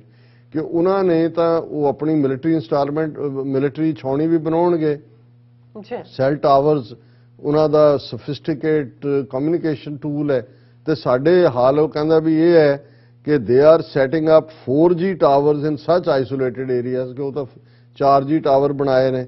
There herders will now stay connected, ਉਹਨਾਂ ਦੇ ਆ ਜਿਹੜੀ connected ਰਹਿਣਗੇ। Our graziers fall off the grid once they move out with the livestock, ਕਿ ਵੀ ਅਸੀਂ ਜਦੋਂ ਆਪਣੇ ਪਸ਼ੂ ਲੈ ਕੇ ਨਿਕਲੇ ਔਰ ਅਸੀਂ ਤਾਂ ਆਊਟ ਆਫ ਟੱਚ ਹੋਵਾਂਗੇ ਸਾਰੇ ਚੋਂ। Accept 2 all border villages are still on 2G service that is patchy at best and lack signal strength, ਕਿ 2G ਤੇ ਹੈ ਔਰ ਉਹ ਕਦੇ ਆਉਂਦਾ ਸਿਗਨਲ, ਕਦੇ ਨਹੀਂ ਆਉਂਦਾ। ਔਰ ਇਹ ਉਹਨਾਂ ਨੇ, ਔਰ ਇਹ ਦਰਸ਼ਕ ਦੇਖ ਸਕਦੇ ਨੇ ਲਦਾਖ ਦੇ ਉੱਤੇ, ਕਿ ਉਸੇ ਨੇ ਜਿਹੜਾ ਉਸ ਲਦਾਖ ਆਟੋਨਮਸ ਕੌਂਸਲ ਨੂੰ ਰਿਪਰੈਜ਼ੈਂਟ ਕਰਦਾ, ਉਹਨੇ ਪਿਕਚਰਸ ਟਵੀਟ ਕੀਤੀ। ਹੀ ਟਵੀਟਡ pictures of 2 new Chinese towers ostensibly clicked by herders from vantage points। ਔਰ ਇਸ ਸਾਰੇ ਦੇ ਨਾਲ ਨਾਲ ਉਹਨਾਂ ਨੇ ਇਹ ਕਿਹਾ ਵੀ ਹੌਟ ਸਪਰਿੰਗ ਜਿਹੜਾ ਹੈ ਮਾਰਸਮਿਕ ਲਾ ਪਾਸ ਲਦਾਖ 22 ਕਿਲੋਮੀਟਰ ਹੈ ਫੈਬਰੈਂਗ ਵਿਲੇਜ ਤੋਂ। ਔਰ ਇਸ ਸਾਰੇ ਦੇ ਨਾਲ ਇਹ ਬੜੀ ਕਲੀਅਰ ਇੰਡੀਕੇਸ਼ਨ ਹੈ ਕਿ ਚਾਈਨਾ ਆਪਣੀਆਂ ਪੱਕੀਆਂ ਜਿਹੜਾ ਉਹ ਅੱਡੇ ਵੀ ਬਣਾ ਰਿਹਾ ਔਰ ਉਹਨਾਂ ਨੇ ਕਮਿਊਨੀਕੇਸ਼ਨ ਇਸ ਲੈਵਲ ਤੇ ਡਿਵੈਲਪ ਕੀਤਾ। ਔਰ ਹੁਣ ਇਹ ਜਿਹੜੀਆਂ ਪਹਿਲਾਂ ਵੀ ਖਬਰਾਂ ਆਈਆਂ ਨੇ, ਉਹਨਾਂ ਦੀ ਕੋਈ ਆਟੋਨਮਸ ਕਾਉਂਸਲ ਦੇ ਜਿਹੜੇ ਲੋਕ ਨੇ ਉਹ ਆਪਣੇ ਤੋਂ, ਕਿਉਂਕਿ ਉਹਨਾਂ ਨੂੰ ਇਹ ਹੁੰਦਾ ਵੀ ਅਸੀਂ ਫਸਟ ਵਿਕਟਮ ਹੋਣਾ ਹੈ, ਇਹਨਾਂ ਨੇ ਤਾਂ ਮੂੰਹ ਖੋਲਣਾ ਹੀ ਨਹੀਂ ਹੈ, ਨਾ ਮੋਦੀ ਨੇ ਮੂੰਹ ਖੋਲਿਆ ਨਾ ਅਮਿਤ ਸ਼ਾਹ ਨੇ ਖੋਲਿਆ।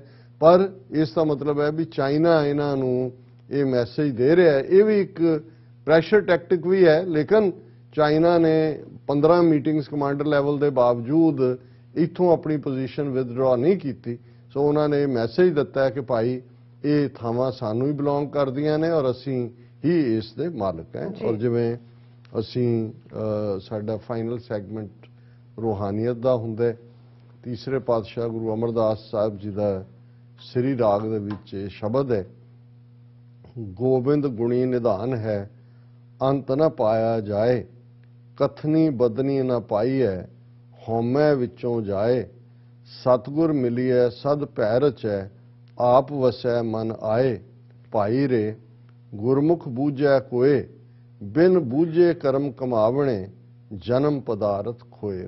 ਰਹਾਉ ਦੀ ਤੁਕ ਤੋਂ ਅਸੀਂ ਵਿਚਾਰ ਕਰਦੇ ਹਾਂ, ਉਸ ਨੂੰ ਕੇਂਦਰੀ ਨੁਕਤਾ ਮੰਨ ਕੇ ਕਿ ਹੇ ਮੇਰੇ ਵੀਰ, ਹੇ ਮੇਰੇ ਭਰਾ, ਹੇ ਮੇਰੇ ਬ੍ਰਦਰ, ਭਾਈ ਰੇ ਗੁਰਮੁਖ ਬੂਝੈ ਕੋਈ। ਕਿਸੇ ਗੁਰਮੁਖ ਨੂੰ ਹੀ ਇਸ ਅਸਲੀਅਤ ਦੀ, ਇਸ ਤੱਤ ਦੀ, ਇਸ ਅਲਟੀਮੇਟ ਟਰੂਥ ਦੀ, ਇਸ ਰਿਐਲਿਟੀ ਦੀ ਸਮਝ ਆਉਂਦੀ ਹੈ।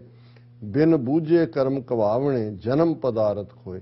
ਜੇ ਤੁਸੀਂ ਕਿ ਉਹ ਵਾਹਿਗੁਰੂ ਅਲਟੀਮੇਟ ਟਰੂਥ ਹੈ, ਇਸ ਸੱਚਾਈ ਨੂੰ ਸਮਝੇ ਬਿਨਾ ਜ਼ਿੰਦਗੀ ਮਾਇਆ ਦੇ ਵਿੱਚ, ਵਿਕਾਰਾਂ ਦੇ ਵਿੱਚ ਗੁਜ਼ਾਰ ਦਿੰਦੇ ਹੋ, ਤੇ ਫਿਰ ਇਹ ਹੈ ਜਨਮ ਪਦਾਰਥ ਖੋਏ। ਤੁਸੀਂ ਇੱਕ ਉਹ ਕੀਮਤੀ ਸ਼ੈ ਜਿਹੜੀ ਹਿਊਮਨ ਬੀਇੰਗ ਦੇ ਤੌਰ ਤੇ, ਇਨਸਾਨੀ ਜਿੰਦ ਦੇ ਤੌਰ ਤੇ ਤੁਹਾਨੂੰ ਮਿਲੀ ਸੀ, ਉਸ ਨੂੰ ਤੁਸੀਂ ਗਵਾ ਦਿੰਦੇ ਹੋ। ਅੱਛਾ। ਔਰ ਉਸ ਵਾਹਿਗੁਰੂ ਦੇ ਨਾਲ ਕਿਉਂ ਜੁੜਨਾ ਹੈ, ਵਾਹਿਗੁਰੂ ਦੀ ਇਬਾਦਤ 'ਚ, ਉਸ ਦੀ ਮੁਹੱਬਤ 'ਚ ਕਿਉਂ ਸਰਸ਼ਾਰ ਹੋਣਾ ਹੈ।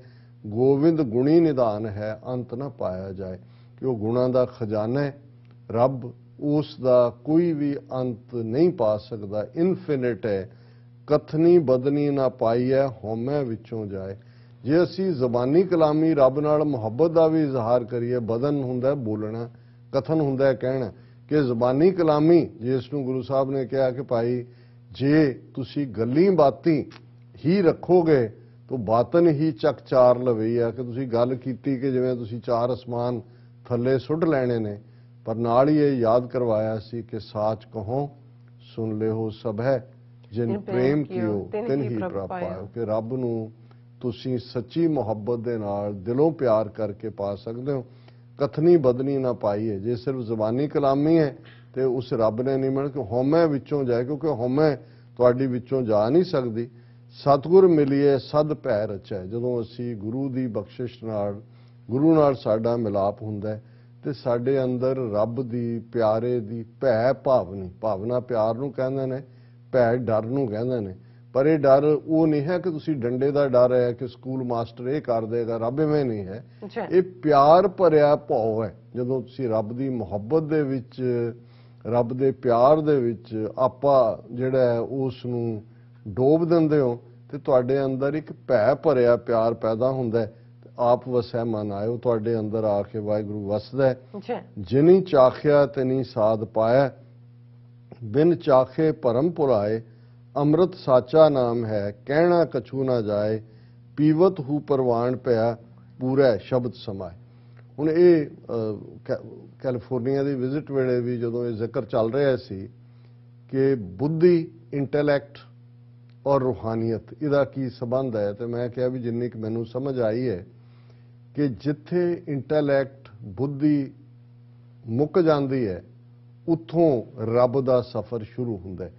ਕਿਉਂਕਿ ਰੱਬ ਨਾਲ ਜੁੜਨਾ, ਰੱਬ ਨਾਲ ਮੁਹੱਬਤ, ਅਹਿਸਾਸ ਹੈ, ਉਹ ਤੁਸੀਂ ਮਹਿਸੂਸ ਕਰਦੇ ਹੋ, ਉਹਨੂੰ ਬਿਆਨਣ ਦੇ ਲਈ ਲਫ਼ਜ਼ ਨਹੀਂ ਨੇ। ਔਰ ਇਹੀ ਕਾਰਨ ਹੈ ਜਦੋਂ ਕਬੀਰ ਸਾਹਿਬ ਨੇ ਫਰਮਾਇਆ, ਕਹੋ ਕਬੀਰ ਗੂੰਗੇ ਗੁੜ ਖਾਇਆ, ਪੁੱਛੇ ਤੇ ਕਿਆ ਕਹੀਏ। ਹੁਣ ਗੂੰਗਾ ਉਸ ਦਾ ਆਨੰਦ ਤਾਂ ਮਾਣ ਰਿਹਾ, ਉਸ ਦੇ ਅੰਦਰ ਉਸ ਮਿੱਠੇ ਨੂੰ ਮਾਣ ਰਿਹਾ, ਪਰ ਕਿਉਂਕਿ ਉਹ ਗੂੰਗਾ ਬਿਆਨ ਹੀ ਨਹੀਂ ਕਰ। ਇਸੇ ਤਰ੍ਹਾਂ ਜਦੋਂ ਤੁਸੀਂ ਇਸ ਰੱਬ ਦੇ ਰੰਗ ਵਿੱਚ ਰੰਗੇ ਜਾਂਦੇ ਹੋ, ਫਿਰ ਤੁਹਾਡੀ ਜੋ ਅਵਸਥਾ ਹੁੰਦੀ ਹੈ, ਔਰ ਜਿਨ ਕੇ ਚੋਲੇ ਰਤੜੇ ਪਿਆਰੇ ਕੰਤ ਤਿਨਾ ਕੇ ਪਾ, ਜਿਨ੍ਹਾਂ ਦੇ ਕੋਲੋਂ ਕੰਤ ਹੈ, ਪਿਆਰ ਹੈ, ਉਹਨਾਂ ਦਾ ਵਜੂਦ ਰੰਗਿਆ ਹੋਇਆ ਉਹਦੇ ਪਿਆਰ 'ਚ, ਉਹ ਤਾਂ ਉਸ ਆਨੰਦ ਦੇ ਵਿੱਚ ਹੀ ਹੁੰਦੇ ਨੇ। ਆਨੰਦ ਪਿਆ ਮੇਰੀ ਮਾਏ, ਸਤਿਗੁਰੂ ਮੈਂ ਪਾਇਆ। ਉਹਨੂੰ ਲਫ਼ਜ਼ ਬਿਆਨ ਨਹੀਂ ਕਰ ਸਕਦੇ। ਬੁੱਧੀ ਲਫ਼ਜ਼ਾਂ ਦੇ ਦਾਇਰੇ 'ਚ ਹੈ, ਬੁੱਧੀ ਲੌਜਿਕ ਦੇ ਦਾਇਰੇ 'ਚ ਹੈ, ਬੁੱਧੀ ਰਾਈਟ ਤੇ ਰੋਂਗ ਦੇ ਦਾਇਰੇ 'ਚ ਹੈ। ਇਹ ਪਿਆਰ ਦੀ ਖੇਡ, ਆਪਣਾ ਆਪਾ ਰੱਬ ਦੇ ਹਵਾਲੇ ਕਰਨਾ, ਇਹ ਤਾਂ ਇਸ਼ਕ ਹਕੀਕੀ ਦਾ ਰਸਤਾ ਹੈ। ਜਿਨੀ ਚਾਖਿਆ ਤਿਨੀ ਸਾਧ ਪਾਇਆ, ਬਿਨ ਚਾਖੇ ਭਰਮ ਭੁਲਾਏ। ਤੇ ਜਿਨ੍ਹਾਂ ਨੇ ਉਸ ਰੱਬ ਦੇ ਸਵਾਦ ਨੂੰ ਅਸਲੀ ਤੌਰ ਤੇ ਨਹੀਂ ਚੱਖਿਆ, ਉਹ ਡਰਾਮਾ ਕਰਦੇ ਨੇ, ਉਹ ਫਿਰ ਭਰਮ ਭੁਲਾਏ, ਉਹ ਭੁਲੇਖਿਆਂ ਦੇ ਵਿੱਚ ਪਏ ਹੋਏ, ਦੁਬਿਧਾ ਦੇ ਵਿੱਚ ਪਏ ਰਹਿੰਦੇ ਨੇ। ਅੰਮ੍ਰਿਤ ਸਾਚਾ ਨਾਮ ਹੈ, ਕਹਿਣਾ ਕਛੂ ਨਾ ਜਾਏ। ਇਹ ਐਸਾ ਸੱਚਾ ਹੈ, ਅੰਮ੍ਰਿਤ ਰੂਪੀ ਰੱਬ ਦਾ ਨਾਂ, ਜਿਸ ਨੂੰ ਲਫ਼ਜ਼ਾਂ 'ਚ ਬਿਆਨ ਨਹੀਂ ਕੀਤਾ ਜਾ ਸਕਦਾ। ਪੀਵਤ ਹੂ ਪ੍ਰਵਾਨ ਪਿਆ, ਪੂਰਾ ਸ਼ਬਦ ਸਮਾਏ। ਜਿਨ ਚਾਖਿਆ, ਜਿਨੇ ਇਸ ਪ੍ਰੇਮ ਰਸ ਨੂੰ ਚਾਖਿਆ, ਉਹ ਉਸ ਦੇ ਦਰ ਤੇ ਪ੍ਰਵਾਨ ਹੁੰਦਾ ਹੈ। ਉਹੀ ਉਸ ਸਵਾਦ ਨੂੰ, ਜਿਸ ਨੇ ਮਾਣਿਆ, ਉਹੀ ਜਾਣਦਾ ਹੈ ਕਿ ਕੀ ਸਵਾਦ ਹੈ। ਆਪੇ ਦੇ ਤਾਂ ਪਾਈ ਹੈ, ਹੋਰ ਕਰਨਾ ਕਿਛੂ ਨਾ ਜਾਏ।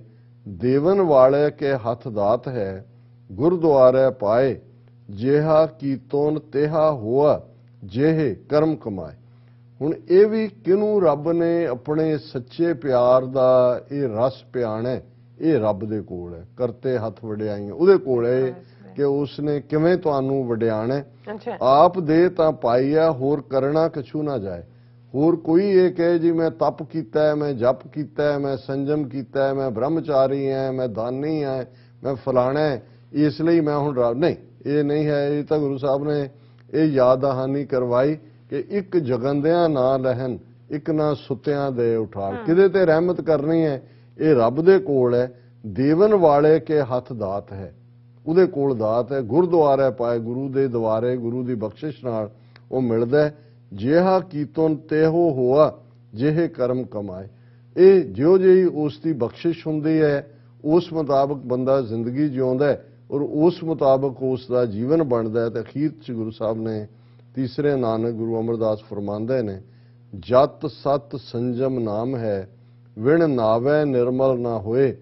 ਪੂਰੇ ਭਾਗ ਨਾਮ ਮਨ ਵਸੈ, ਸ਼ਬਦ ਮਿਲਾਵਾ ਹੋਏ। ਨਾਨਕ ਸਹਿਜੇ ਹੀ ਰੰਗ ਵਰਤਦਾ, ਹਰ ਗੁਣ ਪਾਵੈ ਸੋਏ।